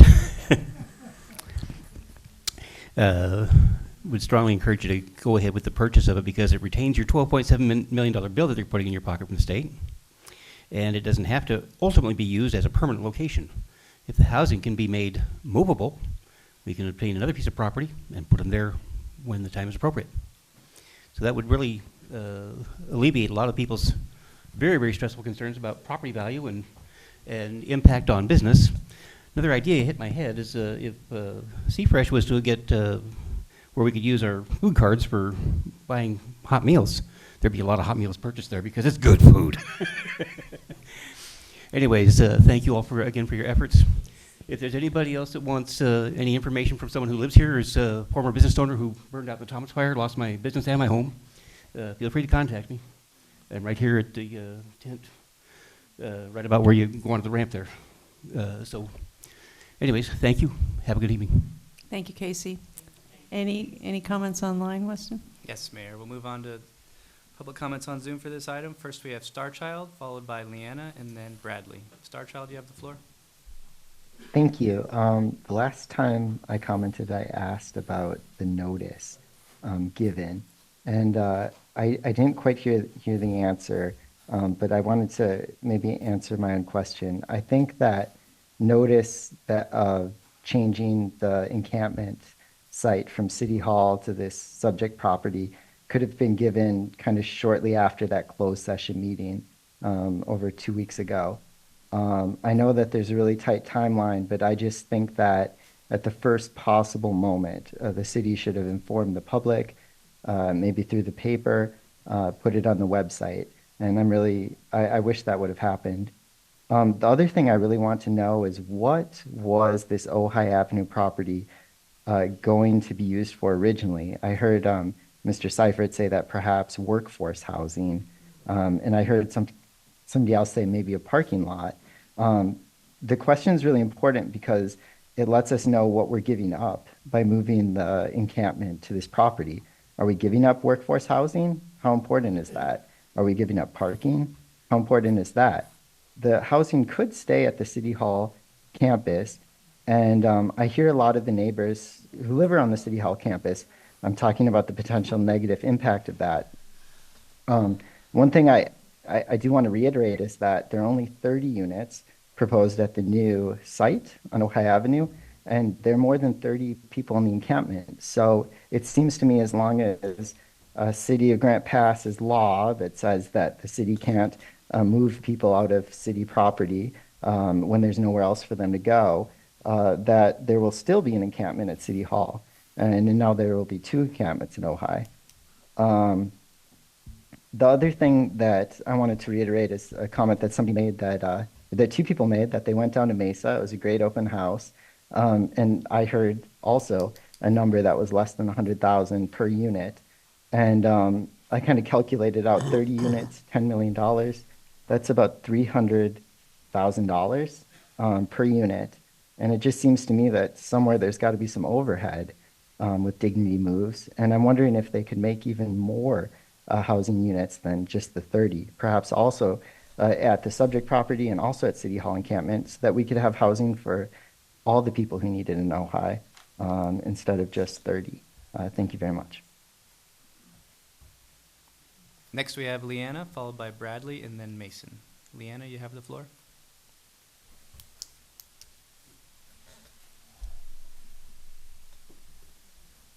Leanna, I see you've unmuted. Please proceed. And we'll give you one last call, Leanna. Moving on, we have Bradley. Bradley, you have the floor. Can you hear me? Yes. Okay, fine. She's trying and it's just not working. I am in support of the purchase of the subject property. I think Ruth Miller hit some very good points, as did Laney. Unfortunately, I can't be there this evening, but again, I am there in spirit, and I encourage the city council to complete what they had Mr. Harvey and the rest of the city staff investigate ever since they came on board. This is what they came up with. I think it may not be perfect, but we do not live in a perfect world. The last speaker said something that caught my attention, and that is maybe this isn't forever. Maybe there would be another place downstream. You can't rule that out. But I would highly encourage City Council to go forward with the project, and I support it. Thank you so much. Thank you, Bradley. Next we have Mason, and we'll try Leanna again. Mason, you have the floor. But they had Mr. Harvey and the rest of the city staff investigate ever since they came on board. This is what they came up with. Hello, can you hear me? Oh. Mason, But we please do continue. not live in a Yes. perfect world. The last speaker said something that caught my attention, and that is Are you able to maybe pause that? Yes. Can you hear me? Just disable the speaker. We're I having did- technical difficulties. I have We it. This have is one Mason. unmuted person, Mason Cooper. Mason, pardon our interruption. That's okay. I just have some questions. What happens when all the people transition out? What happens to the property? You keep talking about transitioning to permanent housing, which is important. What is the process, and is there a timeline? Do residents move in for a year, 2 years, 5 years, 10 years? Is there a program that is targeted to proactively assist people to transition properly? Also, someone mentioned earlier about the triage. Are there interviews and requirements for certain residents to be accepted? And assuming there will be rules, what are the rules to follow? What are the consequences if they break the rules? I do live in the neighborhood, and I do not believe in NIMBYism because nobody, everybody wants something in someone else's yard. I think we're fine wherever it can be to be effective to help people that need help. It's more of how it can be done effectively and giving us answers about exactly what the process is to move in and what is your transitional program to move people out so they're effectively, again, part of the community. Thank you. Thank you, Mason. Leanna will give you one last chance to unmute and speak before we move on. You have the floor.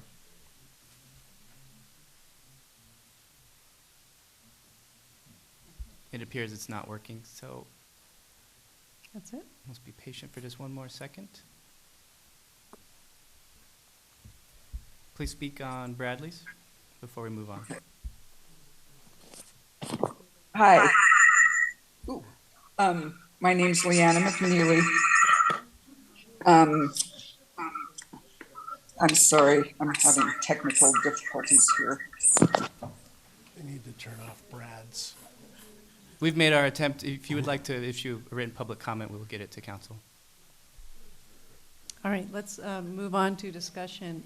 Mr. City Manager, any questions that we want like to if address? council wants, I can try to go through the questions if you want, me to do that. Okay, I'll do my best to try to move through this quickly. There are a lot. And we also have Jeff Gaddis, too. Yes, Jeff I'm going to need to lean on Jeff for some of these. One of the questions, request for studies of impact. Again, we're under a compressed timeline. We know Dignity moves as a record of success. This is a CEQA exempt project. I want to speak to the continued camping at City Hall once the tiny homes project is implemented. Do you want to speak to that, Mr. City Attorney? Yeah, briefly. So once we have the tiny homes facility up and running as our transitioning to permanent housing, That creates a space that we can, through the sheriff's office, compel folks who are camping elsewhere to move to. And we expect that we'll have enough openings to make that work, given that transition component of there's 30 tiny homes is what's planned, but it's not as if the 30 residents who start are forever the same 30. Folks will transition to permanent housing or transition to other housing programs, creating openings that can then be backfilled in. And as if a new encampment showed up somewhere else or someone was at City Hall, we would have that space to move them over. Let me just expound on that too. As part of the ERF grant, $583,000 is available for motel vouchers, which will be used by help of Ojai in their case management. So that's an additional component to house people. Just trying to go through things quickly. We would like to offer C-Fresh, if this should move forward, with the permit parking program for their employees on both sides of Bald, right across from the restaurant and next to the project. Questions about, discussion about the project itself and putting together FAQ? Yes, we would like to have a community meeting. We'd like to develop an FAQ. We'd like to have a website, but we would want council direction first that we're moving forward, and then we would do that. Again, we're under a compressed timeline. This is not, how projects normally move forward in their life cycle, but I think we've gone through several times as to why we are doing it in this aggressive manner. Alternative sites, yes, we've looked at quite a few. But if you understand that you have a requirement to expend half of the development funds in the first year, and you need to let the state know what your alternative location is before July, it really limits you, and you're not with the luxury to explore every other site. Beyond that, I think it was mentioned several times, and I've encountered this in some of the sites that I've reviewed. First of all, not every property owner wants to sell to the city. Secondly, there is opposition in every single location that you can imagine. Every single one that I've looked at, every single one, there is opposition. Funding for the site after the grant funds ends.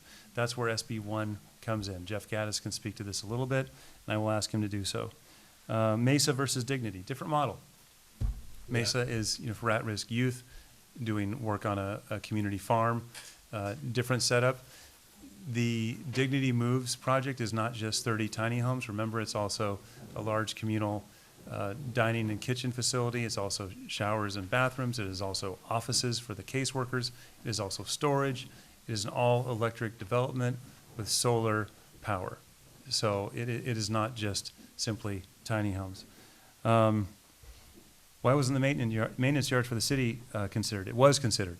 It has considerable drainage, slope, and size constraints, and it definitely does not meet the state's requirement of offering better services. St. Francis Challenge, Amy Weiss is not involved in the design of the tiny homes project. So those were example pictures of other work that she has done. Those are not what the tiny homes are going to look like, nor is Amy going to be hired to design them. That's through Dignity Moves. I'd like to allow Jeff Gaddis a brief moment to talk a little bit about the program that will be implemented. And,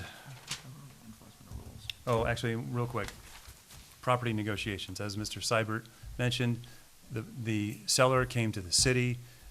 We appropriately went into closed session. We were provided direction by the city council. It was a negotiation. It's not that you simply move from closed session and you're able to make an announcement. You have to go interact with it's a process. It's a negotiation. And so everything was done according to law, but the Brown Act allows you to go into closed session for these types of things, and it's for real reason, because you don't know if you're going to end up with an agreement.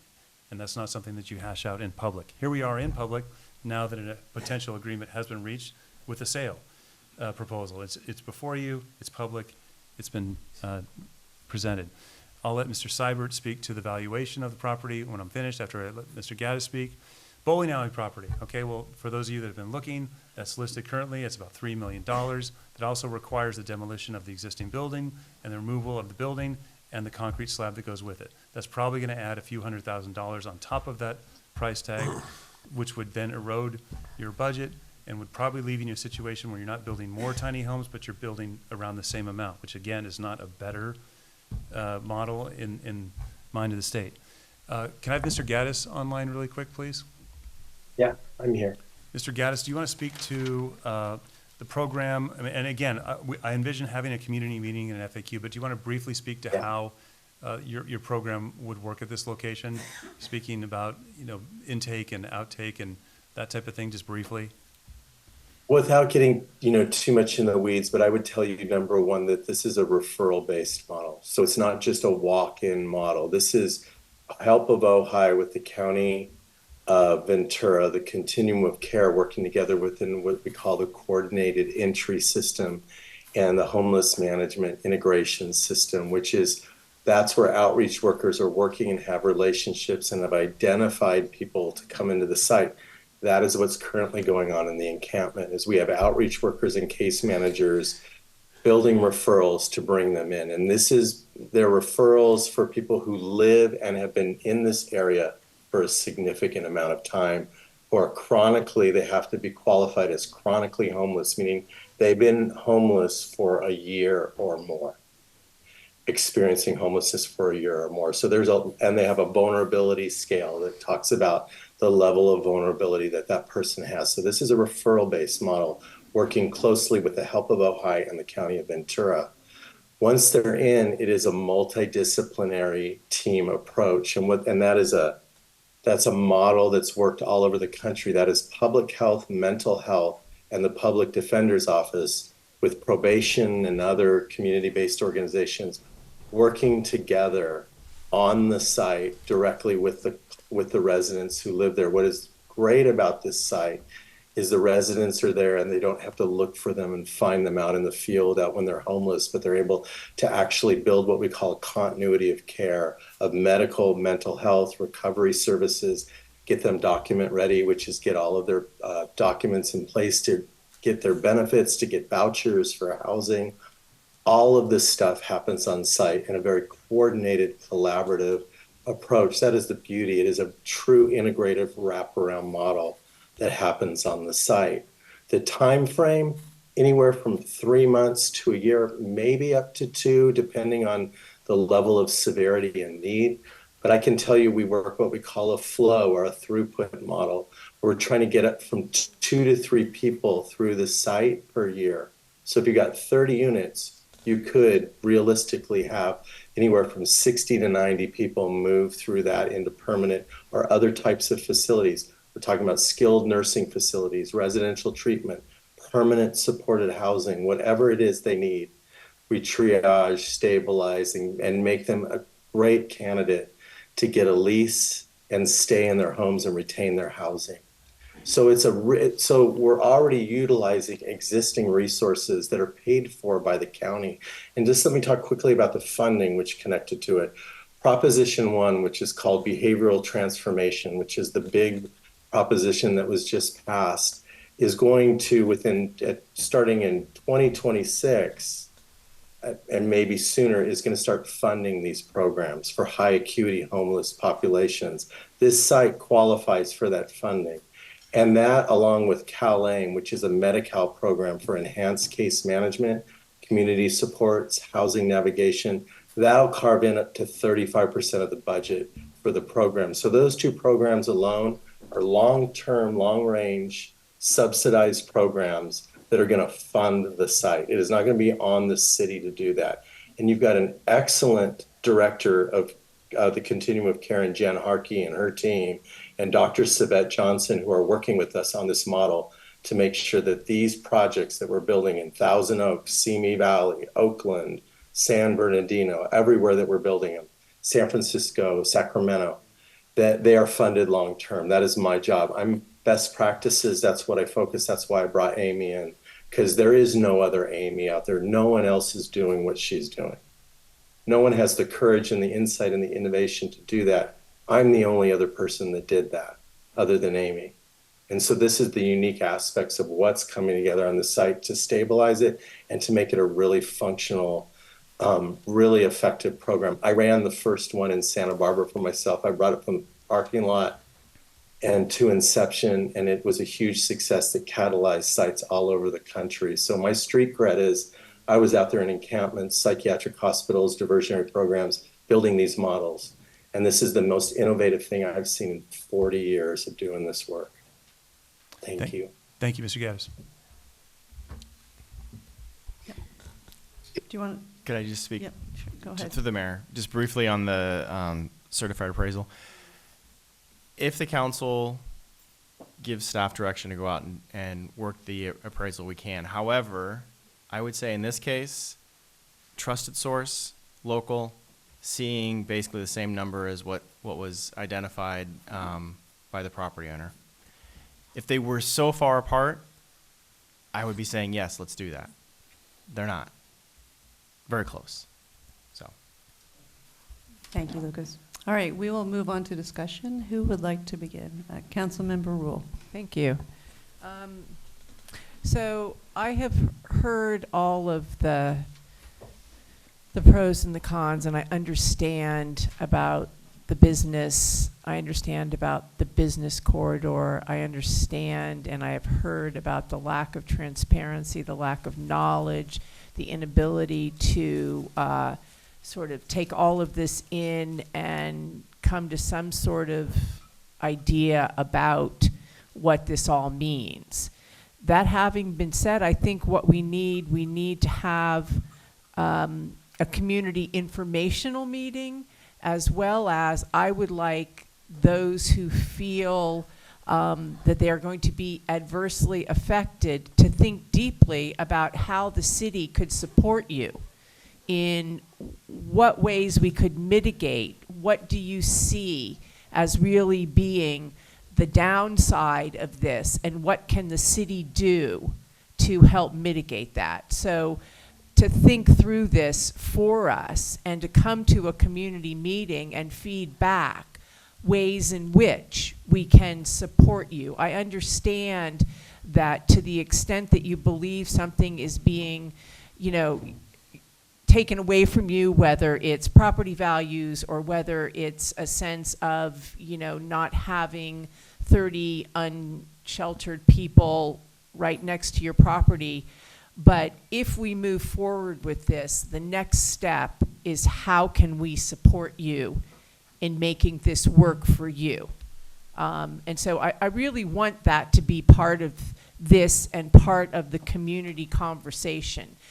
Just listening to all of this, I understand that nobody in the community really has understood what this process is about, that it is a pathway to an end goal. And it starts with these tents, and it moves into transitional temporary housing, and then it moves to permanent housing. And there's various ways that can go. So, it's taken me a while to figure out the program and the wraparound services and the assessment and how does all of this work. And I think that there are answers to that. It is a model. So we need to let people, who's ever interested, know what that model is and how it works. And, I have a huge commitment to doing that. And I also want to know how we can make this work in this location. It can't just simply be this is a business corridor and therefore we can't move forward with it. We are mutable.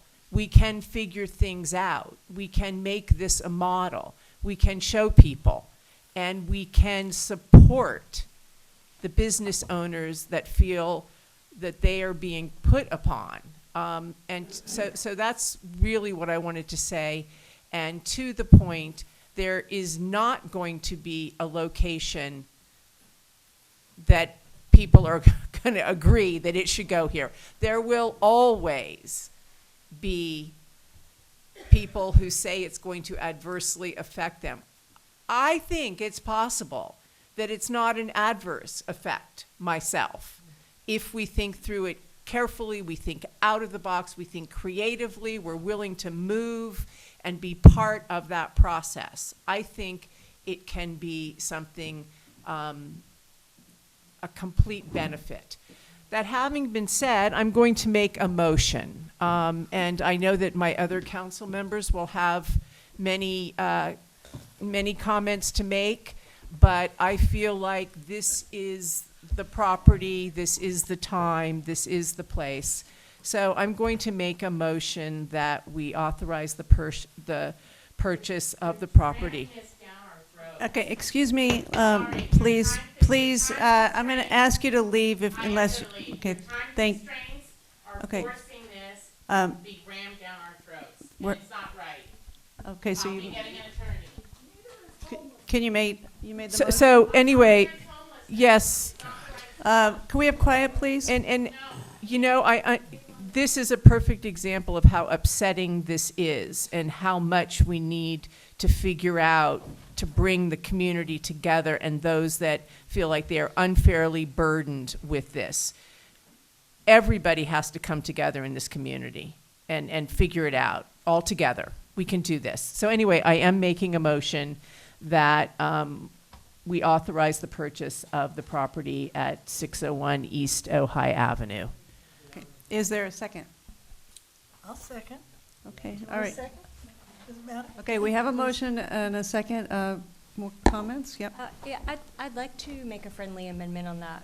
I think I would like to add to the motion, if it's possible, to have a community meeting within the next 2 weeks, or as soon as is feasible, so that we can get input from the community, and so that we can share some examples of other projects that Dignity Moves has had. I think, I mean, I'm hearing so much about the need for participation, and so I'd like to add that to the motion. Okay, is that accepted? So my question is it to move forward with the purchase and schedule a community meeting? Because I certainly would agree to that. There, no doubt about that. Yeah, I have the same question on the structure of the proposed friendly amendment. Is it to have a community workshop and then return to council to decide whether or not to buy the land, or is it to authorize the land purchase and do a community workshop on the design and the other impacts issues raised regarding the site, but with the land purchase step one? Okay, and I'm going to jump in there too. I think we have to be very careful when we're asking for, I think it's important to propose what is recommended, but there's going to be things we can and we cannot do based upon what you may hear at the community meeting, right? This is a model. This is to address a certain type of situation. We have behavioral experts that have designed this, so it's not as if you can simply accept all community input and say, okay, we're going to change the way this is laid out or this is proposed, because it might not work with that. So I have the same concern. Okay, do you want to accept or? Yeah, clarification on that is that's all. Why can't we have two separate motions? Well, do you want to clarify? Well, we certainly can have two separate motions. It's just however you would like to do it. I'm going to remain with the motion that we purchase the property, and I think to the city manager's point, it's not an informational meeting. It can't be a meeting where we try to reimagine the process or the model. So we're not really taking input for changes. We're really putting information out there, and to my mind, there are things that we can. To my mind, there are things that we can do, but not necessarily with the model. There are things we can do for the community, and that's what we really want to hear about. So yes, people can't come in and say, well, why don't we make it 40?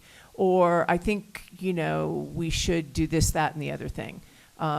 That's a morass, and it's not, there's a model. So anyway, if it is that, then yes, absolutely. And if we want to break it into two motions, that's also absolutely fine. Councilmember Lang? Yeah, I think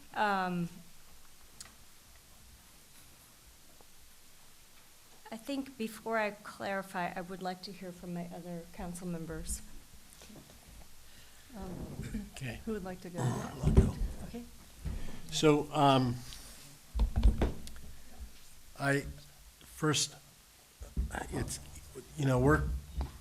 we've been living with this for a while, and there's kind of an arc of things that happened when I first was elected.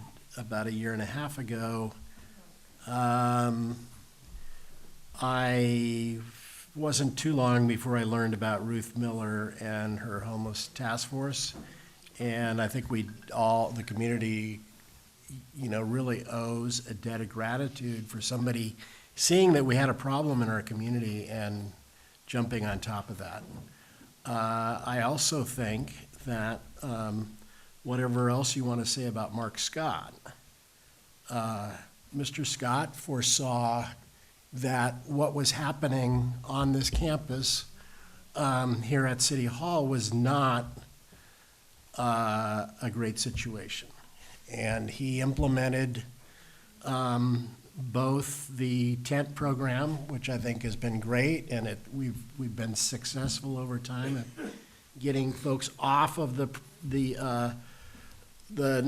natural lands that we have and into the tent situation. But he also brought on somebody to be a more direct supervisor in the form of Rick Raines. And I also want to thank Ben Harvey because, he walked into the middle of this thing. And I know how much time he's been spending on this. And, about the time, he came on, I started regularly calling what's going on about the relocation. And it got to the point where Ben didn't wait for me to call me. He started calling me. So what I can tell people is that, at least from my pretty persistent speaking with Mr. Harvey, is that we were looking almost exclusively at public property until only very, very recently. And we were consistently advised by the county that they were interested in our proposal to use this piece of county property, only to find out, 2 or 3 weeks later, no, that's not going to work. And it almost, if you had a suspicious mind, you almost think that we were being, led down a trail. I don't think that's what happened, but it wasn't a great experience. And so a couple other things I want to comment on. I really admire the community around the City Hall in terms of the way that they, they all had their issues, but they came together. They presented to us in an organized manner and in a very respectful way. And I think that's great. When I first moved to Signal Street, we had kind of a similar community attitude about that, each one of us were only so persuasive by ourselves, but a group of us is better. And, it'd be great if we got community groups to kind of spread across the community and unite together for, the common purpose.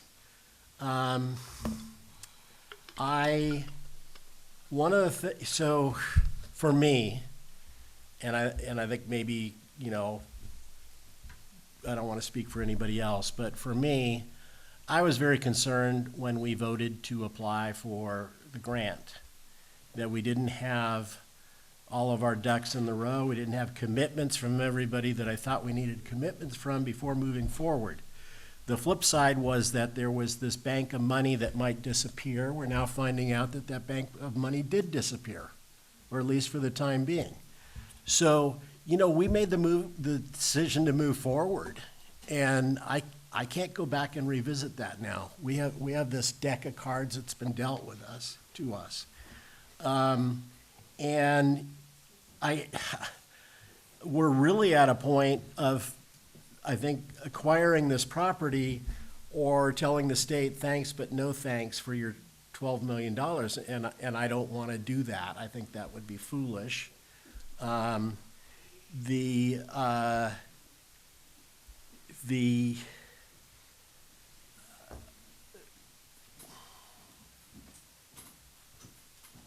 I have my concerns. I haven't heard this from anybody, but I have my concerns about how we would do with the HCD in the future if we turn down this project, especially after they gave us money and said, you can do this.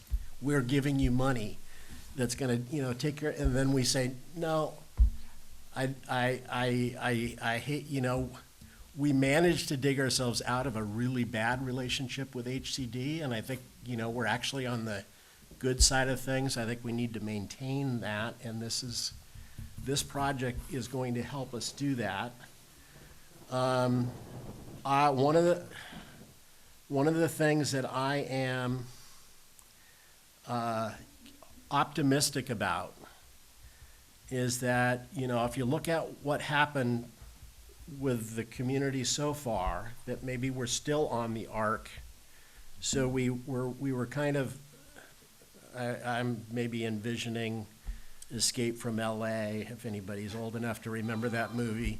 But, we got the situation under control, and I actually am optimistic that we could do something really great with this property, given the fact that it's, going to be a very visual piece of property.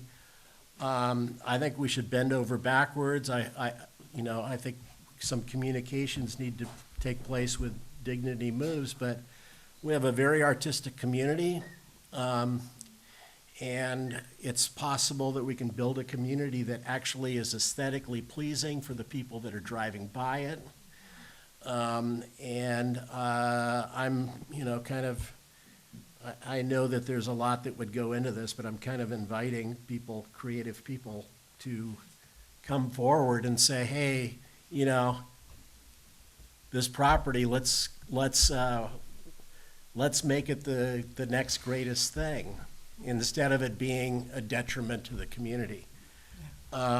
So I'm not the guy who would have been at the beginning of this being gung-ho about this project.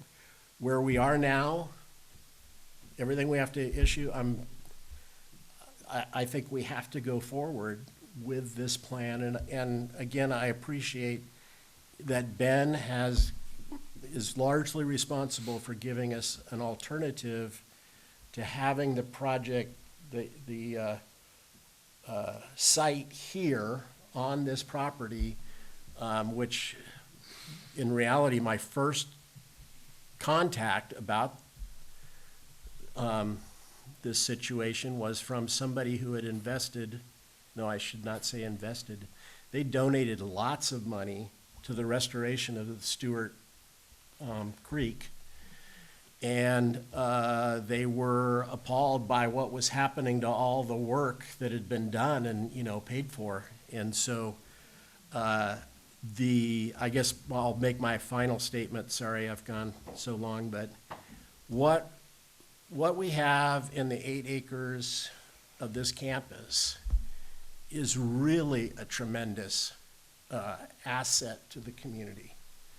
And I know the first time I took a tour of the, more of the campus than I knew about before, with, I'm going to screw up the name, Betsy Van Light. Did I get it right? We talked about the sense that we're walking in a potential botanic garden. And it really is a wonderful piece of property, and I'm so happy that we're finding a solution that's gonna, hopefully we allow it to achieve everything that it can. So I recommend that we make 2 motions. One, to purchase the property. A second motion, I'm already aware that we were planning to put on the agenda maybe some kind of slideshow to show the community what it looks like. And I have seen that show about a year ago. The Democratic Club hosted Dignity Moves and help of Ojai and other housing advocates. So I was familiar. I just got the name of Mr. Gaddis mixed up on the screen. But, and I believe that the second motion should state, it's an information, and the community has an opportunity to state their concerns. Some people are afraid. I've heard things like people are going to be afraid to walk past it. It's going to be a blight, and et cetera. I envision something, just as Mayor Pro Tem Whitman described, something really beautiful, artistic, trees, incredible landscaping. If it seems best to fence it in, that fencing will have, plants. It's not going to look like some kind of prison camp. So it's going to look beautiful. And if we, as a community, if we can all support that vision, we can have a real asset downtown, and we will be known not only for the beauty of Ojai and our, we're internationally known as an artistic community, but we should also be known as a community that cares about the most vulnerable residents. So those are my two suggestions. Well, I want to thank my council members for all the time and thought that we have all put into this. I especially want to thank Ruth Miller for getting the ball rolling so many months ago. It's amazing what one person can do, so thank you so much, Ruth. Thank you to Betsy Van Light for focusing on this all this time too, and speaking so eloquently about the miracle that it is. Jen Harkey with Continuum of Care for the county really helped us so much with the grant, and she's a great expert, so we're really lucky to have her. And Ben, I'm sorry that you inherited this situation. You've done a great job and really stuck with it and been very determined and communicative in a really tight situation. I mean, that you can't fight reality. And also to Dignity Moves, thank you, Jeff Gaddis, and thank you, Amy, and we are so excited to have Amy here. And Jeff, thank you for all your expertise.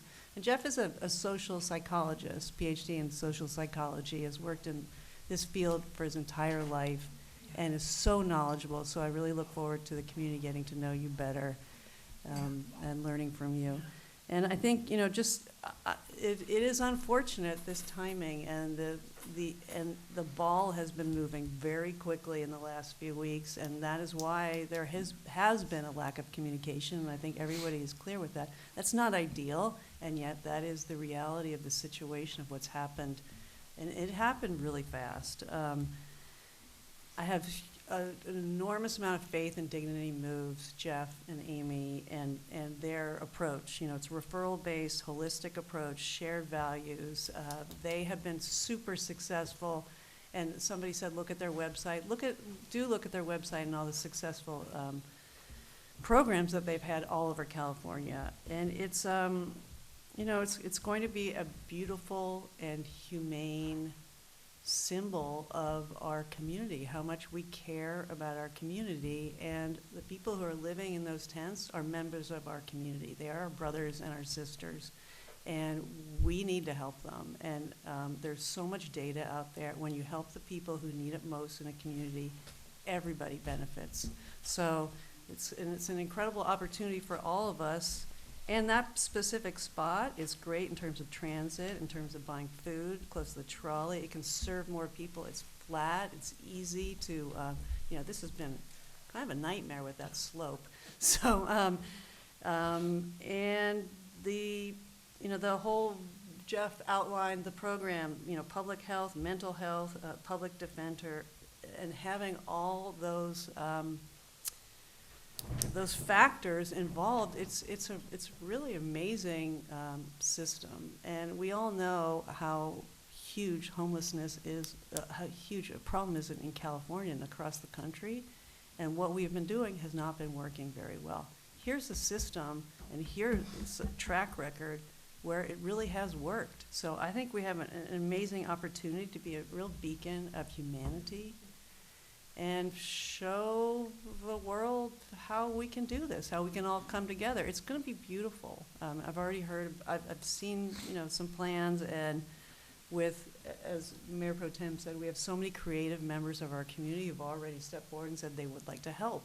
They'd like to plant or paint or build or teach yoga, I would like to. And so I think it's, I really do have faith that this is going to be a beautiful thing for Ojai. So thank you all for being here. All right, so we have a motion, and we have a second. Well, we have one, let's do the first motion first. You want to repeat that? Yes, Mayor, for clarity, we'll repeat this motion for the record. The motion at 10:39 p.m., motion by Councilmember Rule with a second by Councilmember Francina, to adopt a resolution authorizing the city manager to move forward with the purchase of the vacant property located at 601 East Ojai Avenue, southeast corner Bald Street, and Ojai Avenue for the price of $1,150,000 as identified in the resolution. Roll call. Councilmember Rule. Yes. Councilmember Francina. Yes. Mayor Sticks. Yes. Councilmember Lang. Yes. Mayor Pro Tem Whitman. Yes. We had a friendly amendment, which is now a motion by Councilmember Lang to schedule a community outreach workshop as soon as feasible for staff, but I would like a clear second for the record. I'll second. Do we need more detail, or you're understood? Okay. Yeah. Second, Councilmember Francina, thank you. Roll call. Councilmember Lang. Yes. Mayor Pro Tem Whitman. Yes. Mayor Sticks. Yes. Councilmember Rule. Yes. Councilmember Francina. Yes. Okay, thank you very much. All right, because of the late hour, we will move item 5 to the next meeting. Well, We can't. No, we can't. there's a statutory timeline. Okay, we You're will op- not. You have two options Yeah. tonight, Can we have quiet, please? or within 10 days. Okay. We can't kick it to the next meeting 2 weeks from now. So Okay. your options are tonight or 10 days, or within 10 days. I'm ready to go. Well, And I have I leave it to the council. I can do a very brief staff report. I assume there's significant public comment. The staff report will Not be very much. brief. Let's go. Let's Well, go. wait, I have one hesitation, the pickleball people are still here? Are you, you're still here, so we should do it, yeah. Yes, we should do it. Yeah. Yeah, they may not be here. Yeah. Okay. Very brief staff report. As is discussed at length previously, the city received a initiative petition to adopt an initiative measure to keep the pickleball courts open at City Hall. The council considered that 2 meetings ago and directed the preparation of an impacts report under Elections Code 9215. The impacts report was prepared by staff. That is included in the agenda packet tonight and is on the website through the agenda packet and will be on the website in a FAQ section as well, if not already on the website. The initiative petition would keep the pickleball courts here at City Hall open in perpetuity, subject to the rules and regulations stated in the initiative. The petition had the requisite at least 533 signatures, was certified, is a valid initiative petition. The council has two options. Option 1, adopt the ordinance exactly as proposed by the initiative. And if the council were to adopt the ordinance without alteration, the ordinance would be adopted the same as reads in the petition, and it would be one action tonight. There's no first and second reading because of it's coming through an initiative petition, and it could then only be amended by the voters or within certain bounds as by the council as stated in the initiative. Option 2, submit it to the voters at the November 5th, 2024 general municipal election. And to do that, it's to adopt the resolution that's in the packet as attachment D. And the only note on the resolution to submit it to the voters is the resolution has blanks in section 6 regarding which council members would be authorized by the council to file arguments in support or in opposition. Council can name names tonight, or council could simply designate any council members who wish to submit an argument in favor or opposed may do so, leaving it up to the 5 individual council members to choose to submit an argument as desired. If more than one argument is received on any given side, then the city clerk, our elected city clerk, Ms. Burrell, will select which arguments will be published per Elections Code Section 9287. With that, I defer to the council. So 2 options: adopt it exactly as it reads, or submit it to the voters. Thank you. Thank you very much. Any questions from I council? have a question. Could you review what you just said? We have one council member that would probably like to write Or they already have that's already in the staff report, right? How it's gonna look on the ballot? We're talking about two different things. What's in the Oh, resolution okay. already is the question that will be on the ballot. That is done. That's section 1. The argument's point would be, yeah, the council could authorize a council member to write, by name, to write an argument in support, others, if desired, to write an argument opposed, or just authorize any council member who submits to submit.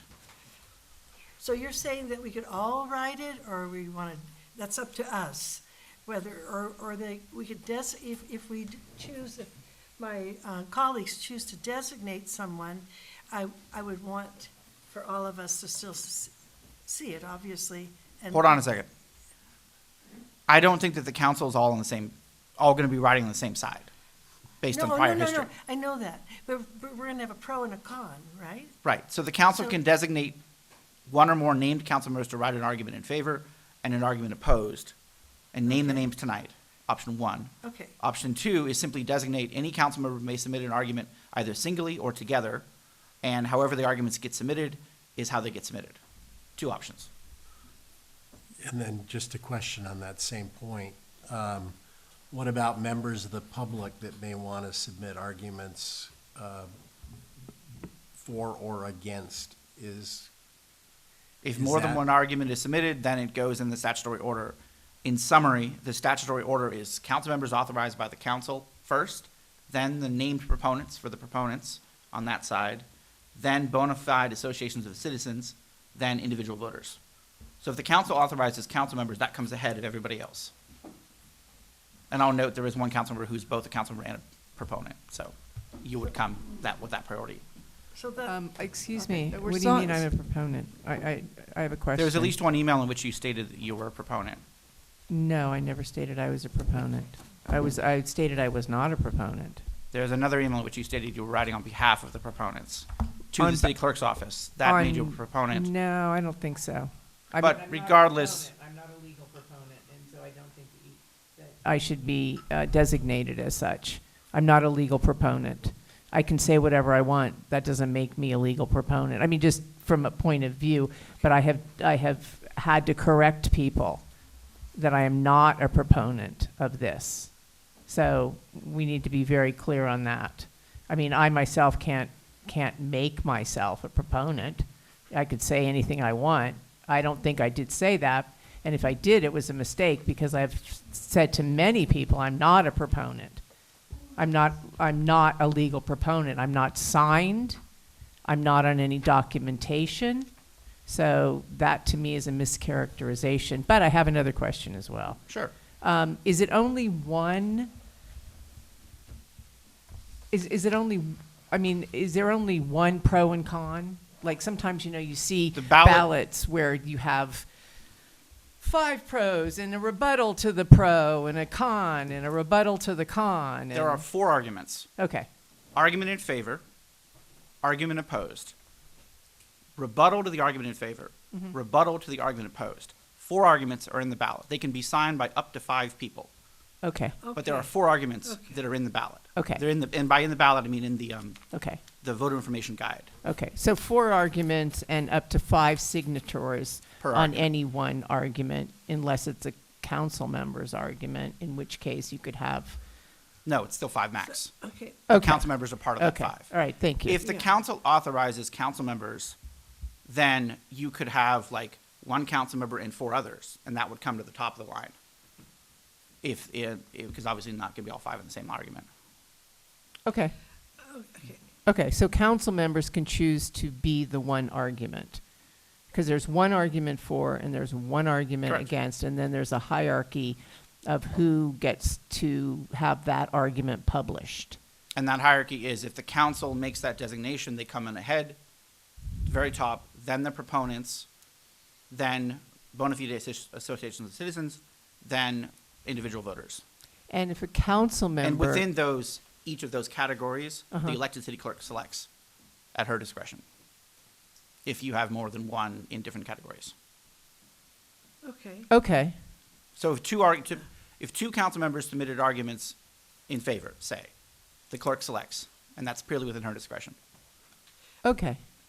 And they would come ahead of anybody else. But if no council member submitted and the proponent submitted, that would come in. If no council member submitted and the proponents didn't submit, for example, Right. and two different citizens groups submitted on one side, then the clerk picks.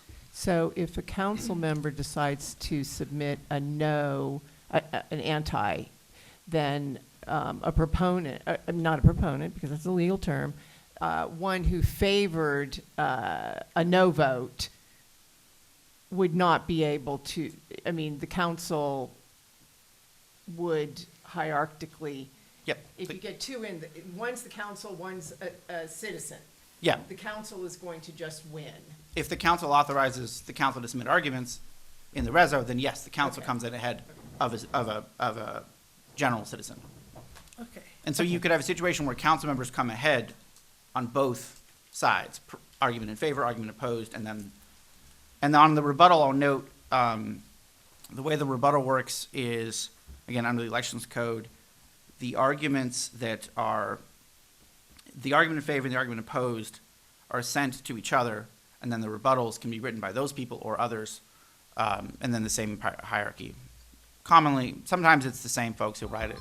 They'll write the opposite. Other times it's other people come in. Okay, now, all right. Sorry, we're still on questions? Yes. Yeah. Okay, so because of the Brown Act, we can't, in this case, what I'd like to do, and tell me if that's legal, is that we designate two council members to work together on both the, because this council majority did vote to not support this initiative. So two council members will write the argument for a no vote, and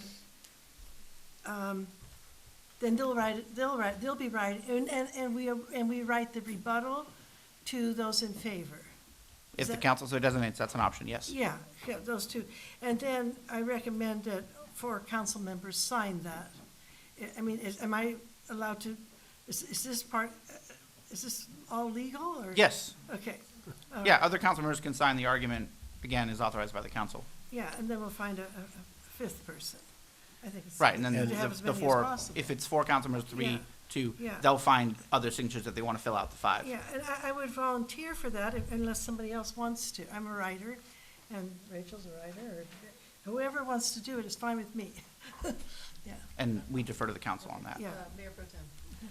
So the timing by which the initial arguments would need to be submitted is what? The arguments for or against, according to the county's timeline, is the window is July 22nd to July 29th, filed in that window. Rebuttal arguments then to be filed between July 30th and August 9th, if we adopt, as I expect we will, the county's calendar. July 30, August 9. Okay, let's move on to public comment. Wait, I have another question. Okay, now, going all the way back to the Q&A, okay? Because the hour is so late, I had in mind to go through every question and or most of the questions, because I made comments, what I consider a clarification comment, like a sentence or a word. But because the hour is so late, I don't think we can do that. My brain is not clear enough to do that. But can that be done later? Because that's something we're going to post on the website. It's not legally required. So, yeah, if the council wants to go through it now or later, in another meeting, go through the FAQ and rewrite it, that's perfectly up to the council. Legally, it is not required. Okay, I make a motion. What's required is to make a choice to adopt it or put on the ballot. Yeah. But yeah, we can go through the FAQ as desired. I also would suggest, if council wanted to simplify that approach, perhaps, send edits to myself and the city manager. We can then revise the FAQ and publish it on the website. All the and better. Spare another Thank you. council meeting on that subject. Any more questions before? Yeah, I'm sorry, I just need clarification. So, if by some weird off chance I am authorized to write, as the council member, to write the pro side, I can then go get 4 other people to sign it? Yes.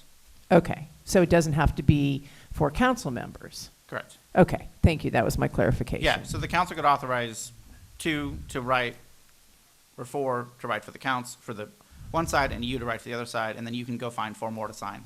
Okay, thank you. Okay, let's move on to public comment. Please. Another question. I'm sorry. It's after the public comment, we then can make a motion to authorize Councilwoman Rule to, so that will happen after the public, okay, Yeah, all motions are going to be after public comment. thank you. Okay. I do have one question for the city manager. Can you give me your input or insight into sort of the best practice of having council members come out against or for or against a public initiative? I don't know. I'm just curious. Oh, wow. Briefly. And if you don't have an answer, that's absolutely no, fine. If there isn't a best practice and it's, Okay, you know, I'm a just going to one-off. say this Yeah. in my experience. I think that when you have a divided, I always, okay, this is from the city manager's lens. Take it for what it's worth. Yeah. Throw it away if you don't want to hear it. City managers always like a council that's united on something. And when a council is divided on something, we always don't like it when mom and dad are out in public arguing on something. So, you know, what we would say is, from the city manager's camp, is stay out of it, right? If you guys are not agreed on this, let the community offer those arguments and just stay out of it. But again, that's from a city manager. That doesn't mean it's right. Yeah, no, I was just curious. Thank you. I'm just curious. Okay, all right, let's move to public comment. First, we have Bill Miley, then Jessica McCray, and then Brenda Kraut.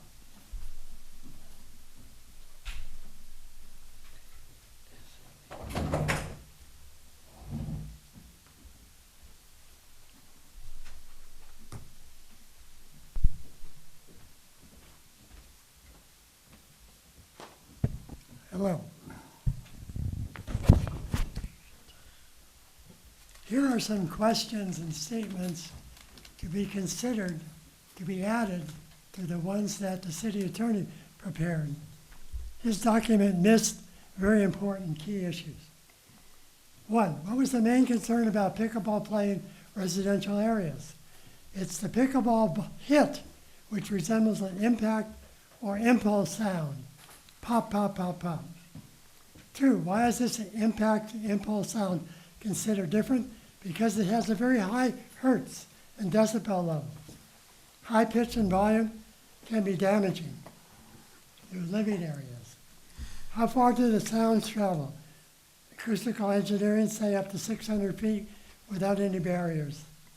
Second part comes from the voices of the players and the watchers. Pickleball courts are much shorter and narrow than tennis courts. Therefore, the distance the ball travels is shorter, and the return hit is sooner. At City Hall 4 courts, it's been determined that 16 players, when they're all playing, can generate 1,700 pickleball hits in an hour. The pickleball community claims the new owl paddles make a significant difference so that no sound no longer becomes noise. There is no acoustical engineering evidence to show that. The Pickleball USA group has said that they now recognize neighbors have been disturbed. That, quote, USA Pickleball has gained an understanding and ability to address the challenges posed by noise pollution in pickleball facilities in sensitive locations. They said they're going to keep the sound down. There's no plan. The initial approval, if the city voters approve it, anybody then can have a pickleball court within 100 feet of any residence. Citizens, forget that. The city attorney says that the municipal code does not have any sound controls in public parks. He's wrong. Amplified equipment and radios are regulated. Pickleball play 8 hours a day, up to 16 players does create a noise volume and pitch, which creates an unhealthy sound environment. The engineering study that the city paid for shows that. Pickleball play sounds also penetrate parts of the City Hall campus. Thank you. Add that, please, to the city attorney's list. Thank you, Bill. Next, we have Jessica McCrae, then Brenda Kraut, and then Tim Kraut.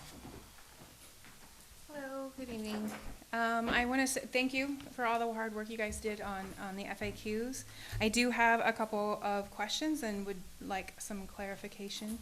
The first one is, it says pickleball play times would stay the same. Is that according to what's posted currently today?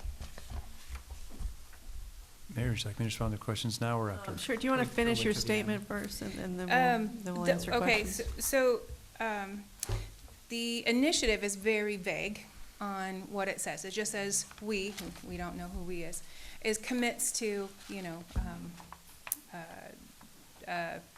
trying to be good neighbors, whatever it said. It's very vague. I'm not sure how that's legal and should be in an initiative, but the question 31, who would decide the days and hours of playing time? Would they be able to do 24/7? Could they install lights at nighttime? Pickleball play times would stay the same as what's posted today.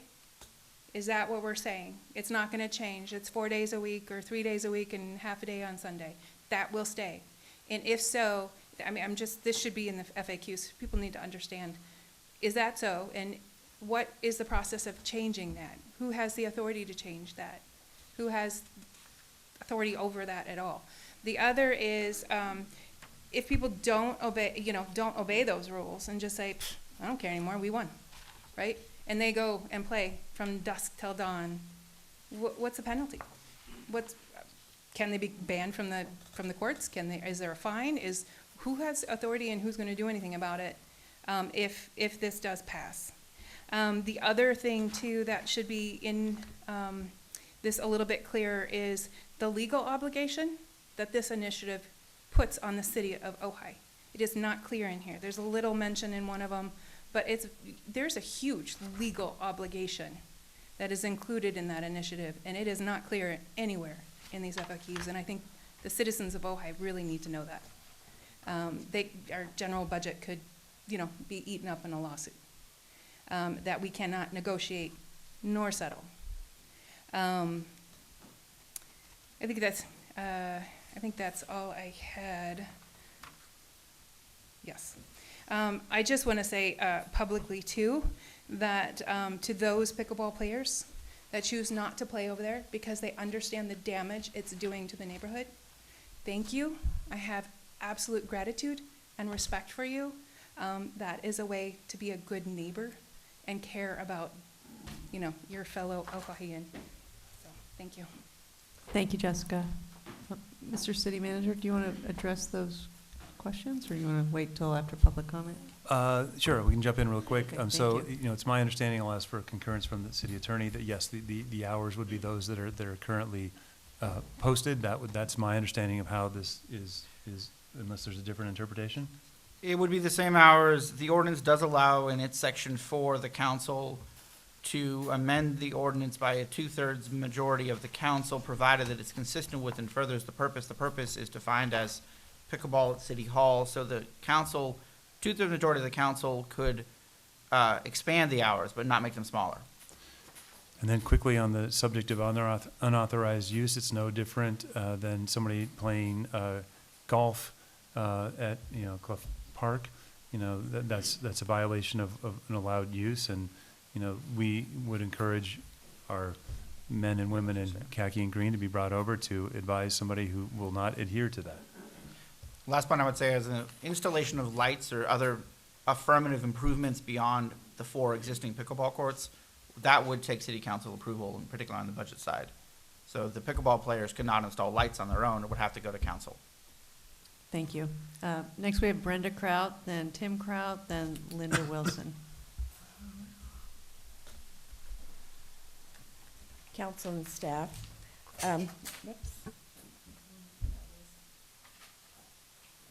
Somebody's pen. I'm Brenda Kraut, and I'm part of the Ojai Pickleball Group. And I wanted to address one of the frequently asked questions on your list in the staff reports. Number 15, and it says, what is the maximum decimal level specified for land zoned as public PL in the Ojai Municipal Code? Your answer was Chapter 11, Noise Standards and Regulations of the Ojai Municipal Code includes noise standards limits for residential and commercial industrial zones, and there is not specific decimal level set for PL zone. Ojai Municipal Code Section 5, 11.03 set general noise standards applicable citywide, including in the PL zone. So interesting data. I would like to point this out is that an acceptable noise level set by the city's code for a typical residential area, not for a park, is 55 dB. Recently at the courts, I used a handheld device to check the dB level when play was going on all 4 courts, and the dB level was bouncing between 45 and 50. Normal conversation is between 55 and 60. This information alone is enough reason for the council to adopt the initiative as an ordinance now and save the Ojai taxpayers thousands of dollars by placing it on the ballot in November. And then another thing too that I just wanted to point out is that in Sousa's original comments just a little while ago, she implied that it was already decided that it was going to the ballot, that we're denying it. And I hope that the majority of you have not been talking and she realizes that there is going to be a majority vote already. That would not be a good thing to do. Thank you. May I clarify? Thank you, Brenda. Yeah, Brenda, may I respond? I have not discussed this with any other council member except Rachel Lang. I just assumed because this council already voted that they want to have a quiet, more botanical nature park. Maybe I made a wrong assumption that they would want to take it to the voters, but it wasn't because I discussed it outside of here. Next we have Tim Kraut, then Linda Wilson, then Gordon Clausen. Good evening. Good evening, council and staff. I'm Tim Kraut, Ojai Valley Pickleball. I want to address 2 of the frequently asked questions in staff report. Question number 10, how many people rely on pickleball as their main source of activity and social interaction? The rec department conducted a survey in April of 2022 about pickleball participation. 100 of the 148 respondents said the City Hall courts is the primary location where they play pickleball as their physical activity. Question number 17. Wouldn't it have been smart to, and why didn't the city agree to, conduct a new sound test to compare the decibel levels of old paddles and balls with the new Quiet Owl paddles? I asked for a new sound study at your January 30th meeting, a test comparing players' own equipment with equipment on the blue list, paddles and balls. Rachel and Sousa, I remember on December the 11th, 2023, you were both at the paddle demo at City Hall Courts. There were 4 of us that walked across the street, standing in front of 408B South Ventura Street. I was measuring the sound level at that location while the paddle demo was going on. I was using a sound level meter on my cell phone. It was measuring between 40 and 46 decibels.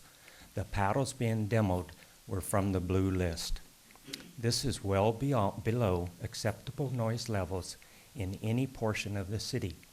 That is why I urge you to adopt the pickleball ordinance tonight to save the taxpayers the thousands of dollars it will cost for this initiative to be on the November ballot. Thank you. Thank you, Tim. Is Linda Wilson here? No. Dr. Clausen's gone. Dale Hansen?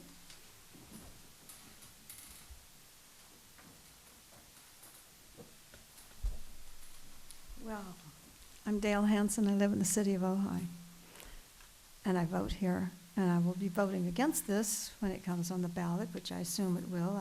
I hope that it doesn't, but I guess it will. I think that people who play pickleball in a neighborhood and they know they're disturbing the neighbors. Don't tell me about the quiet paddles. They are quieter, true, but they're not that quiet. And the neighbors that said that they didn't mind it, they don't live within 500 feet. And for the people that live across the street, they're 125 feet away. You think that they're okay with it? They're not. It's a terrible thing for that to have to happen.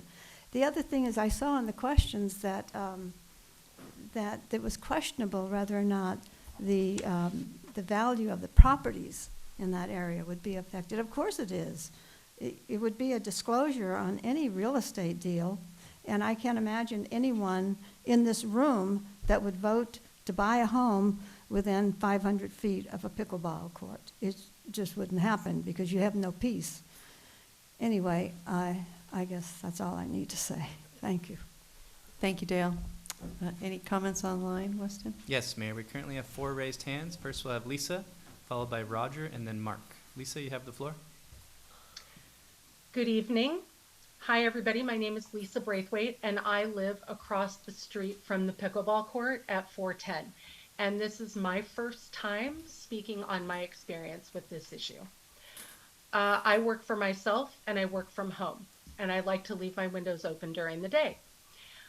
One afternoon, I heard somebody screaming outside so loudly and so intensely that I thought someone had been injured or hit by a car. I ran out of my house, I looked down the street, and no one was injured. It was a pickleball player. So I want to be clear about something. For me and my husband, it's not about the paddles and the balls.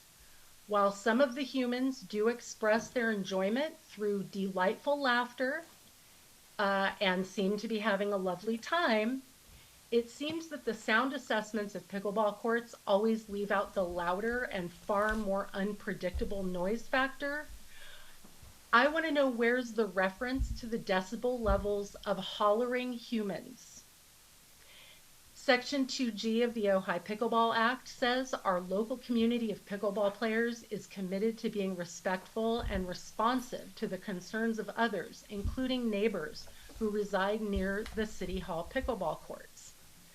The people who came to my door asking for my signature on their petition acknowledged the loud screaming, and they actually told me they can't do anything about it.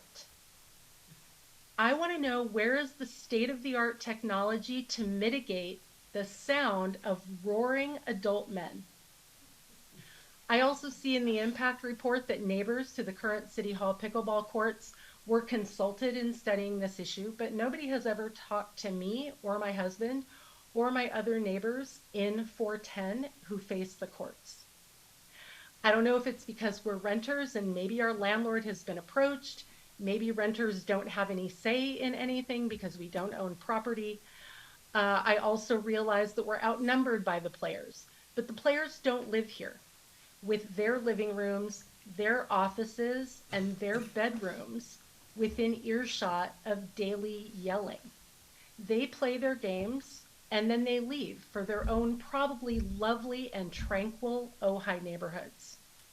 It feels like a low blow to our neighborhood to put this issue to a vote of city residents who have no personal stake in what happens on our street. Thank you. Thank you, Lisa. Next we have Roger, followed by Mark, and then Patty. Roger, you have the floor.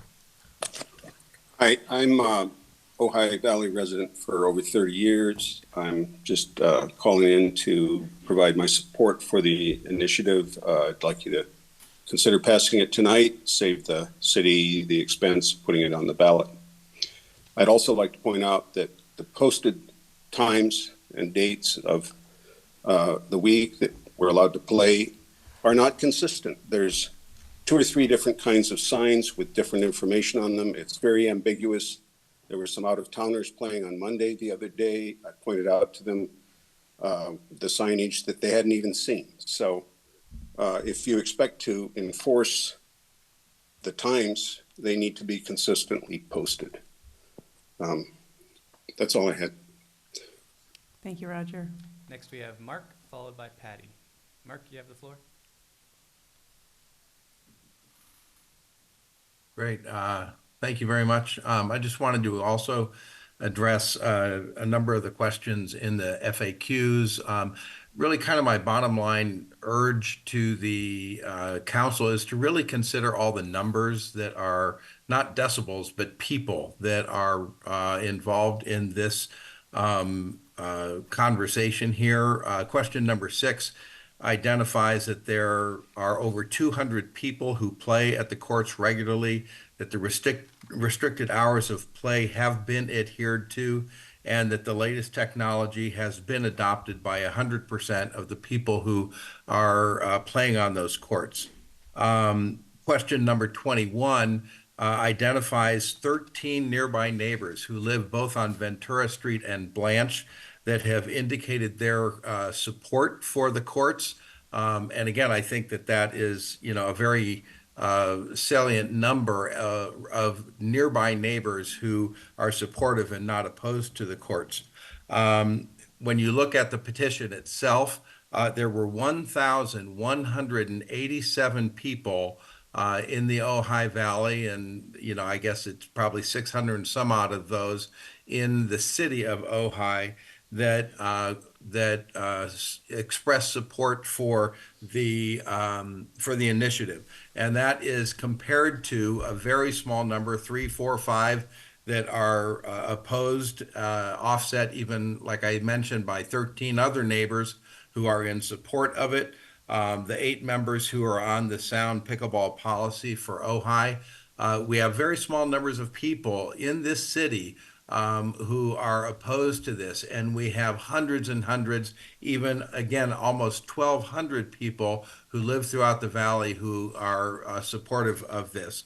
So I really encourage the council to really think about the broader impact of the benefit of even passing the initiative tonight, if not certainly letting it go to ballot. When I was out collecting signatures for the petition, I was frankly pleasantly surprised by how many people were not just supportive, but very assertively supportive, really jumped at the chance to really support the benefits of pickleball, the enjoyment of pickleball in our community. So I think I just again encourage the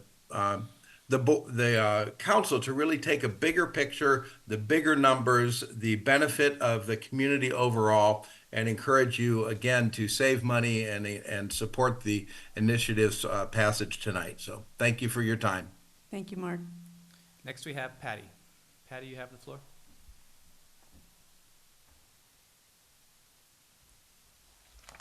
Patty, we'll give you one more chance to unmute. You have the ability. I always forget to do that. Sorry. Yes, good evening. Good evening, Mayor and City Council members. I'm Patty Tabor. I live in the Ojai Valley, and I support keeping the pickleball courts at City Hall open. Although there are other courts, under construction that are in the works, the City Hall courts are the only ones that are, 1, easy to access. They're centrally located so that those who live in or near the city can easily walk or ride their bike to the courts, and those who drive don't have to add to the traffic going through town. Second, they are the only courts that provide needed shade during hot weather. Third thing, they are kept up and regulated by the Ojai Valley Pickleball Group members. And finally, and maybe most importantly, they're totally free for the public. There are no membership dues, there are no parking fees, and anyone of any means can play. They don't even need to buy any equipment because it's all provided through voluntary donations. Some of the unhoused people have played with us. So the debates about these courts have centered around the sounds that pickleball players make. Not only the sounds of the balls being hit, but there was even a complaint about the laughter emanating from the courts. But the few people who have argued most vociferously against the presence of these courts don't even live near enough to be disturbed by them. And especially now, with adoption of the quieter equipment and other sound mitigation measures. Among those who do live or work close to the courts, some right across the street, almost all of them signed the petition to keep them open. So I think that should tell you something. So I would again argue that public parks should be for the public to enjoy healthful activities and recreation. They are not meant, as a couple of people have argued, to be totally silent backyard for the few who've chosen to own property near them, not necessarily live there, worried about property values. And with the growing popularity of the sport, I'm sure there are many people who would, and already do, actually enjoy living with them in their backyard, as attested by the majority of nearby neighbors who signed the petition. So in light of the support evidenced by the large number of people who signed the petition to get this initiative on the ballot, as well as the answers to the Pickleball Initiative Impacts Report frequently asked questions in Attachment E, I urge the City Council to adopt the Pickleball Initiative Ordinance, allow play to continue on these courts, and I argue that it should be they should reinstate or extend the original hours of play that have been unnecessarily curtailed. Thank you. Thank you, Patty. No more raised hands, All Mayor. right, let's move on to discussion. Who would like to begin? So, Mr. City Attorney, I want to go back to question 31 about the days and the hours. But first, in your summary, attachment B, page 1, third paragraph, or fourth paragraph, third paragraph under summary, it says, the initiative, if approved, would require the 4 pickleball courts at the Ojai City Hall, 401 South Ventura Street, Ojai, to be open to the public year-round without any other city permission or permits. Now, when I read that, I must have interpreted it incorrectly because I thought it meant unrestricted play. And you're saying that this initiative would not change the current hours? My understanding is that the initiative would normal hours like Sarzodi Park or Libby Park, where you can play from 6 a.m. to dark, 9 p.m. That was my understanding of the initiative. Am I wrong? So the initiative would not allow the council to limit what exists now. So the council couldn't take the current set of hours and make them smaller. I understand. The council could make them bigger, allow more play. Only the council can still change the hours? The initiative language doesn't prevent? I think we need to be 100% clear on that. Section 4B, Uh-huh. the city council may amend this act's municipal code sections by ordinance passed by 2/3 of the membership of the city council, provided that any such ordinance is consistent with and furthers the purpose of this act. The purpose is defined in summary as promoting pickleball. To quote, the Ojai Pickleball Act, this act is for the purpose of requiring that City Hall pickleball courts be and remain open to the pickleball playing public. So the council could, by a 2/3 vote, expand the hours. But the council could not, absent voter approval, if this was adopted, limit the hours. So he's. And absent no other action, the hours would be the same as they are now. Okay, so it's fair to say that the initiative just simply asks for continuation what we currently have. Yeah, the initiative would undo the council's decision to close the courts once the Soul Park courts are open and keep them open as they are now with the ability to expand the pickleball allowance, but not to limit it. Okay. But so no one but the council could extend the hours. Yeah, the council would still own the land and still control the Yes. court. Yes. Okay. Okay, but you could have another initiative potentially. I mean, always another initiative, yeah, of Yes. course. Yeah, Okay. yeah. Everything, Or once, you anything could adopted have a by the different- voters can be you amended by the You could have a voters. different council that would Well- gladly expand the Yeah. hours. Yeah. Yeah, future council could expand. I mean, anything adopted by the voters can be unadopted by the voters. Or amended by the voters at will. Don't make it sound so simple, it's not. Well- Getting an initiative and then, yeah, but it's not. But legally, it's possible. Yes, it's legally possible. Okay, thank you.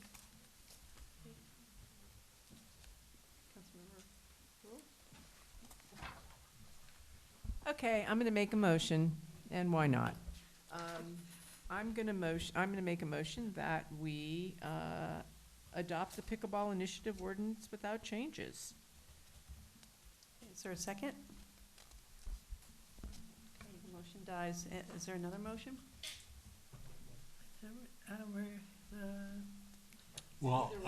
Sorry, I'm asleep. Okay, I'll make a Okay, motion thank you. that we send the ordinance without changes to the voters. Okay, is there a second for that? I'll second. Oh, you want to say? Go ahead. Oh, you go ahead. Okay, I'll all second. right. We have a motion, we have a second. It's your project. Any, well, you've been. Yeah, actually, been around I do have a Okay, question. just 1 second. We have a Yeah. second, and we have a motion, and we have a second. Okay, any final comments before we vote? Yeah, I have a final comment. What is the cost of putting this on ballot, roughly? And the cost, not only the cost of putting it on ballot, but staff time and, your time and everybody else's time. Through the mayor, the additional cost for a measure was estimated around $15,000. I don't have the number in front of me, but. that would No, be- that's what the staff report says, is Okay. estimated 15,100 to put this on the ballot. Unknown legal publication costs for publication, we won't know that till the county publishes it. We don't have an estimate of the staff time and the time writing the impact report, that we don't have. Okay, thank you. Okay. Appreciate it. Any other, Mayor Pro Tem? Just a point of order, I think we also need to address the authoring of statements for and against. So I don't object to us taking the vote on just whether we put it on the ballot or not, and then have a second vote to whatever we need to Yeah, do. and It's I- all in, and I mean, we could pull that out, but it is all structured to be in one resolution. But I would like to have some discussion, because after our city But you can manager's pull it comment, I began to rethink the wisdom of being involved. And being there are other people, do we have to decide tonight who writes it? No, you could adopt the resolution that's submitted to the ballot, delete the language regarding, delete subsection A of section 6, and then later the council could authorize, before the statutory deadline, the council could authorize council members to file that. You can discuss it later if you want. Perhaps because of Or the you could hour. do it, Yeah, It might because, be I the mean, we wisest. could each individually go to people who we think might be suitable, if they don't just step forward after watching this. hold on a second. Yes, but the question is, do you want to have priority or not? Oh, I see what you're saying. If any council members Okay. want to come ahead of the proponents or ahead of other bona fide association of citizens or ahead of any individual voter, it has to be council action. So what's our deadline to decide that?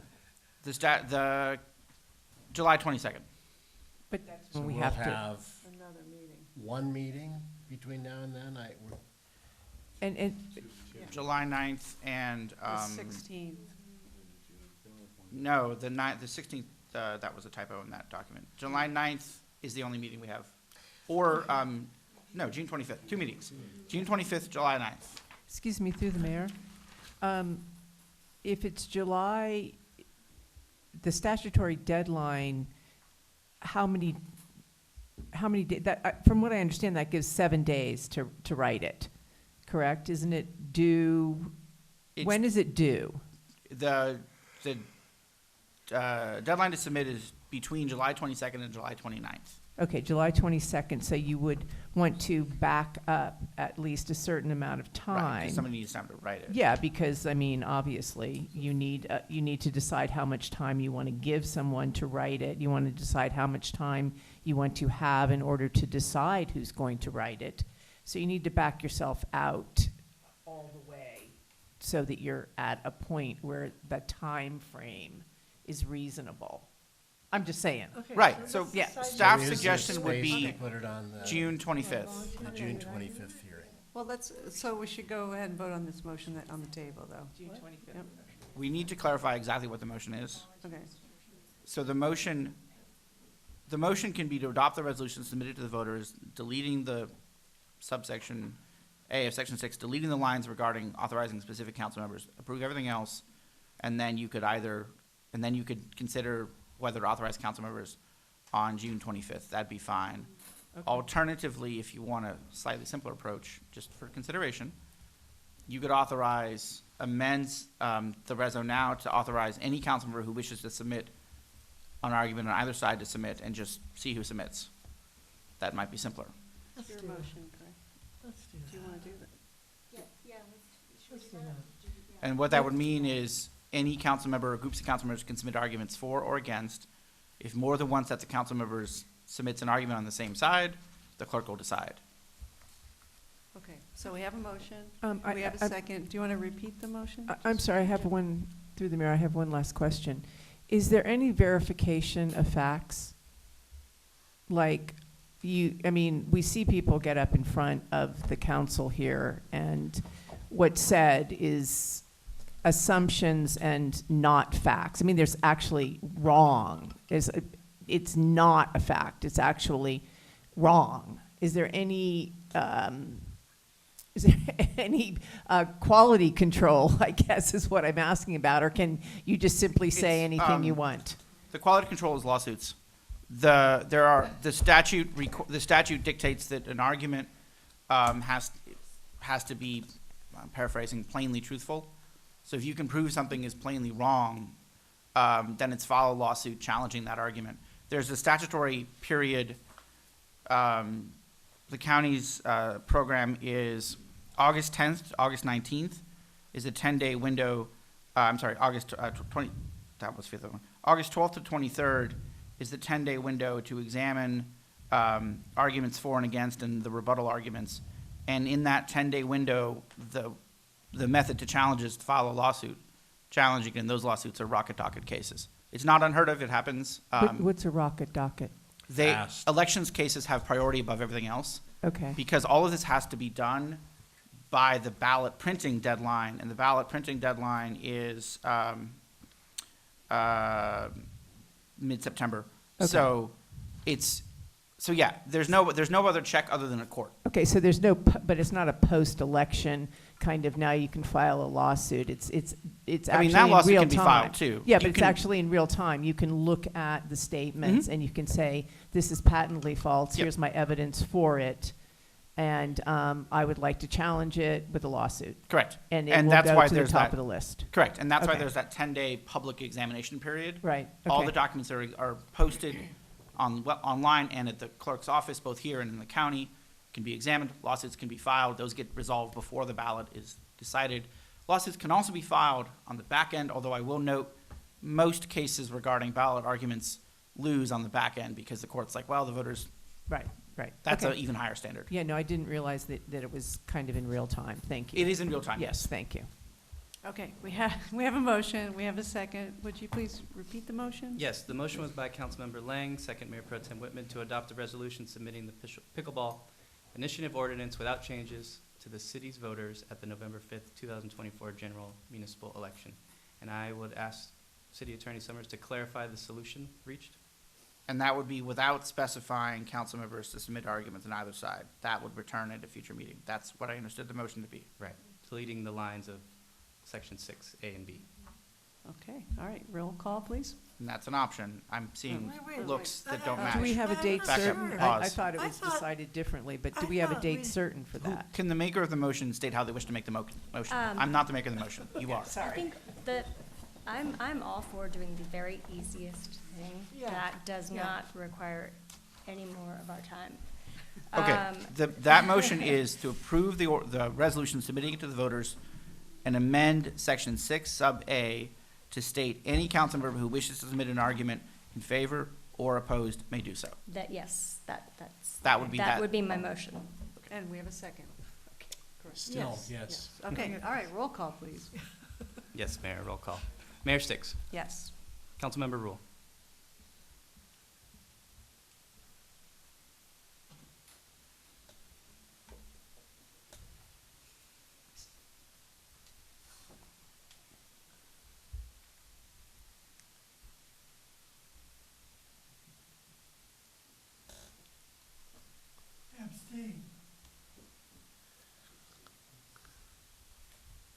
Is there a time limit? We can come back. Okay. Yeah, please, Councilmember thank you. Francina. Yes. Mayor Pro Tem Whitman. Yes? Councilmember Lang. Yes.